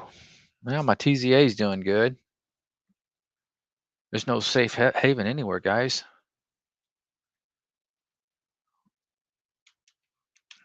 Let's take a look at the sector. K-Web still up. That's a tough. UNG still having a good day.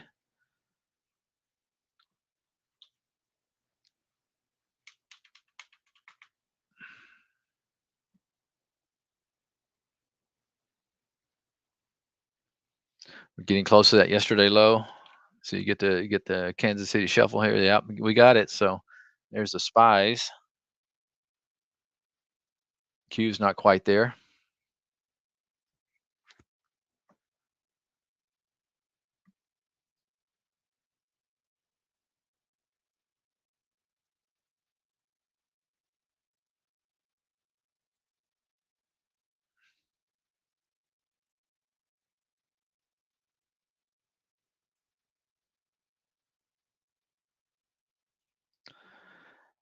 Seeing some decoupling from the gold and silver sector for some reason. Look at this daily here. Okay, so look what gold has done. Over the last. I meant some silver, but it's not SLB. But look what how gold has held up, and look at the silver chart. You've never seen this. It's totally decoupling. I'm not sure what's going on, but it's very strange. Thought silver may bounce today, but it's not. GLD's holding up, actually up on the day. You're welcome, Blue Moon.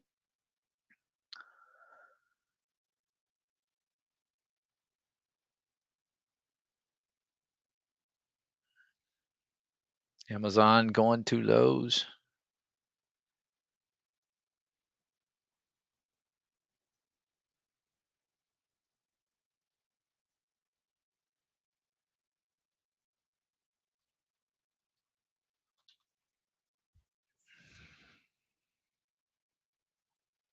Let's see what Pins is doing. It's holding up, not bad, I guess.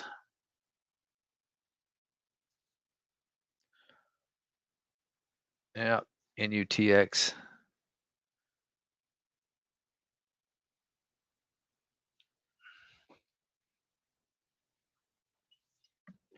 See if it can launch it, or is it going to break?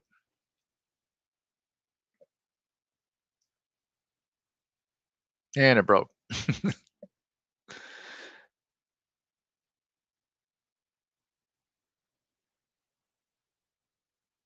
Yep, I'm out of that.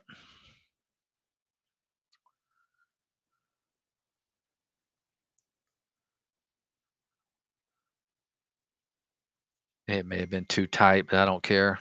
I'm not in the mood.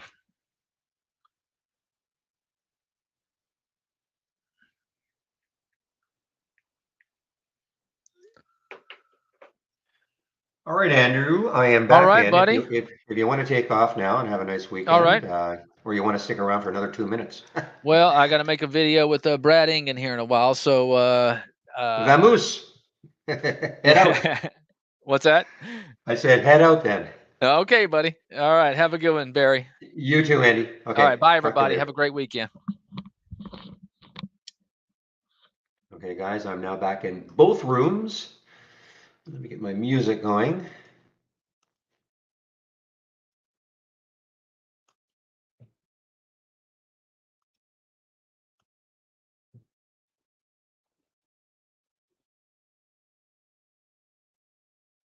So, guys, what I'm watching for, I mentioned this in the main room, but I'm watching the CYN. Okay, the CYN. I'm watching this one. The longer it holds over 15, 15. I keep saying 15.5. It hit 545, but if it keeps holding this 5 level over 5 and we get some volume, that could give us a little trade. Okay, how much I don't know. You look left, and the next highs are around 6, so it does have some room. And I'm talking about the CYN.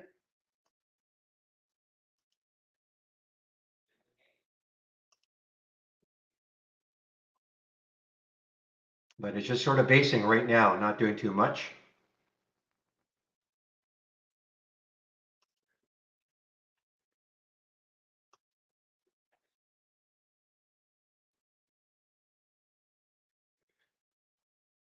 Okay, PSA weekly. Okay, let's take a look at PSA on the weekly chart.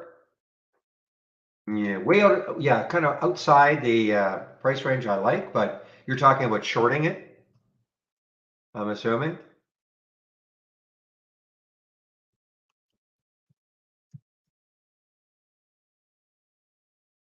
Assuming you're talking about shorting it because it's moving down on the weekly, and the next area would be down around 363. It's just way outside the price range I like, but I guess I see what you're looking at. Has earnings next week. Next week, May the 3rd. When is May the 3rd?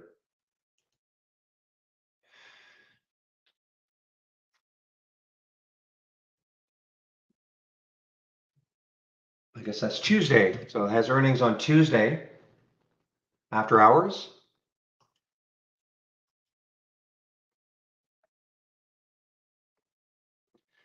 All right, guys. Again, that CYN just teasing around that 520 mark.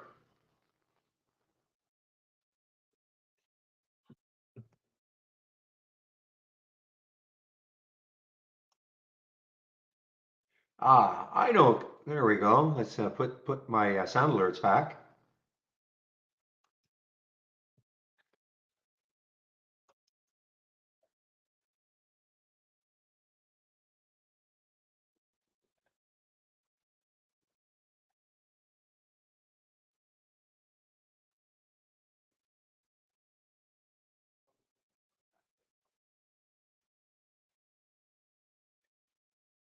Now I noticed that CYN is on Zach's top scan. However, no shorts available for me anyway at Interactive Brokers. Okay, there it goes a little bit. A little bit. Was it on volume? I mean, well, I mean, it doesn't always have to have volume, of course, but it helps. Let's see, we get a little volume burst on the 2-minute.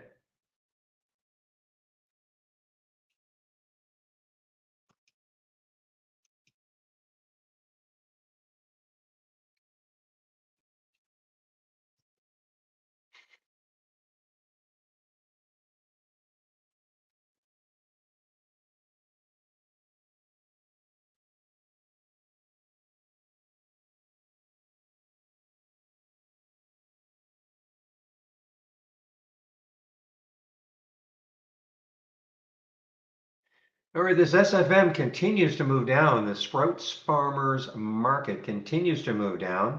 Actually, the last time I saw it, it was just kind of in this area, just underneath this 30 area. So yeah, because I looked at this and I thought, okay, it's got some room down to 29, but it just really hasn't moved much.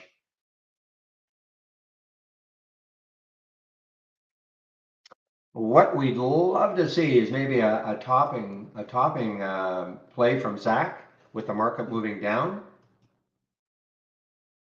Okay, so this is a bottom play, the dish. Okay, 29.55 was the alert, but unless this market at least settles down, it doesn't have to be moving higher, although it's starting to move a little bit higher. Let's just start. You just don't want to try to take a bounce when the market is doing this. And that was what, 1, 2, 3, 4, 5. That was an hour and 15 minutes straight down. I mean, will some bouncers work? Of course, but you just probably won't get the biggest bounce you want. But dish, so the alert was at 29.55. So right there. Okay, you know what? I'll stick an alert there. I will stick an alert there and see if it takes it out. And if the market puts in a bit of a rally, that could get it going, because then the next area of resistance is around 30.16. So that'd be about 50 cents, which wouldn't be too bad.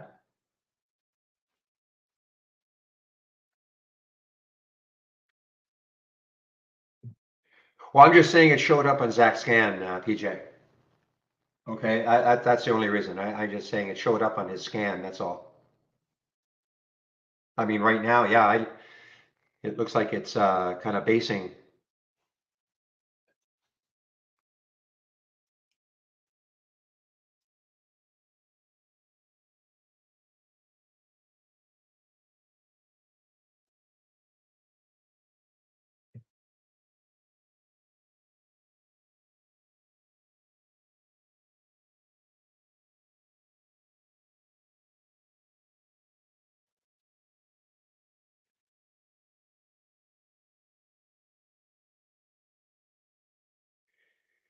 Yeah, Zach, it's a little bit bewildering.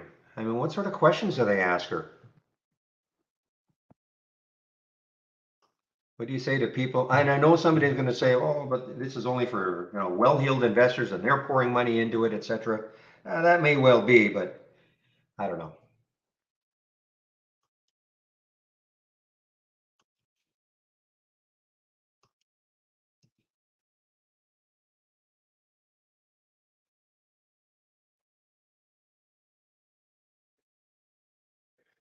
Oh, I have no idea. Are we there yet? 1320 Wolf? I have no idea if we're there yet. The bottoms. I mean, today, I don't know.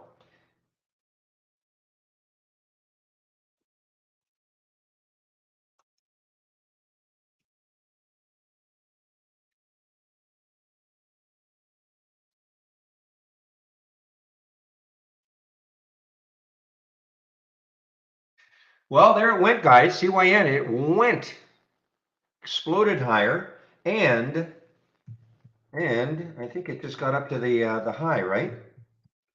Was it 45? I think. Yeah, it just got up to that high, I believe, 45, and right there it got up to 45. So the challenge is to take that 45 out.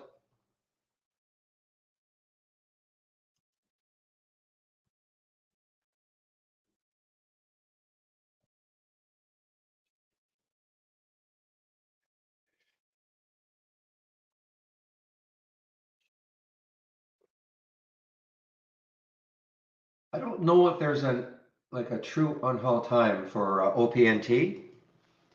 I mean, you might have to go to their website. Maybe there's something on NASDAQ, but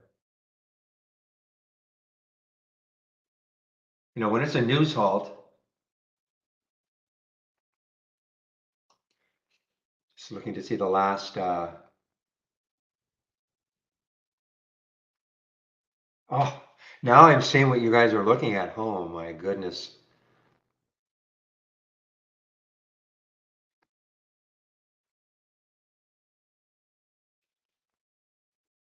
Scythian PR Newswire. Wow. Well, the problem is it gets picked up. Yeah, I mean, it just gets picked up. These are algos picking up, a stock symbol.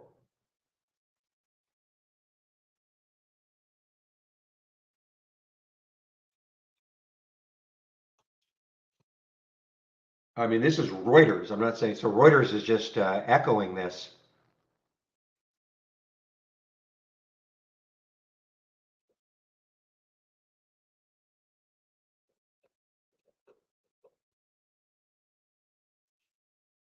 Wow.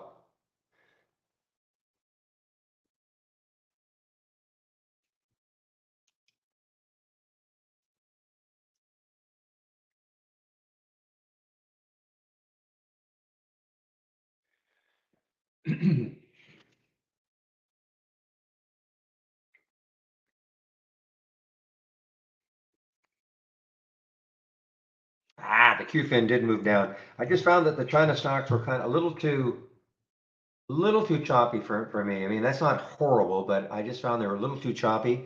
What is KWeb doing right now? Probably moving down. No, see, not really. Not really. There's no big dynamic move.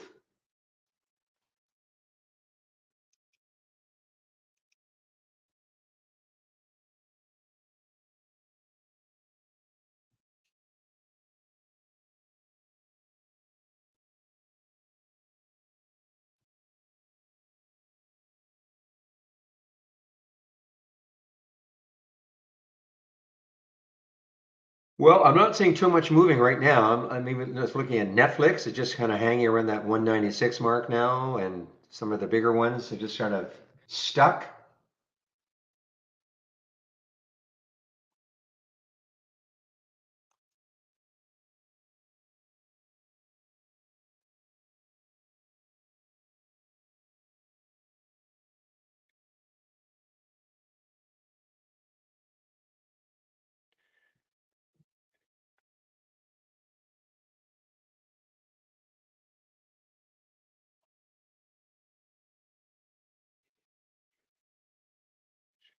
Well, William, you're right. Of course, journalism is like any other business in theory, in that everybody's trying to get it out first.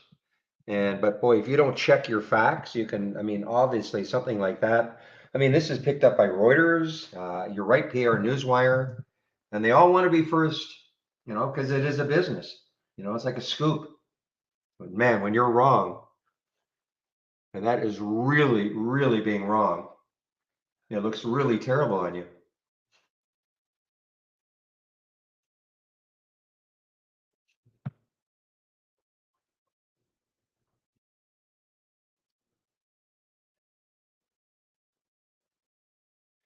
Yeah, there are 151,000 shares available at Interactive Brokers. Yeah, this fall. But when this opens, I'm sure it's just there's gonna be an immediate gap down. Yeah, so here's the problem I got with that, Zach. You know, and listen, I don't know enough about the fund, I suppose, but this is not Warren Buffett, who's got 5 to 10 to 20 to 100 years to hold on to something. Okay, these are supposed to be like the super growth stocks, and you're going to wait 5 to 10 years for a super growth stock. To me, I don't know. That's that's my feeling. I know there are Kathy defenders in this room, and that's fine, but that's not my idea of a growth stock. Now, somebody's going to say, yeah, but if you bought Apple in 1996 and hell, yes, I get it. I do get it. But I don't know. It's just not my idea of something that is like a faster moving stock. You may as well just buy the so-called value stock and hold on for 5 to 10. Well, I understand that you're not day traders, but Marco, I mean, what is it? Oh no, RARKK? I do understand.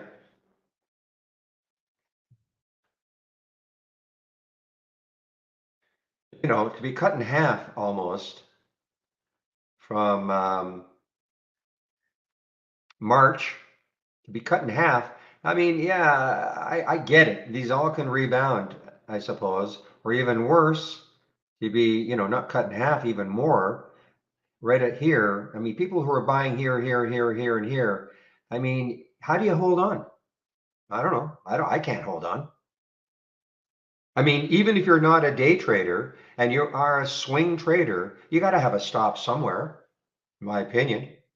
You just can't hope and pray that, oh my gosh, it's going to come back up here. That's my opinion.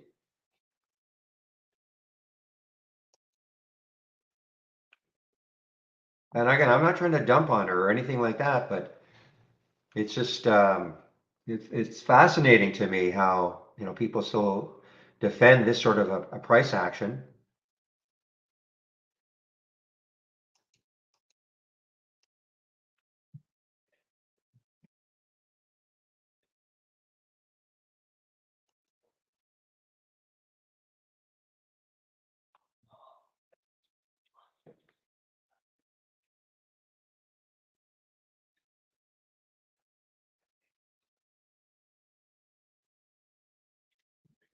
Well, CYN just presented just kind of a quick scalp so far, and that's it. And these two topping tails right here are pretty ominous now for CYN on the 15-minute chart. They got stuck virtually at the same penny, 545 and 545. So amazing.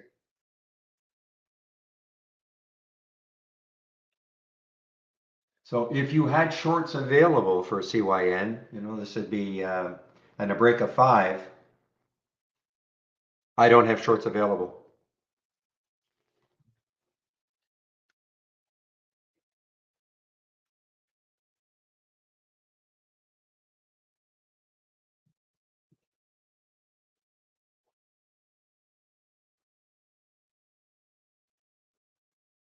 Ah, man, I didn't see this one. This was when I was on my break. FTAI showed up in the 10-day daily breakdown. And at 2170, it's now 2146. It's too late for me now. But you can see, it didn't move down immediately, but steadily.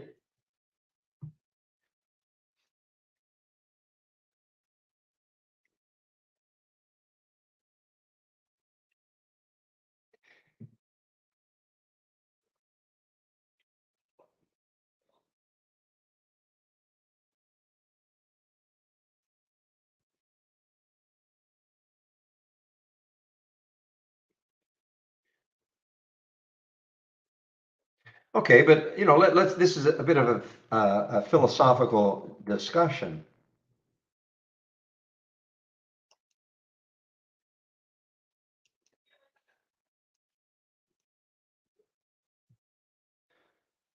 Well, let's say you bought this up here, okay, even at 70, or even worse, you bought this fund up here in the 139 level, you know, waited for a pullback, and you know, because it got up to 158, thought, okay, it's pulled back, I'll buy it. I mean, are you saying, you know, scalpers? I mean, I don't consider myself a scalper, but I mean, obviously, people who are willing to hold something for 5 years or 10 years, of course, I'd be considered a scalper. But are you saying that doesn't matter? You just hold on, you know, forever. You don't have a stop at all.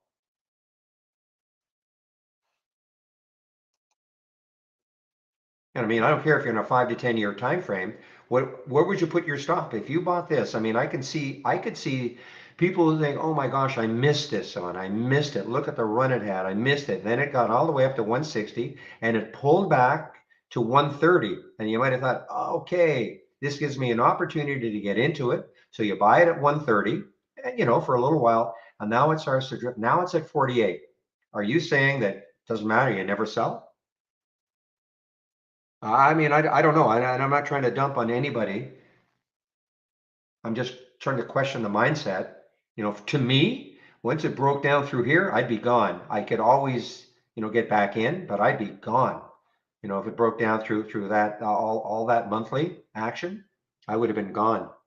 And I don't think that's a scalper's mindset. I mean, my gosh, you're talking about 1, 2, 3, 4, 5, 6, 7, 8, 9. That's almost a year, almost a year. Yeah, it's not 5 or 10 years, but it's almost a year that you're holding on to dead money. Anyway, that's the way I think, but I'm not trying to convince anybody to think like me, but that's just the you know, I just couldn't do it. OPNT at 135. Okay, what time is it now? 117. I'll make sure to put OPNT up at around 135, 130 in fact.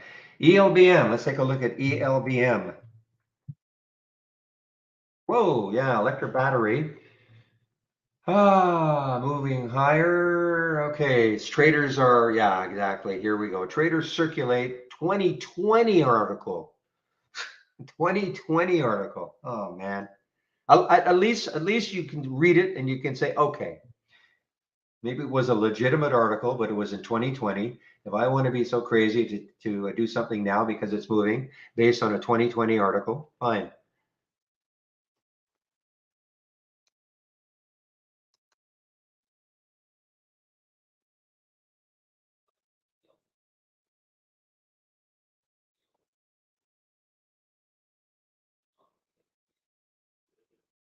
No, I would. I'm not a hater. I think you're misinterpreting. I'm not a hater. I would have said fantastic, great, great, great, great, great. But now what? Okay, now it's basically back to where it all started.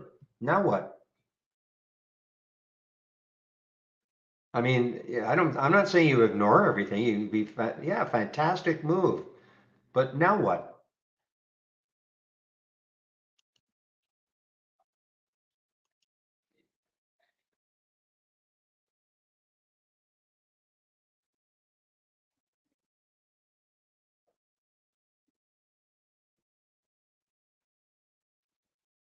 Hey, you know what's popping up again, guys, is Facebook.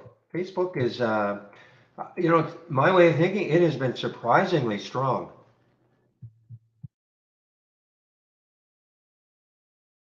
holding that 200 level. That right there, I think I talked about this in the pre-market, or you know, that looked pretty ominous yesterday. You know, it had the fantastic pop, but then it started to fade, fade, fade, fade, got down to 192. But look where it closed. Closed at 207, and now it has not given that up yet.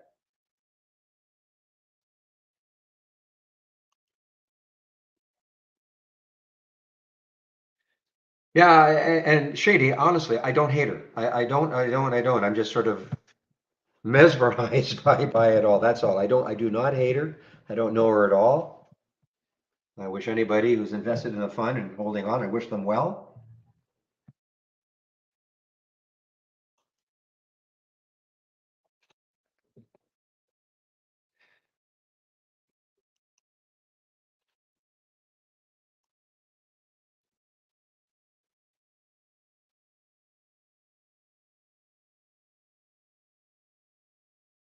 All right, keep an eye on the CYN again, guys. I mean, it's still holding the 5. It's still holding 5. So problem is, of course, these topping tails. But again, if it gets some volume and gets into the 530 level, it might have a shot at taking out those highs.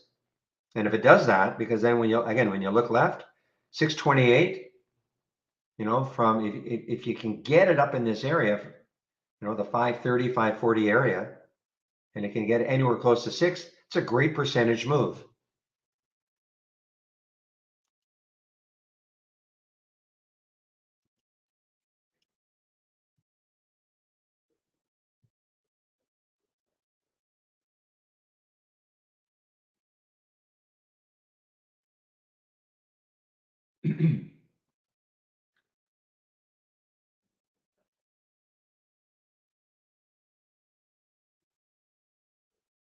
Okay, so this showed up on Zach's bounce play at 275, this being the VIVK. My issue with it would be how much, where could it go? I mean, to me, there looks like there's a lot of resistance right around 295 to 3. So for me, there's just not enough room. That's why I wouldn't take the trade. Doesn't mean,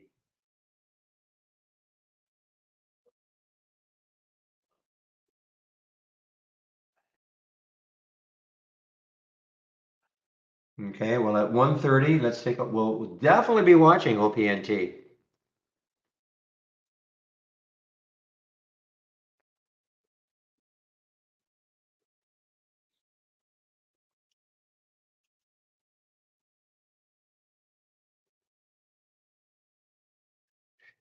Yeah, Redbox is just kind of a very tough intraday trader. Well, certainly today because of the way it chopped around. But yeah, I mean, if you're into a longer term, yeah, I mean, look at that volume today, 55 million. That's actually the biggest. Yeah, this was the day that got it rolling. Actually, this is the day that got it rolling, but it was only 23 million. I mean, I say only tongue in cheek. And then we had this day here of 55 million, and we're already at 55 million here. So this is going to be the biggest day.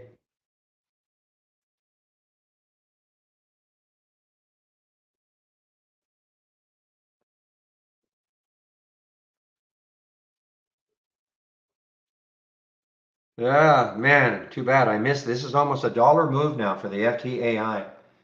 And it was shortable. Yeah, lots of shorts available. Interactive brokers, son of a gun. This was an earnings play. Really no action, and no action at all with this one. These were closed yesterday. Didn't really do anything until, I mean, even if you'd waited to get my alert, well, my scans alert, FTAI at 2170. Unfortunately, I was on my break, so I missed it. 2170, 2095 now. Now, the next low looking left on the monthly chart, if you did take this one, it's right, it's going to be butting its head right, or its bottom, I guess, right up against this area. You can see the bottom here of that monthly chart is 2090. That one is, well, that's below that one, 2042. And what's that one? 2127. So you know what? It's just got to take out that bottom right there. I mean, look at that, 2090, and it's right there. If it does that, look out below 1611.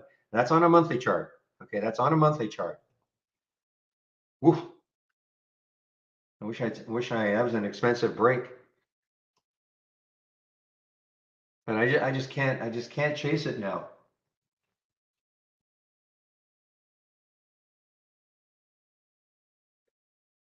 Maybe if it pulls up just a little bit, gets underneath 21 again, but it may not. This looks like it just wants to keep going down. FTAI, yeah. So the report of Q1 loss and all that sort of stuff. So this is definitely an earnings play that's gone sour, and with a lot of room underneath.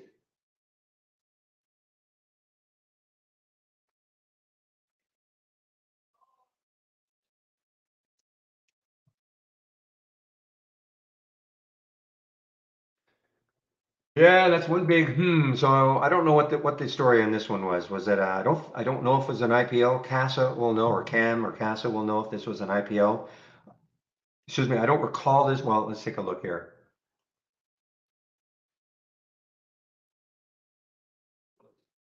So what day was this? This was on the 27th. So to begin trading, share consolidation.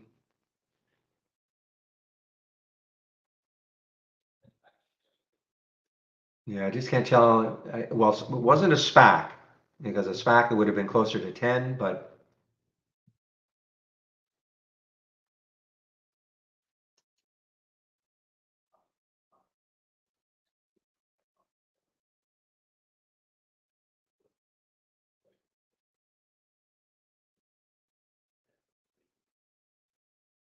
so it's an uplisting.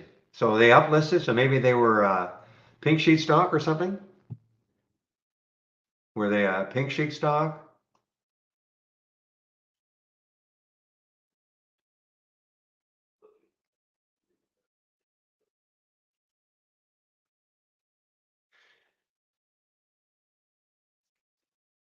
Well, the high, yeah, of course, the high now is right up here today. How'd that other one do?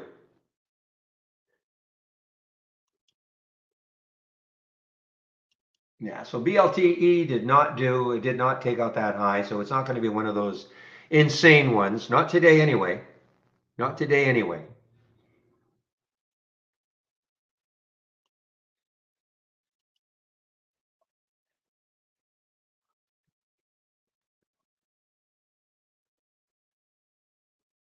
True, true, true, true. The NUXD. You're absolutely right. This was an uplisting also. Or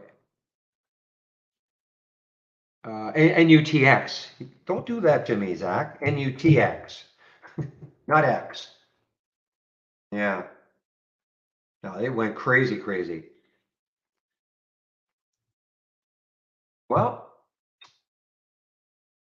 got to keep an eye on it going forward tomorrow. Not tomorrow, but Monday. You know, you never know. And what's the float? Hey, it's a Canadian company. Where are they out of? Toronto. Okay. Boo.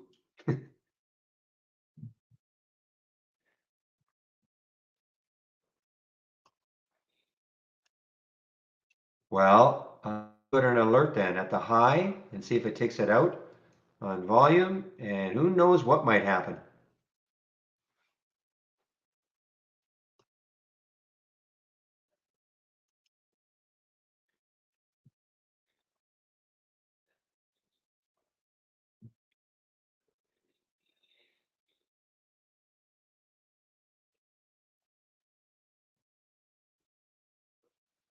Thank you, Casa. And 77 or 77, 777.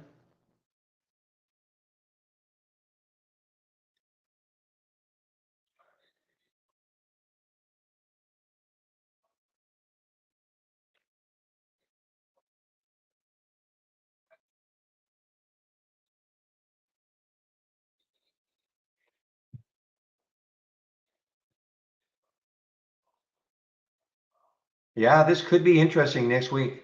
It really could be.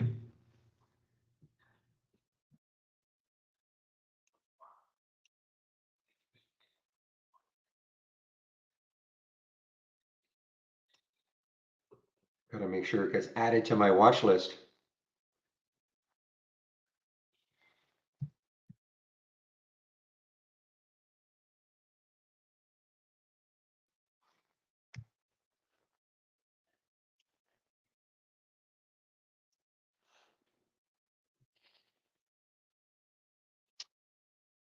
Oh, the OPNT open? Yes, sorry, we should have been, I wasn't watching. OPNT opened and what happened? Well, not yet. I'm sorry. I'm sorry. No, this is just, I'm sorry, this is another halt. Okay, I got it. This is just a new designation. Now it's extraordinary events as opposed to just news. Okay, sorry about that. But somebody said quotations will be out. I think William said that. So let's take a look. I refuse to believe that that's going to hold 2379. So somebody said it should start trading at 135. I just refuse to believe it's going to hold at 23.79.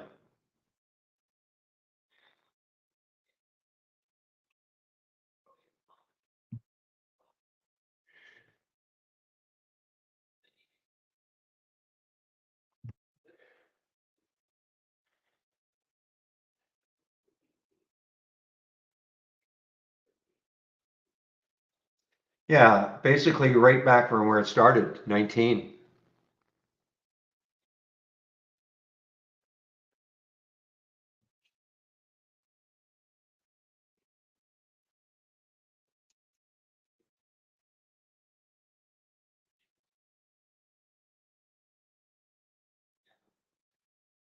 Well, I don't think I'll be able to get it. I think it's probably going to gap down.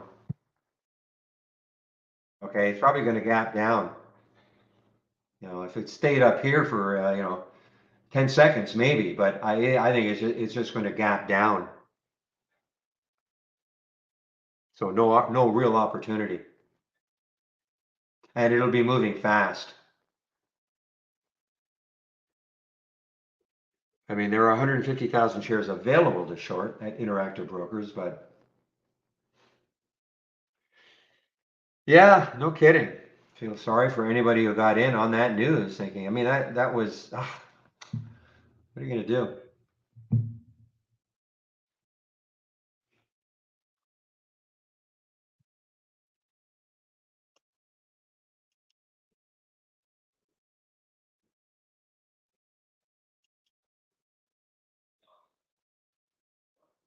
Yeah, I don't see where Zach is seeing that. Must be something else. I don't, maybe there's another area that's indicating a 19 open, but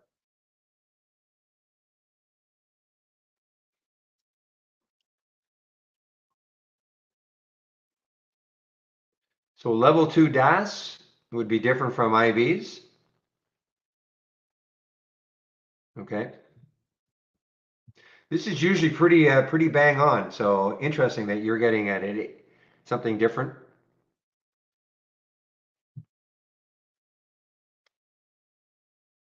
Again, this is Interactive Brokers, guys. This has nothing to do with trade ideas. Yeah, so I mean it's going to open there. There's no chance to short it. Now, how punished will it get? I mean, it came from that 1850 mark. That's when it all started.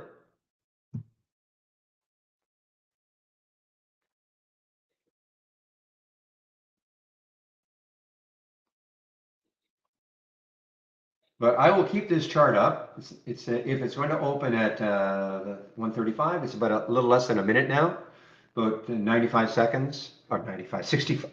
I'll get it. 55 seconds.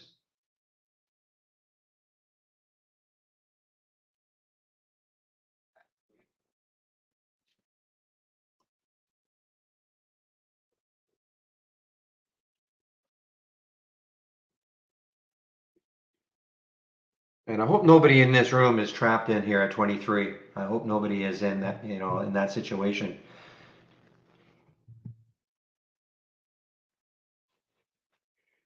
All right, could be 20 seconds.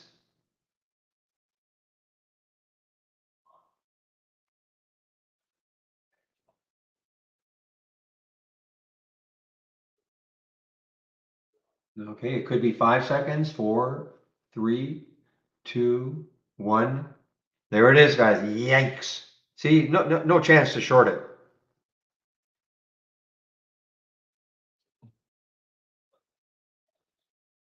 It's very interesting that was not showing up on my time in sales.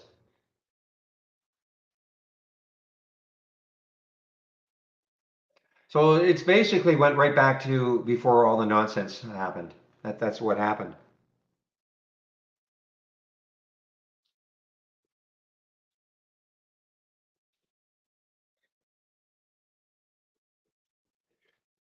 And to pour gasoline on the fire, that came out at 33 at 133. you know, this company that so-called that they were supposedly doing this deal with confirmed.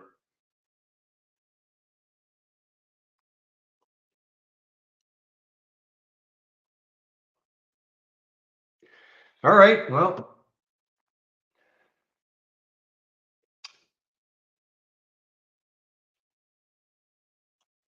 on to the next one.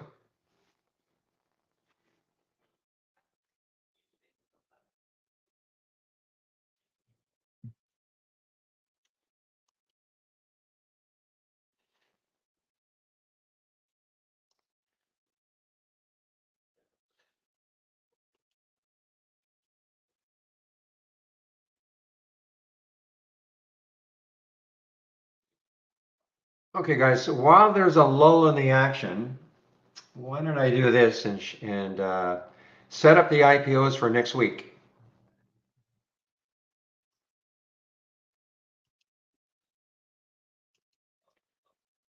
and show you what I do. So here's my IPO calendar. So I'm going to click on, or my IPO calendar. So let's see.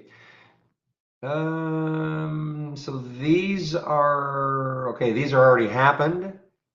According to this, there's just the one. Now, this is not too interesting to me. 35 million, 21 to 24. Look at it. I mean, huge, huge companies behind this one.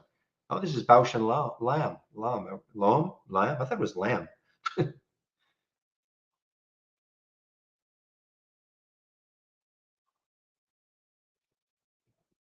Okay. So, you know, the eyeglass people. So they're going public.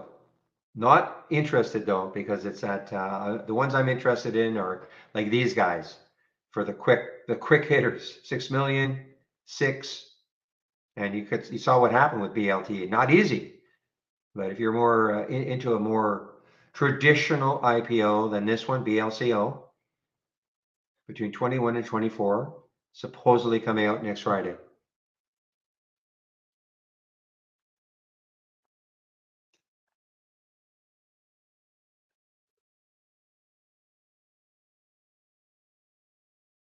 Let me check that other IPO.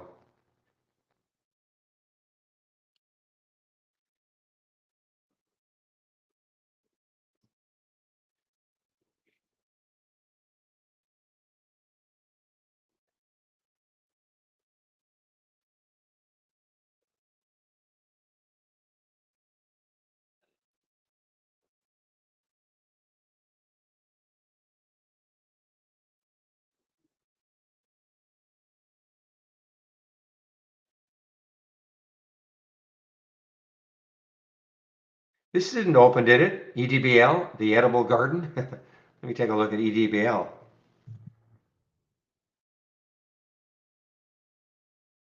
Yeah, so this one did not open.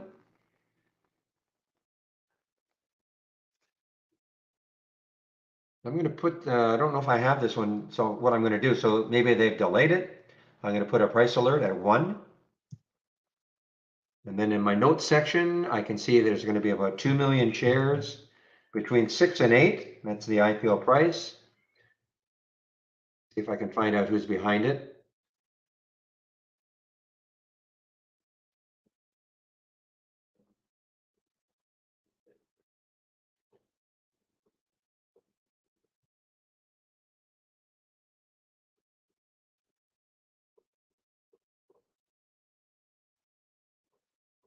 Yeah, it's not as easy as the other side.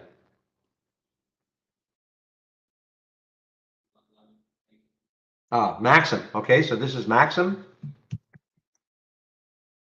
So obviously it did not open today. I don't think it's going to open now. So maybe next week it'll open. So that's what I do. Okay, instead of having, you know, like an IPO alert or filter, I think this is a way better way to do it. Just prepare yourself.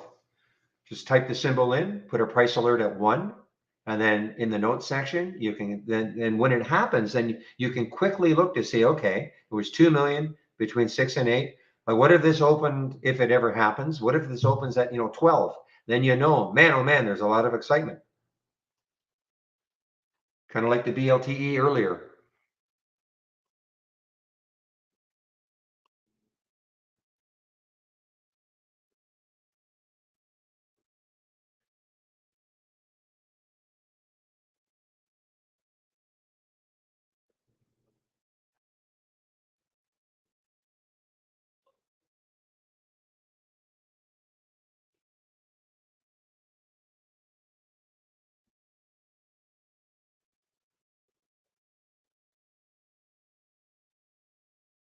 So it was actually planned last year also, Kessa, and it didn't open?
All right, guys, give me a moment. I just want to do something with a couple of people at Trade Ideas right now. So give me a moment. I'm just going to put myself on mute.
All right, guys, give me a moment here. I'm struggling to do something, so I'm just going to put myself on mute for a second here. Not maybe a second, but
No.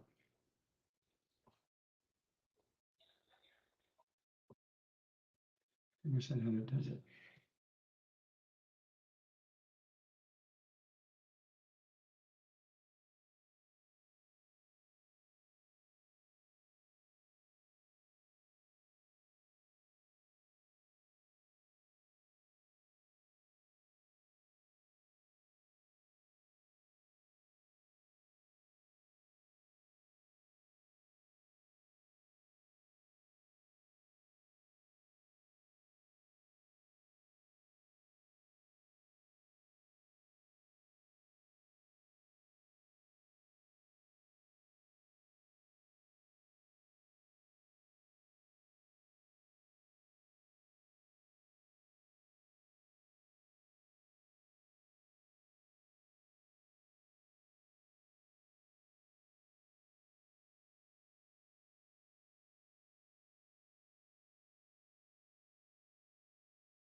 All right, I'm back. So okay, so I had a price alert set for VAX up here for some reason, and the reason being to take this out. So there's the VAXX.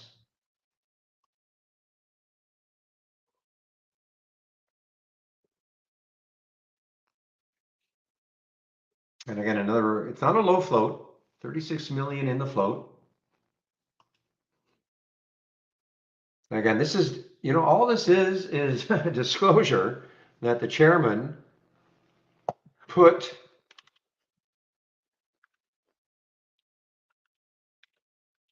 bear with me,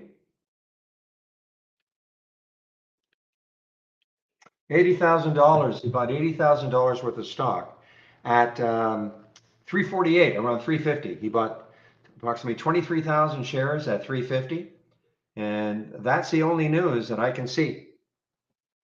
That's what I'm talking about. Hopefully it's not fake, but here it is.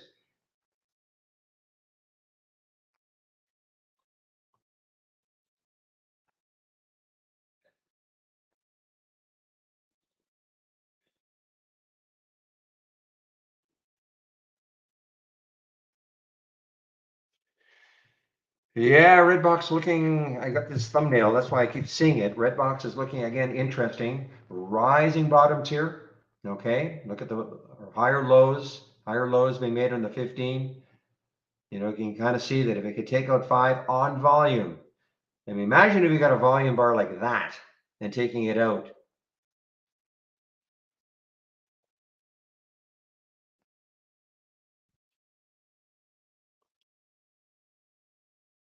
CYN's just hanging around that 5 mark, just over 5.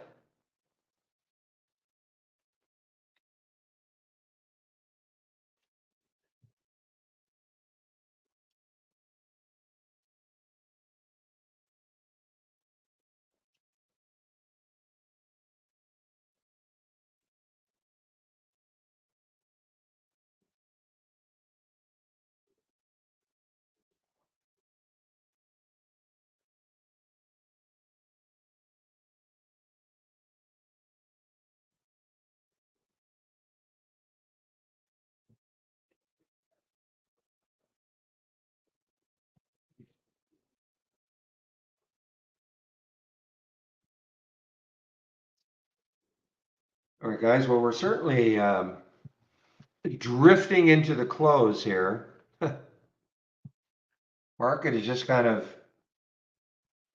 dormant right now. We had that big move down for about an hour and 15, a little pop up Just kind of doing not too much in terms of a trend.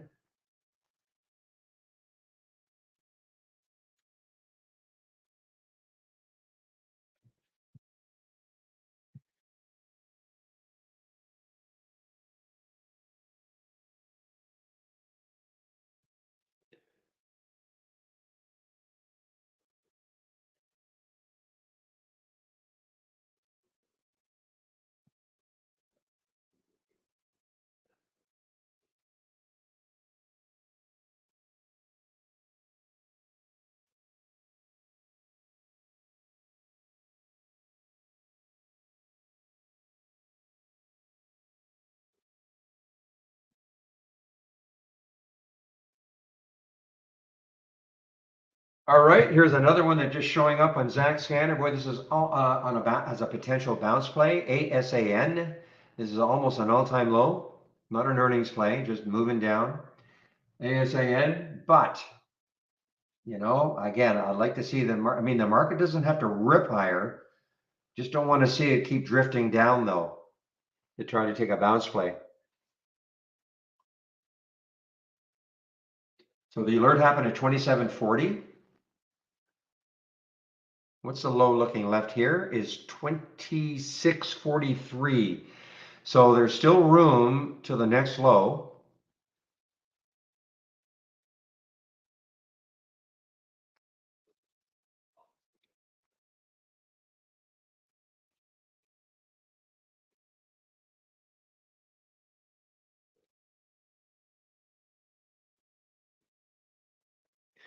Okay, there's an ugly look now for Netflix, guys. NFLX, an ugly look. Look at this. Look at this pop up, move down. A smaller pop up, move down, trend down.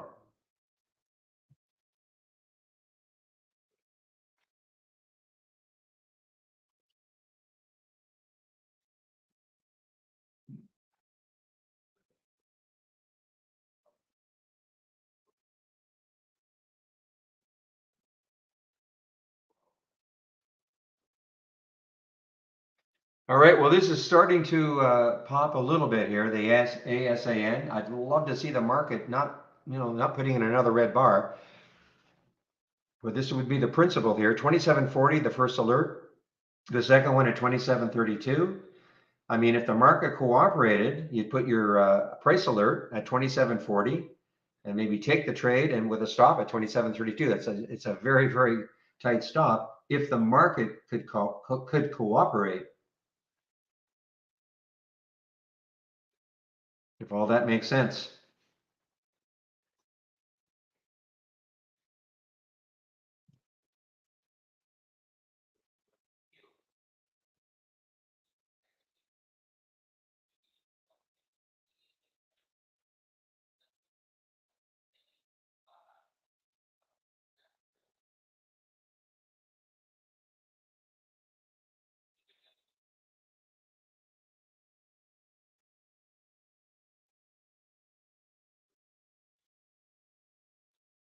How do you get onto a TI podcast? Never? I don't know what you mean. Oh, I see. I see.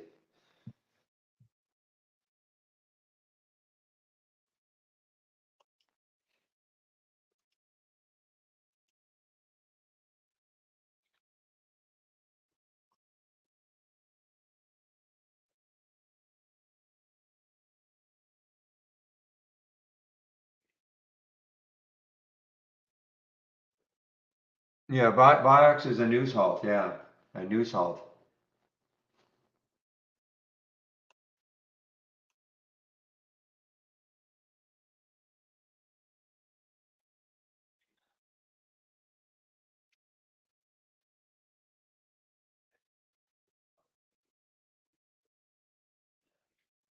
Okay, guys, CYN again inching its way up again. See if we can take out that 45. But right now, I don't know. Hard pressed to do anything.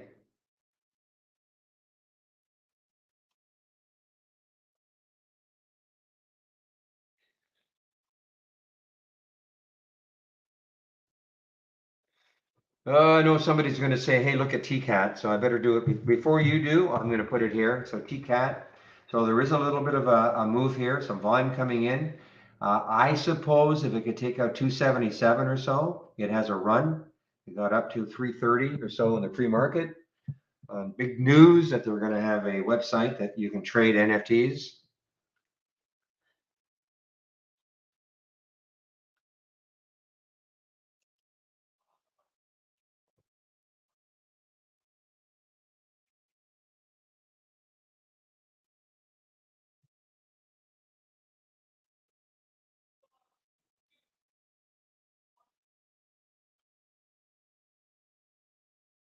Yeah, man, another hour to go. Me and the mic. Now I'm starting to drift here. Indo, guys, Indo. Super risky. Yeah, I'm always amazed that there are some shorts available. Interactive brokers, about 100,000.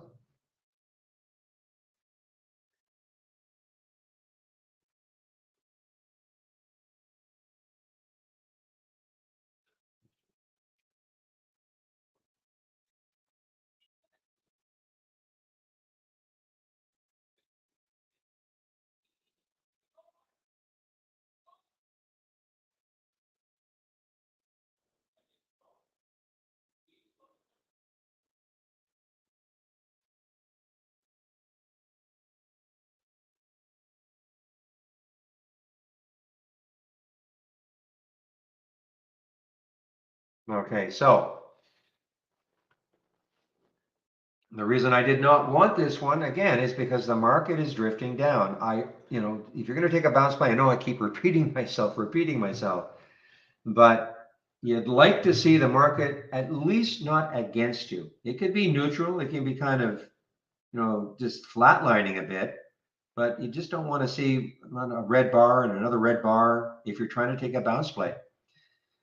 The bounce may work, but probably not that much, and it may not work at all.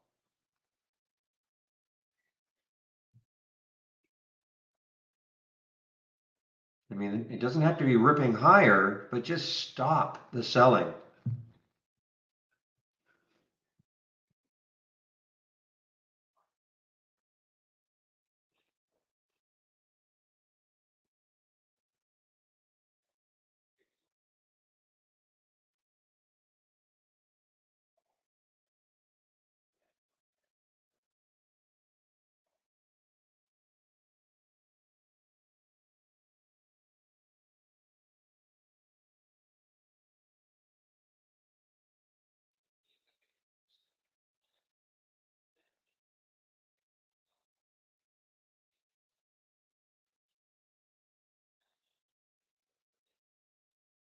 All right, guys.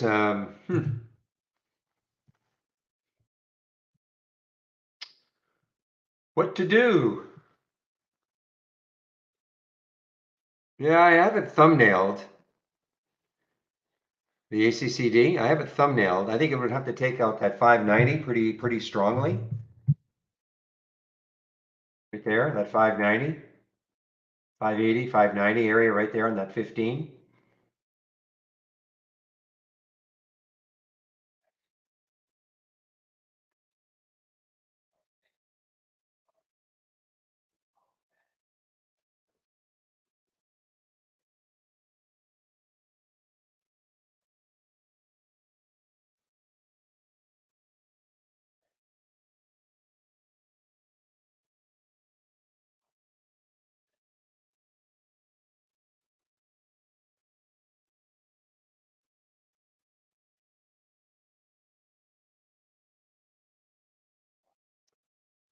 Oh man, okay guys, I think I'll get it. Well, I know it says unmute. I should have got rid of that. I'm not on mute, obviously, but just struggling to find anything to talk about right now. The VAX, I mean, look, the VAX is kind of interesting. I suppose if it can take out that high right up here, I mean, you're giving up a lot, but it could get it running again. Let's take a look on the weekly chart. 670 is the next high on the weekly chart. And after that, yeah, so 7. So 7 is your stumbling block right now. If it can make its way through 7 somehow, then 888 is the next high in the weekly. So You know, if you're desperate to try to do something, you know, keep an eye on this. Hard to believe though, this is going up just because the CEO or one of the company's executives put what did I say, $80,000 in?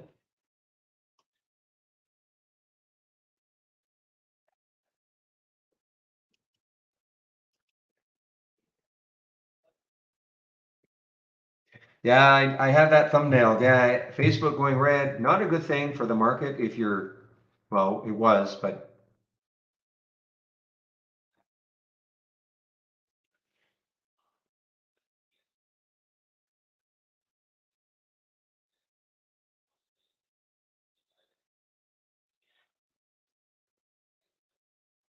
VERB, boy, that used to be popping up every single day. No, that's why it's not popping up anymore.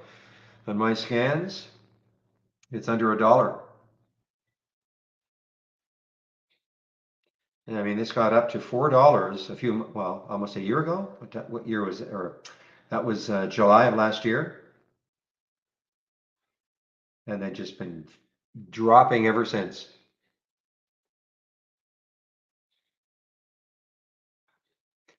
All right, ACCD is getting closer.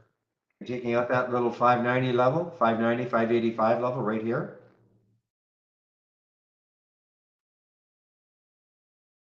That's funny, Zach.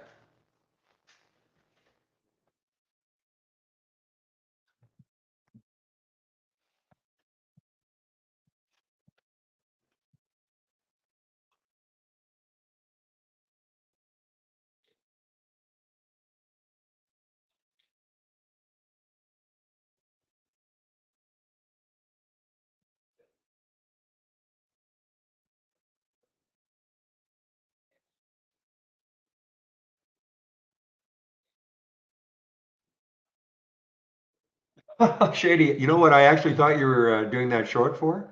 I thought you were saying you're short FB in a biblical way. I was trying to think, okay.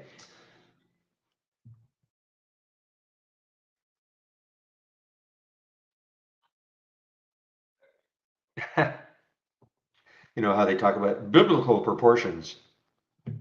So I thought that's what you meant.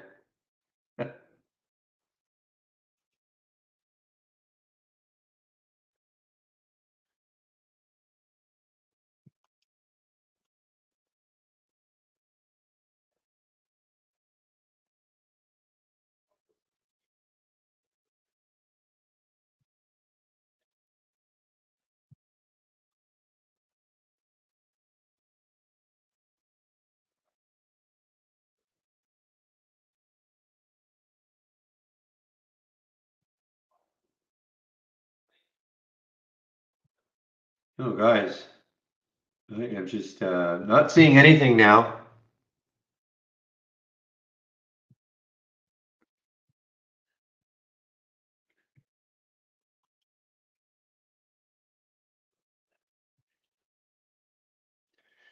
Yeah, I could probably short the SPY, but I won't. As you know, I don't have to be in a trade all the time. Look at WBD. WBD, the only reason I see it is its thumbnail. WBD, another obviously streaming service. Netflix is dropping, WBD dropping. It wouldn't show up any one of my scans because the relative volume is only 0.5, but it looks like it wants to drop.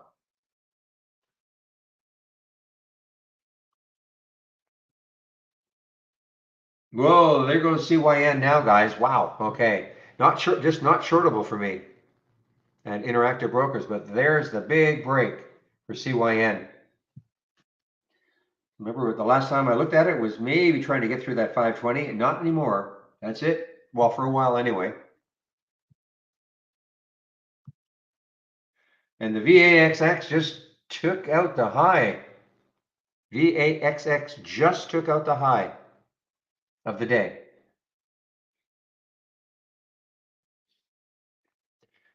And really taking it out now.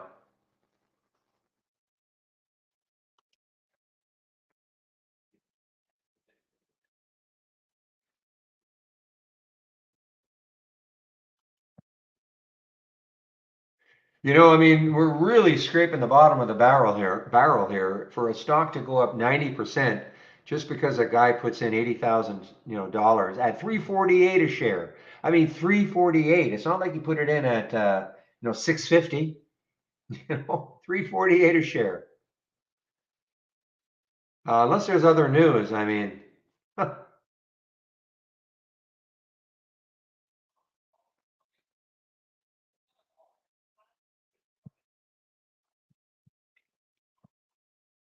you probably look. I know it'd be somewhat illegal, but probably looking for all sorts of ways to dump the shares now, take his 100% profit. Look at this guy. I mean, it's incredible.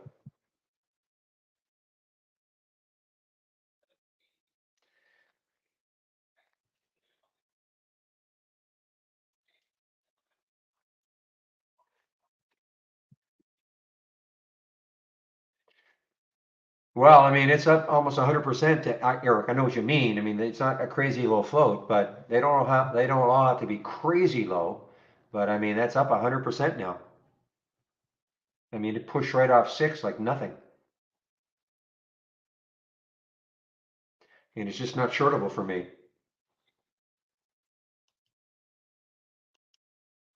What was the one we were looking at? Ah,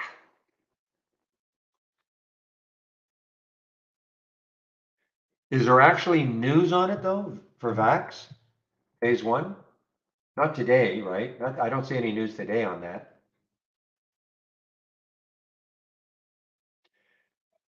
Okay, that was yesterday. Okay, okay, it was yesterday. Look at the reaction. So I mean, that news hit yesterday. So that's your yesterday's candle. No reaction whatsoever. And now, because the disclosure that the one of the insiders bought some shares, this is causing it. Now maybe it is a delayed reaction. Remember, phase one is just phase one. But anyway, sometimes you drive yourself crazy trying to figure out why something happens.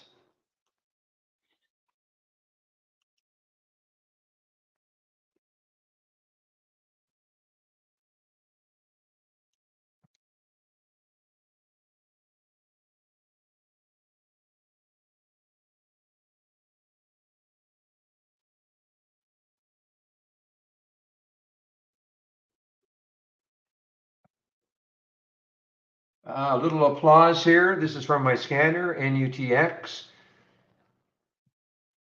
Somebody just mentioned it. Shady just mentioned it, NUTX. That came from up here also. So it's a break. Yeah, it's a nice break. Choppy, choppy, choppy, but it's a nice break so far. And the high over here was 13 something, right? 1381.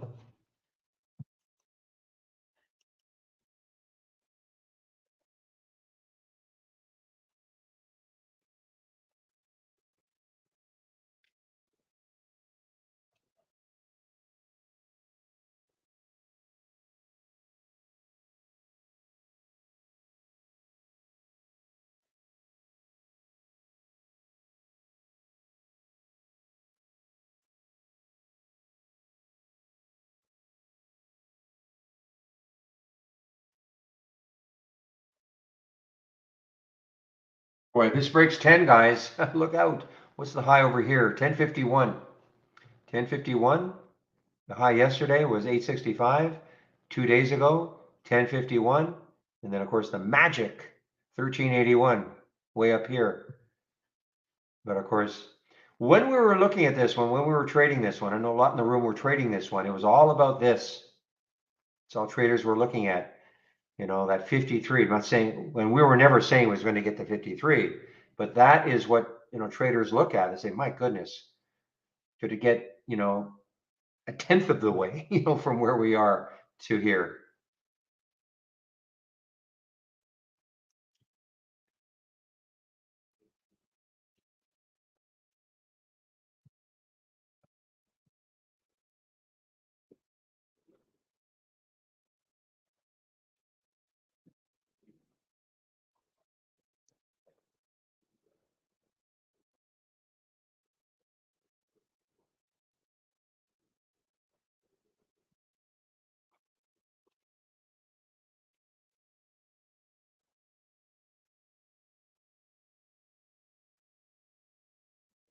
Yeah, that red box has been, again, teasing at that 5 level for quite a while now. RDBX.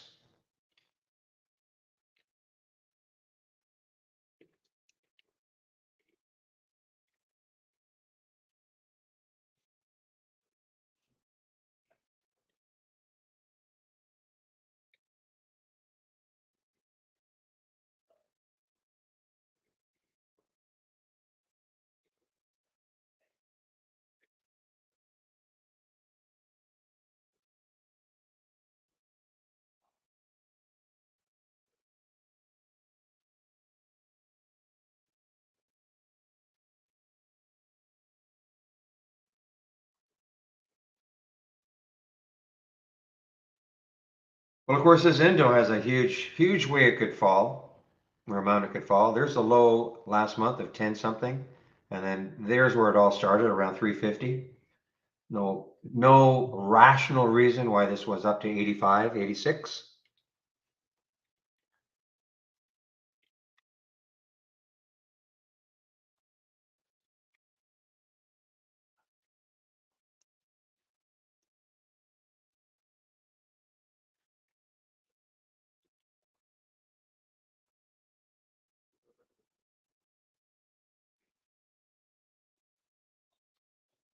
You know, I remember this one, INT. Boy, this can be a really risky one. I remember this INT a few years ago, I think.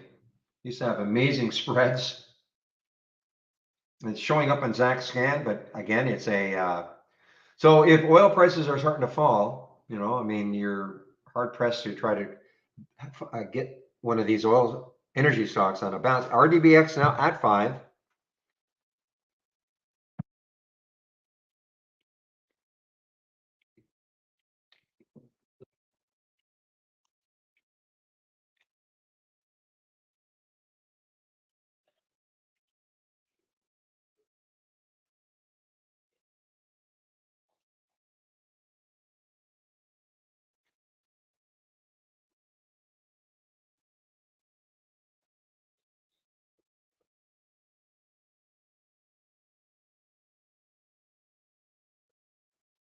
I need to start a little junk account so I can put these things like this red box and things and just to forget about them for a while.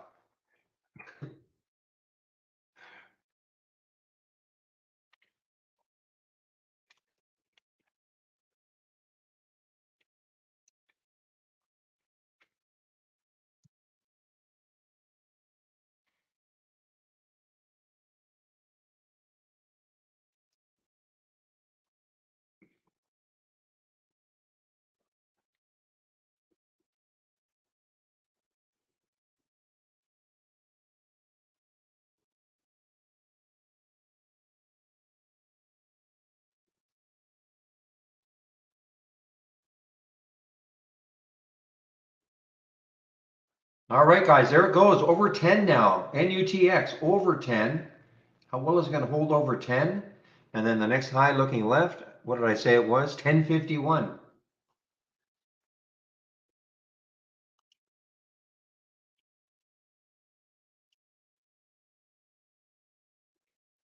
Holding 10, holding 10.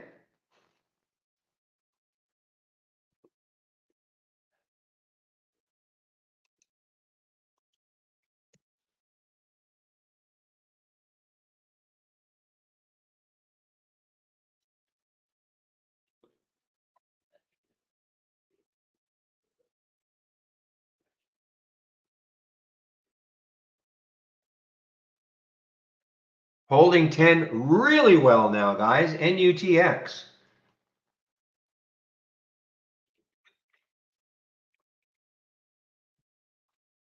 Next level, again, is that 1050 mark, 1051. So if you took this one, don't be afraid to trade it because, I mean, it may stall right at that 1051, but if it gets through 1051, man, I mean, then you look left, 1381. The crazy thing is, I mean, again, there's been a perhaps a discrepancy about this float, but I mean, we have 302 million.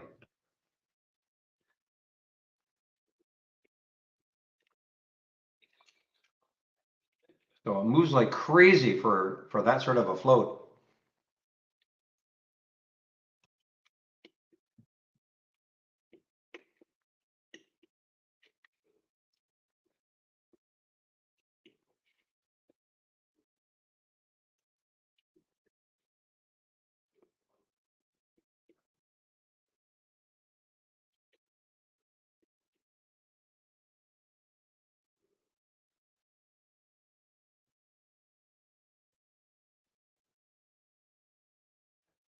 In your opinion, guys, that's your opinion, 1154. In your opinion, okay? Make sure we know that's just an opinion. People who are new, look at that and go, okay, I guess he knows what he's talking about. I'm buying and, doesn't get there. I'm not trying to dump on you, but that's, just in your opinion, of course.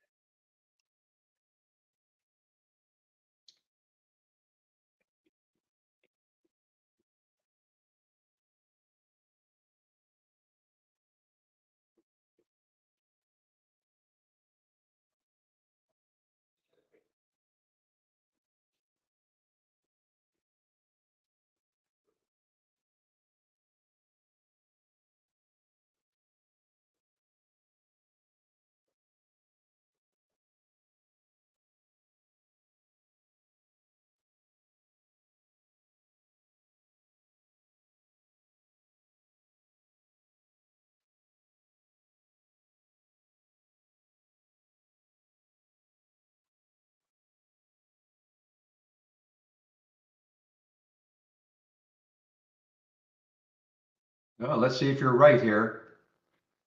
Still holding that 1020 level.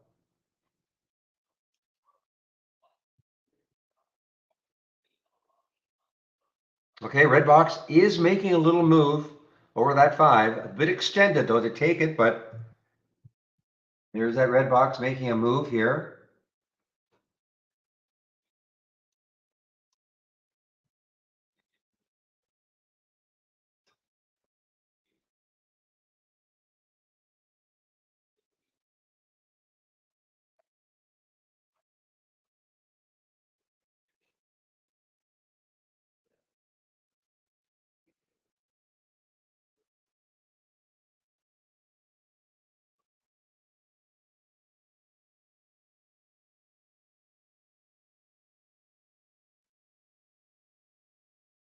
Well, is it going to hold 10? And UTX.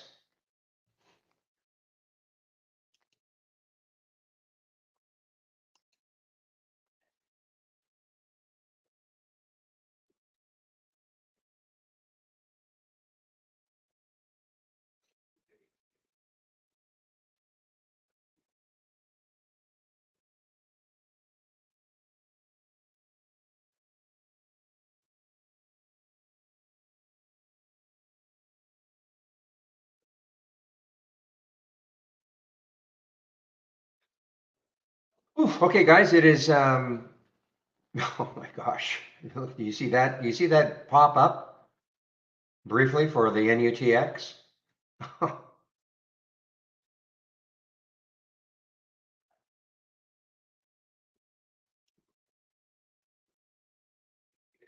All right, there goes our DBX now. Just made a new high. You check out that high right there, 519.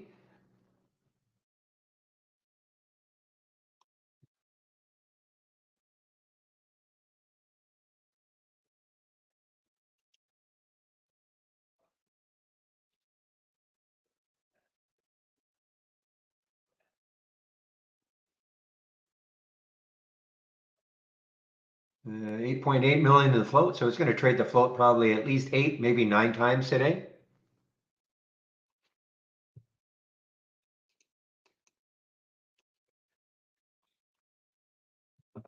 Okay, guys, 221. So one last time, I go over some of the things on my homepage and just talk a little bit about our test drive. Okay, bear with me.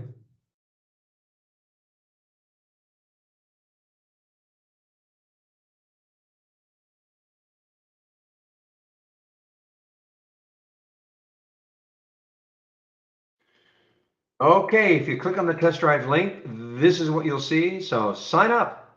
Want to try us out for 10 trading days? It starts on the 16th of May.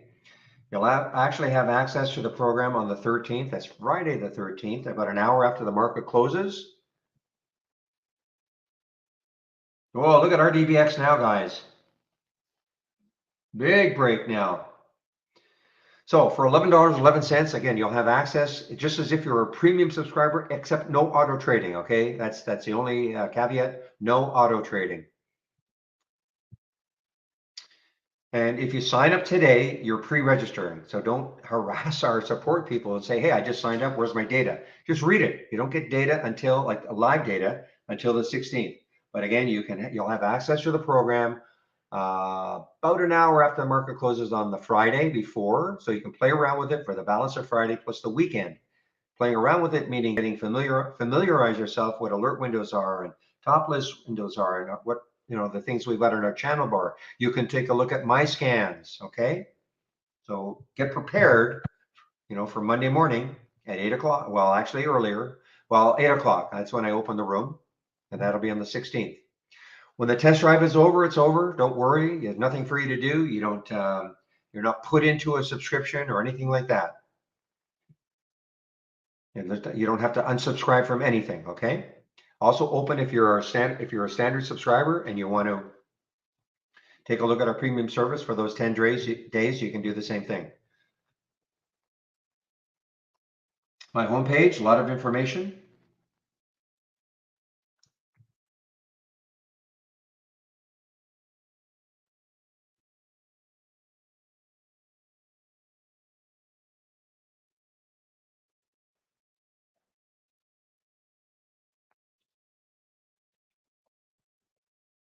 Well, guys, RDBX, once it took out that 5 with any authority, boom.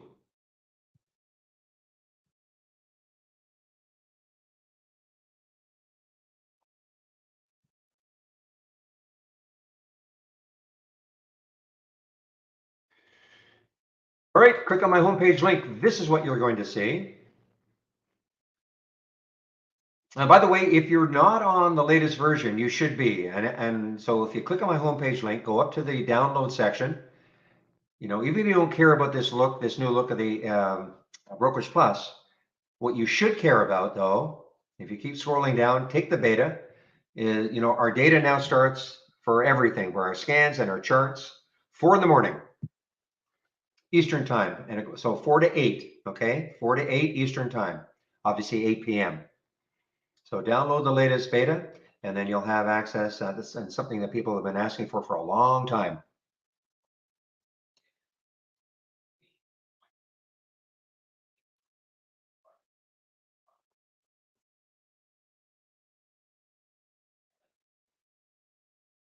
Okay, so that's that. So obviously, if you want to take out a subscription, here you can do it right there. Just click on Get Trade Ideas. You'll see 4 plans. What I would do is I would take a look at our monthly standard. See if you want the program. Don't take out an annual. Try our monthly standard, 118 less than 15%. And if you like it and you want to upgrade to an annual, we'll honor the promo, the 15% discount. Okay. And if you've just taken Trade Ideas, please do this. Take the time. There are 10 videos. It's about 30 minutes long. Now let's get started. Starts off with a download and installation, first startup and login, okay? Do yourself a favor and do that first. So, trade of the week, sent to you before the market opens every Monday morning, free. Stock of the day video that I do at noon Eastern, free. The education, you can take a look at what Trade Ideas is all about. Even if you're not a subscriber, you can take a look at the user guide. But obviously, if you did the getting started, the next step, you can take a look at the user guide. Don't get hung up on how much there's there. It's all segmented. At the very least, you should take a look at what the channel bar is, alert windows and top list windows, at the very, very least. but you don't have to learn everything. Full table of contents. If I expanded it, you would have seen them all here, and all searchable.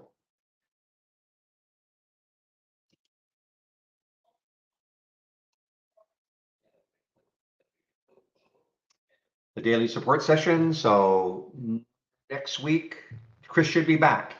So typically he runs our YouTube room between 3:30 and 4:30 when I shut down the main room, and he'll be back on Monday. The daily webinars, you can sign up for them all here. And last, back to basics. If you're new to trading, great little series, all free. What is a stock? That's how it starts. And one last thing on my homepage, my scans. You want my scans? Here they are. So a lot of information here. Education section, my scans, and even in the Let's Get Started. If you save my link, then you can look at this anytime you want. Okay?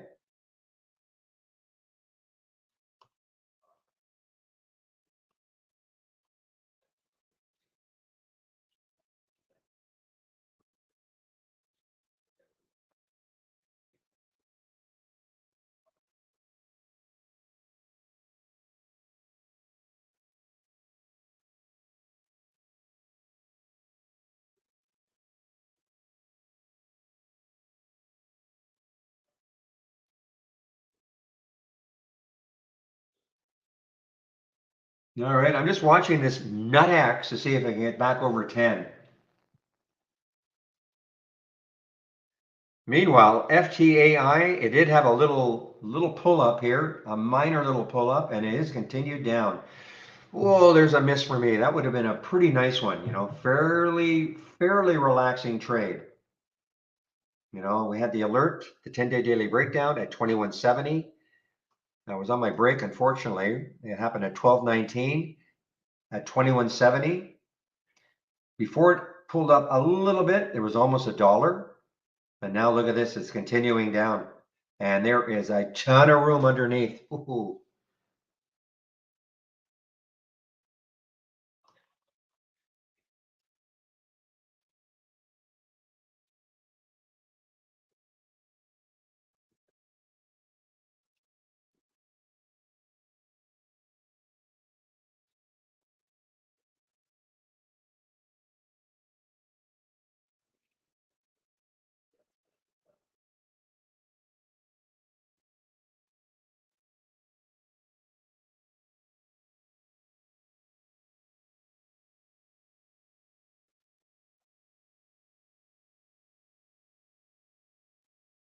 This was an earnings play also, FTAI. I believe it was an earnings play. The answer is yes. This is why we get a lot of next week. For about 2 to 3 weeks, we're going to have a lot of earnings plays. Now you might say, well, wait a minute, earnings season is over. Apple, Microsoft, Google, Amazon, Facebook, Netflix. I don't care about those really. The ones I love are these ones that people don't really know that much about. And all of a sudden they have earnings and they have their day. And if it's a disaster, this can happen. If it's great, the reverse. And we get a lot of what I call second and third tier companies having earnings over the next little while. So as an example, keep an eye on that nut X as it tries to take out 10 again. So as an example, next week,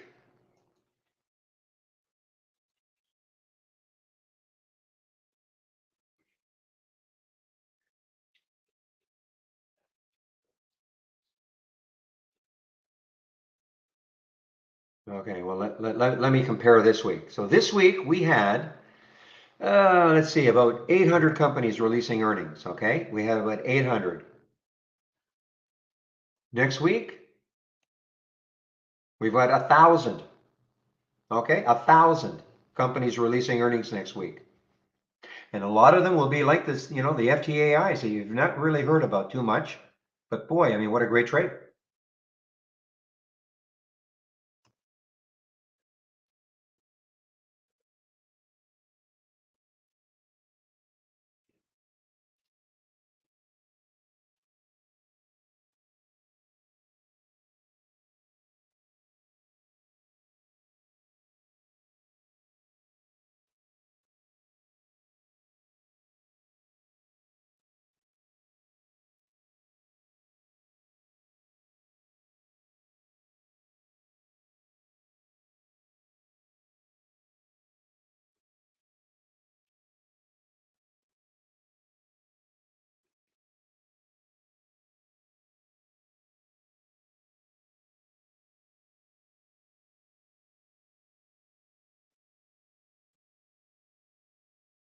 Well, red box is right back up. I might have had that big pullback, a little pullback here, but it is right back up.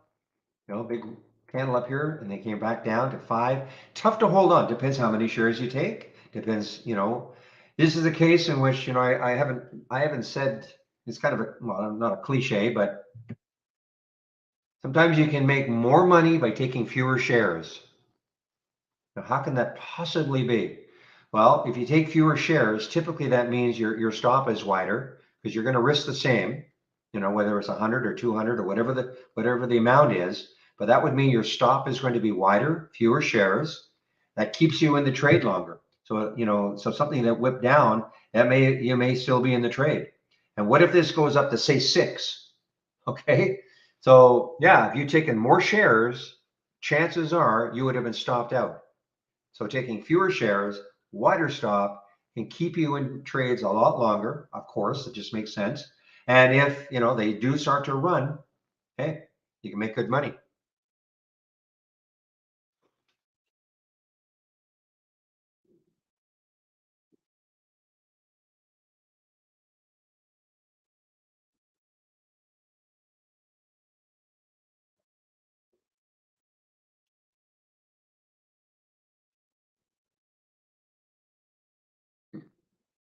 Ross or Cross? See, that's why we can't put you on the mic, Vicky.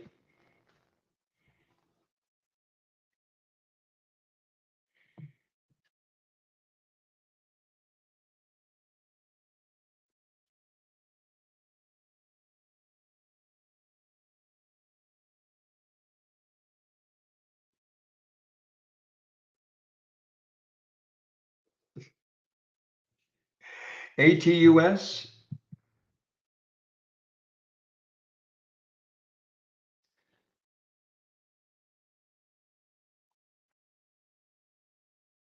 Yeah, nice break out of here. I'm not sure if it would have shown up on any one of my scans. I'm just trying to see on the gap reversals.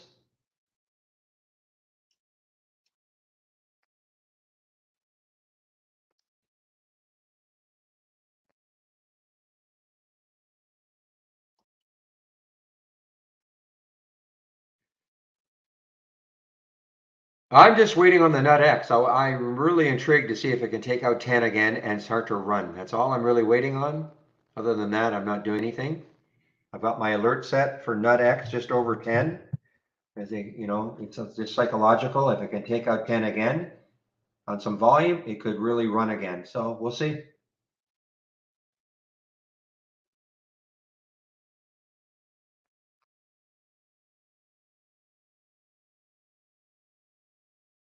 I mean, it's only a number.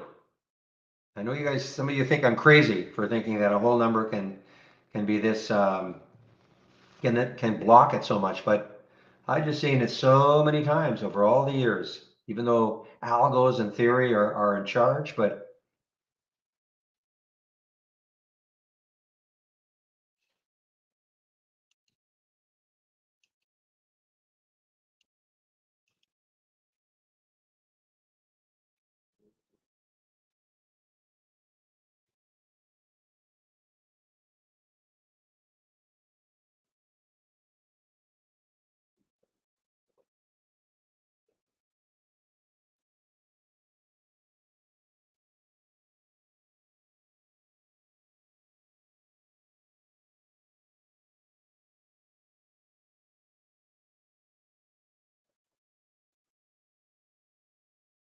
wow, RDVX is just making new high after new high.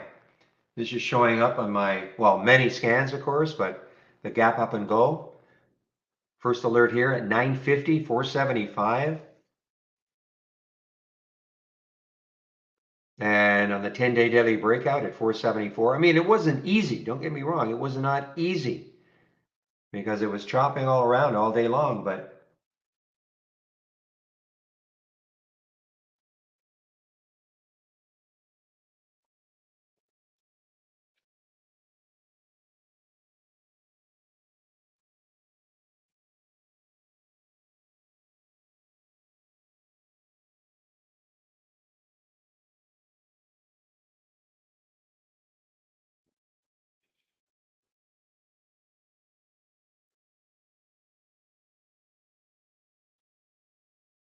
I'm just watching NutX again, guys. The spread's widened a bit, dime, 86.96, and I'm just watching it to see.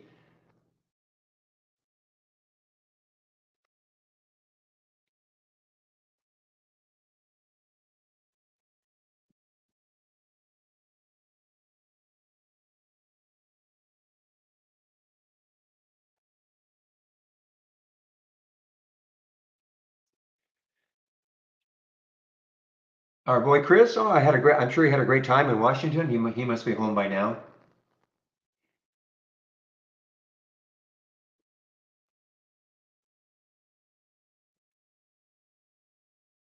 Come on, NutX, do something other. Sync so I don't have to follow you anymore or get over 10.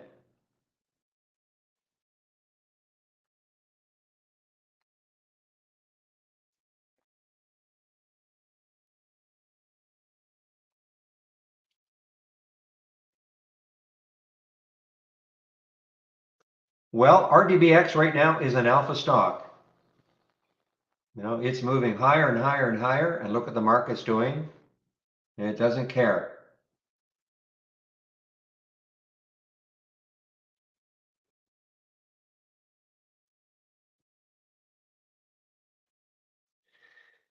Yeah, this is not looking good, guys. I mean, I have Facebook thumbnailed. It looks like it's going to, definitely challenge 200. It's at 203 right now.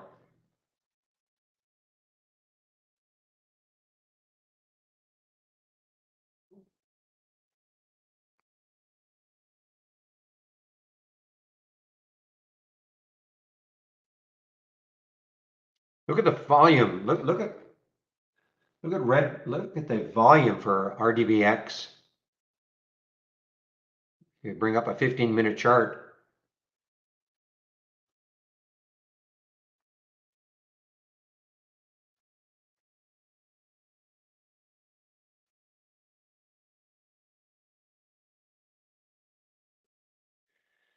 Yeah, I don't have it docked. That's all. Okay, I don't have it. They're individual. That's all. They're just individual. All right, guys. Maybe.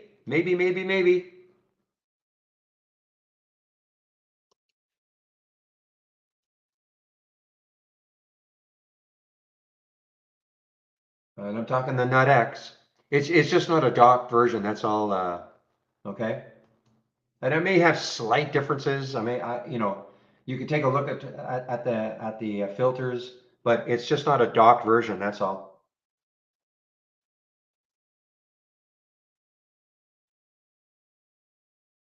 And I don't remember if I put the don't repeat in.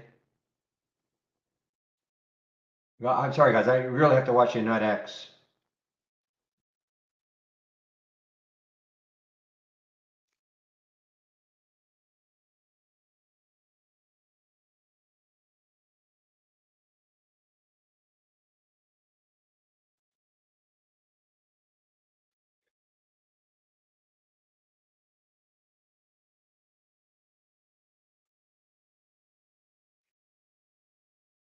It should be about the same. Basic new highs and lows. Basic new highs. Don't repeat. Basic. It's just not. It's not in a dock version. That's all.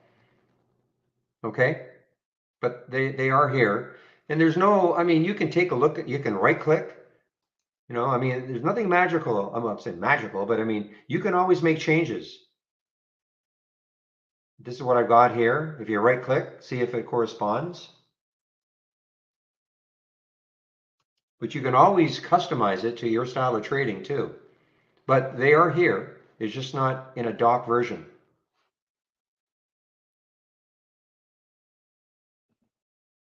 Okay.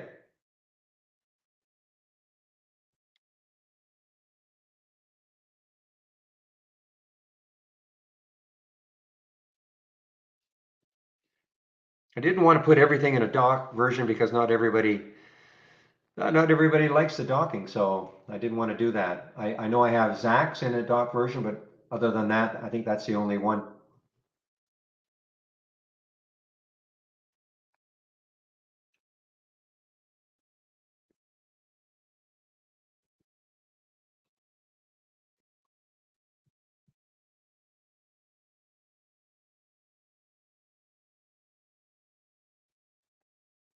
Meanwhile, my goodness, FTAI, what a fabulous, that's what I can't wait for next week. All these littler companies, 1,000 of them, 1,000 are going to be releasing earnings next week.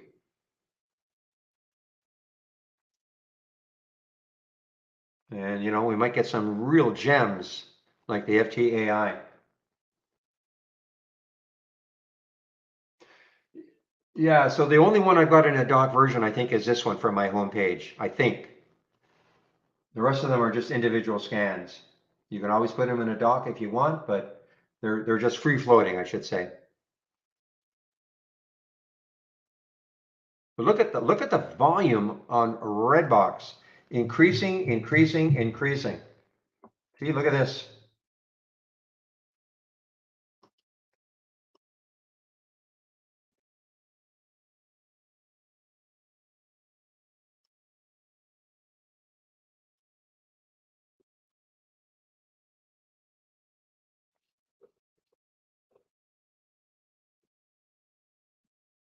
Ah, come on, NutX, take it over again. Take a dollar, 10 over again.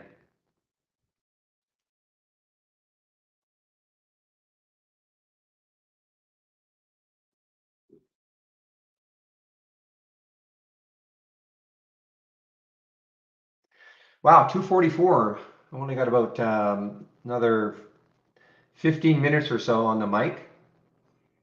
Well, the room will be open until 3:30. Both rooms will be shutting down at 3:30. Chris is not back. Well, he's probably coming back today from Washington, but he'll resume his duties in YouTube next week.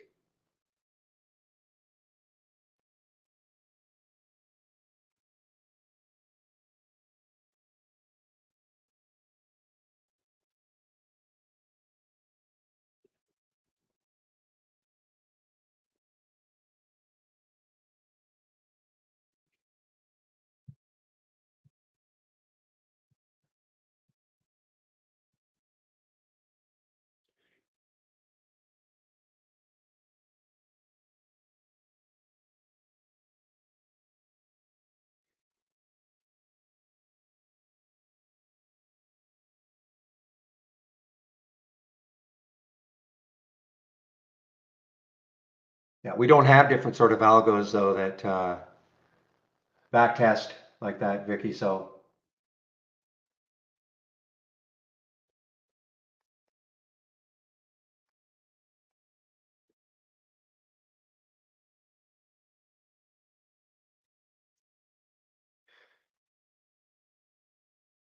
you know, none of my scans. If I actually back tested my scans, it'd be putrid, and I don't care. You know, because I want to get the alerts. I make up my mind if I want to trade it. I'm not a believer of auto trading. I don't get so many alerts, and I'm not overwhelmed.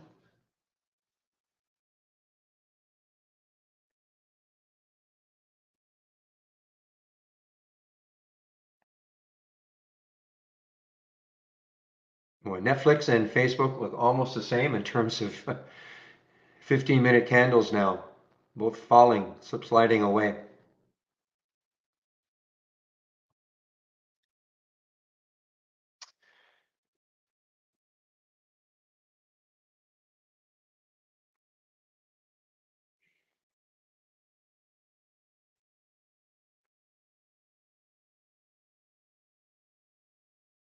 Sorry, guys, I'm just kind of watching the NutX. I'm very interested in taking it.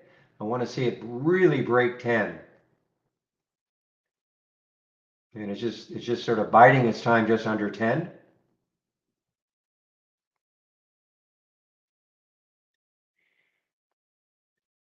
Just watching the time and sales.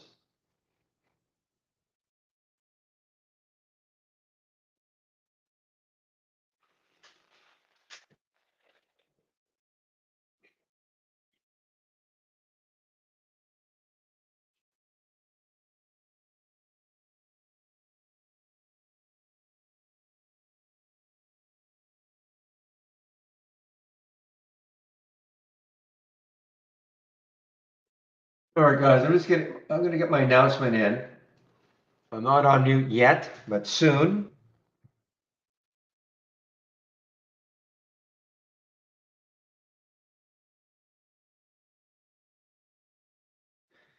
And as always, I am here, so if I have to, I will hop on the mic. Okay, but I will put myself on mute right now, okay?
Hey guys, look at the ACCD now. Underneath that 580, it is really giving it up again. ACCD.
All right, guys, somewhat disappointed in the NUTX. It just turned out to be a quick hitter.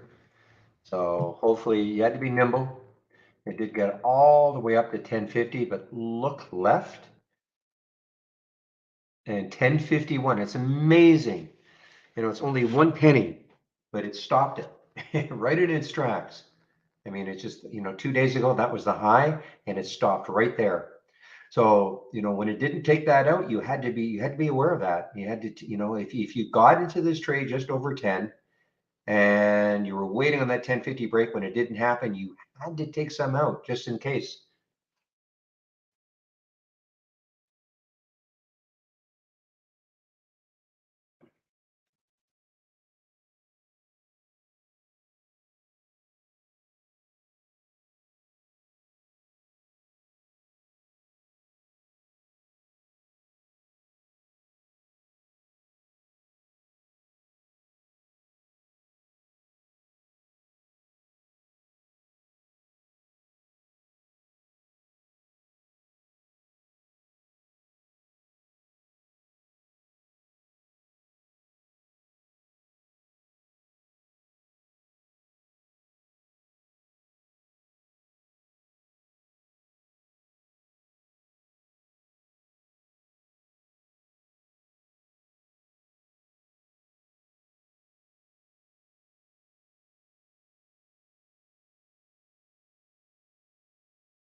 Hey, Carrie, are you in the room by any chance? You asked for a real scan. Are you still in the room by any chance? You sent me an email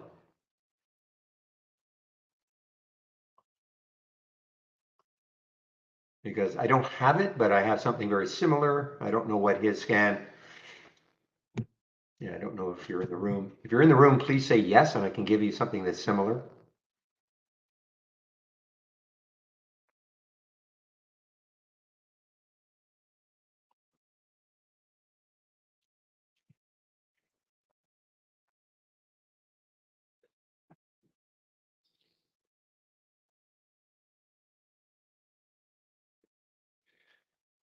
Unless your name is Carrie Ija, and it's not you.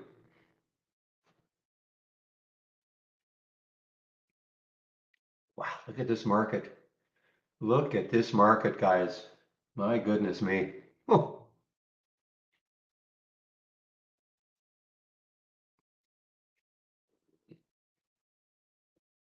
no, Ija, are you serious? Are you Carrie? No, seriously. No, you're not, because first of all, that is a short strategy, and I know you don't short. All right, well, I'm gonna have to find it.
Yeah, there's no question that, I mean, Redbox, you want this classic definition of an alpha stock right now.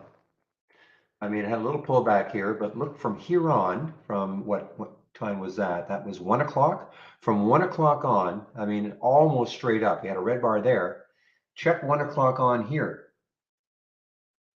Here's 1 o'clock. Well, there's 1:30 straight down. So straight up, almost a little pullback here, straight down.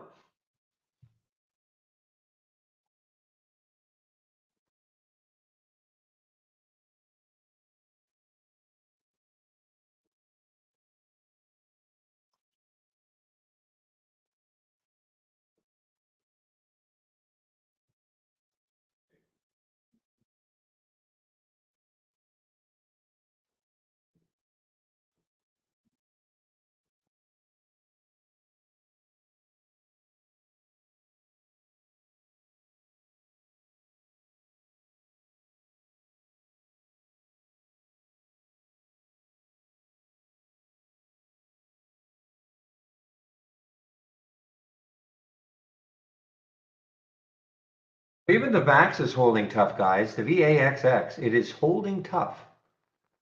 I mean, there's an argument that can be made that if it took out that high at some point, it's 317 now, so it might not do it today, but next week, I mean, it's possible.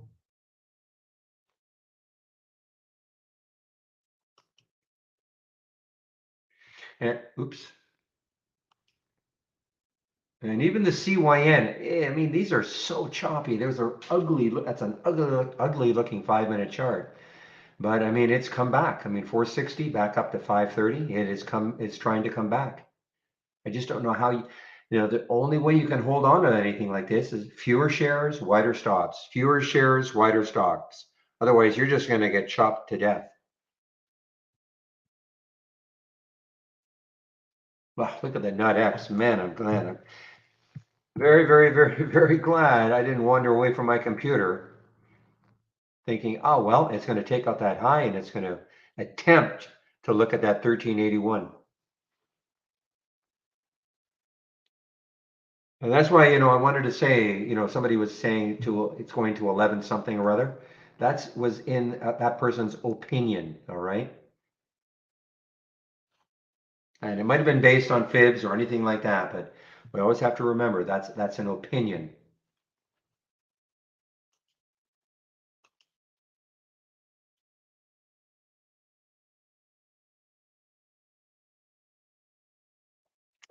Well, red box now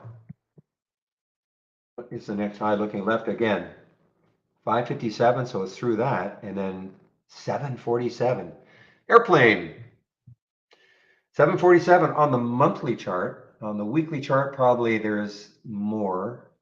There's a high there of 6, a high there of 677. So it's got 6 and then 677.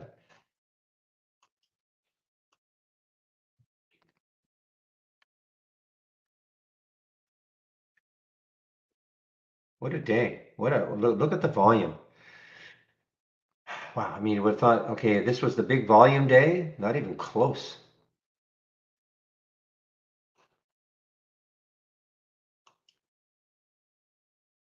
Ugh, look at that nut X. I hope nobody held on thinking, oh well, it'll come back over 10 again. I hope nobody did that. But I have a stop.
I mean, do they do anything other than just rent videos? I mean, seriously.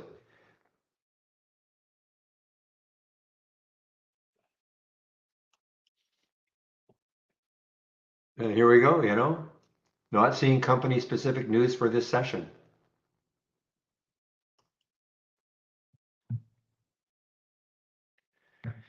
No options, no options, zero, no option trading for RDBX.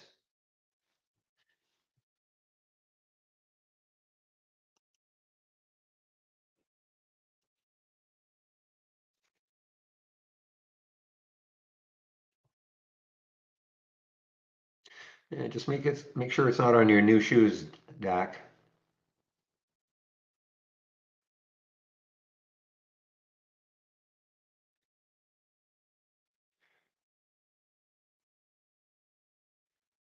Well, I was jokingly, when this happened way back here, this is back in March, I guess in March, it might have even been here. I'm trying to remember when the first little move happened. But I was saying, I do remember a Redbox unit in our local Safeway, and they took it out years ago.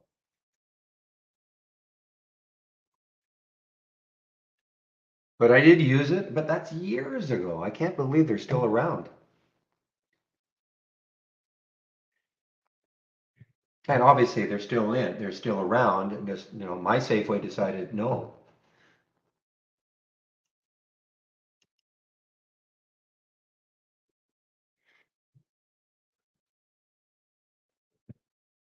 Yeah, nothing's stopping it now. You too, Craig. Next week, Craig, next week, 1,000 companies releasing earnings. Hopefully get a lot more little things like the FTAIs and the ACCDs.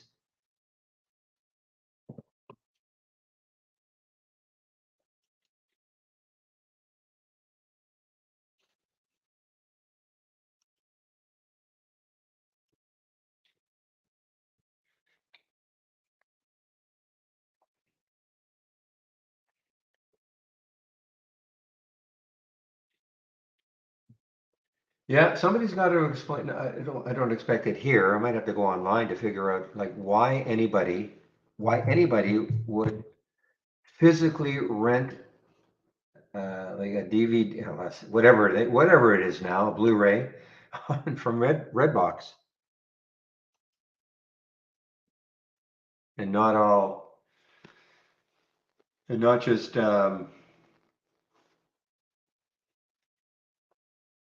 I mean, maybe it's I don't know. I mean, maybe it's the titles they've got, but it's a physical unit. It's got to be a reason.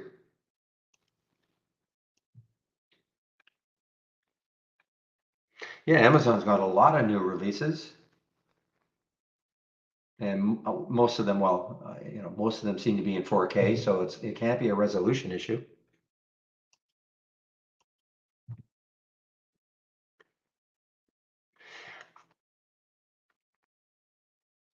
Yeah, I get that, Harvey, if it's not available, but you got to physically go outside, get in your car, drive down, or walk outside. People are so lazy now, and I mean, and I don't think they get, I don't think they get releases before they're coming. I may be wrong. I may be wrong, but I wouldn't think they would get releases before they're coming on, say Amazon, or if you have cable, your local cable company.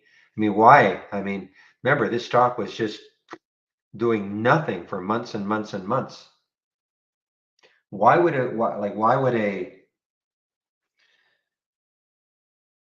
Why would somebody say to them, "Yeah, you can have our movies first"?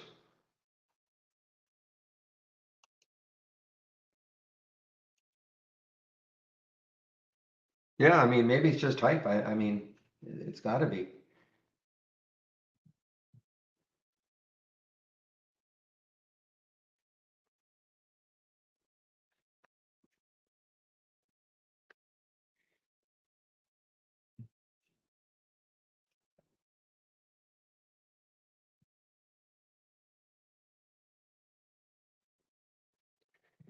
Yeah, I don't see that it was a meme stock. I don't see it.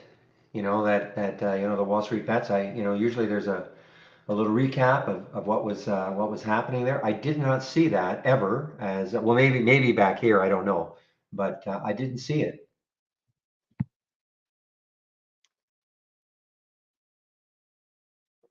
Yeah, I'd be looking at Prime, Harvey, more than Netflix. I mean, so many people have, a Prime subscription just for the delivery, and you get the movies sort of as an add-on.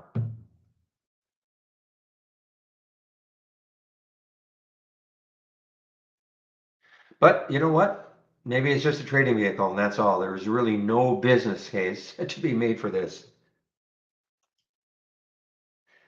Stitch Fix, SFIX. What is happening with SFIX? Yeah, some volume coming in. Nope. I've got about 2 more minutes before I shut it down.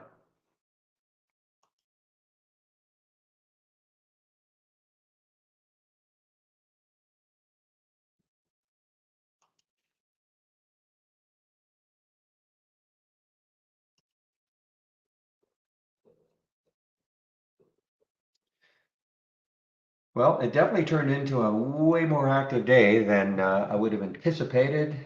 Certainly in the pre-market, I was thinking, man, what's going to happen today? And as usual, there's all sorts of stuff that can happen. We had tons of halts and resumes, fake press releases.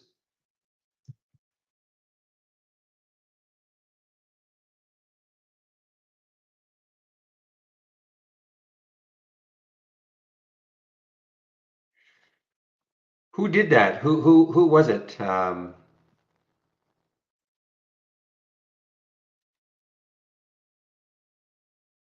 So it's an app. It's an app. So there's got to be more to it than physically going outside.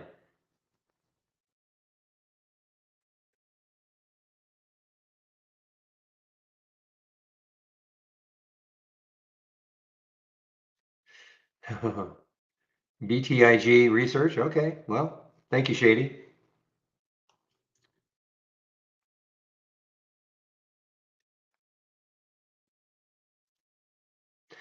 Yeah, that's not me, Harvey. I still like going outside. I guess it's cheap. Yeah, I guess it's cheap. I mean, I guess if you're just looking for one movie, I guess.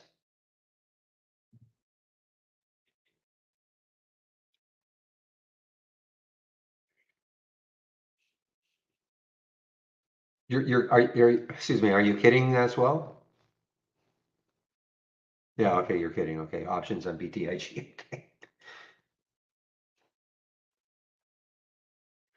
All right, guys, that's a wrap. Well, again, 1,000 companies approximately releasing earnings next week. So it'll be very active, very, very active. So get a lot of rest. Okay. I'm just going to get my script together.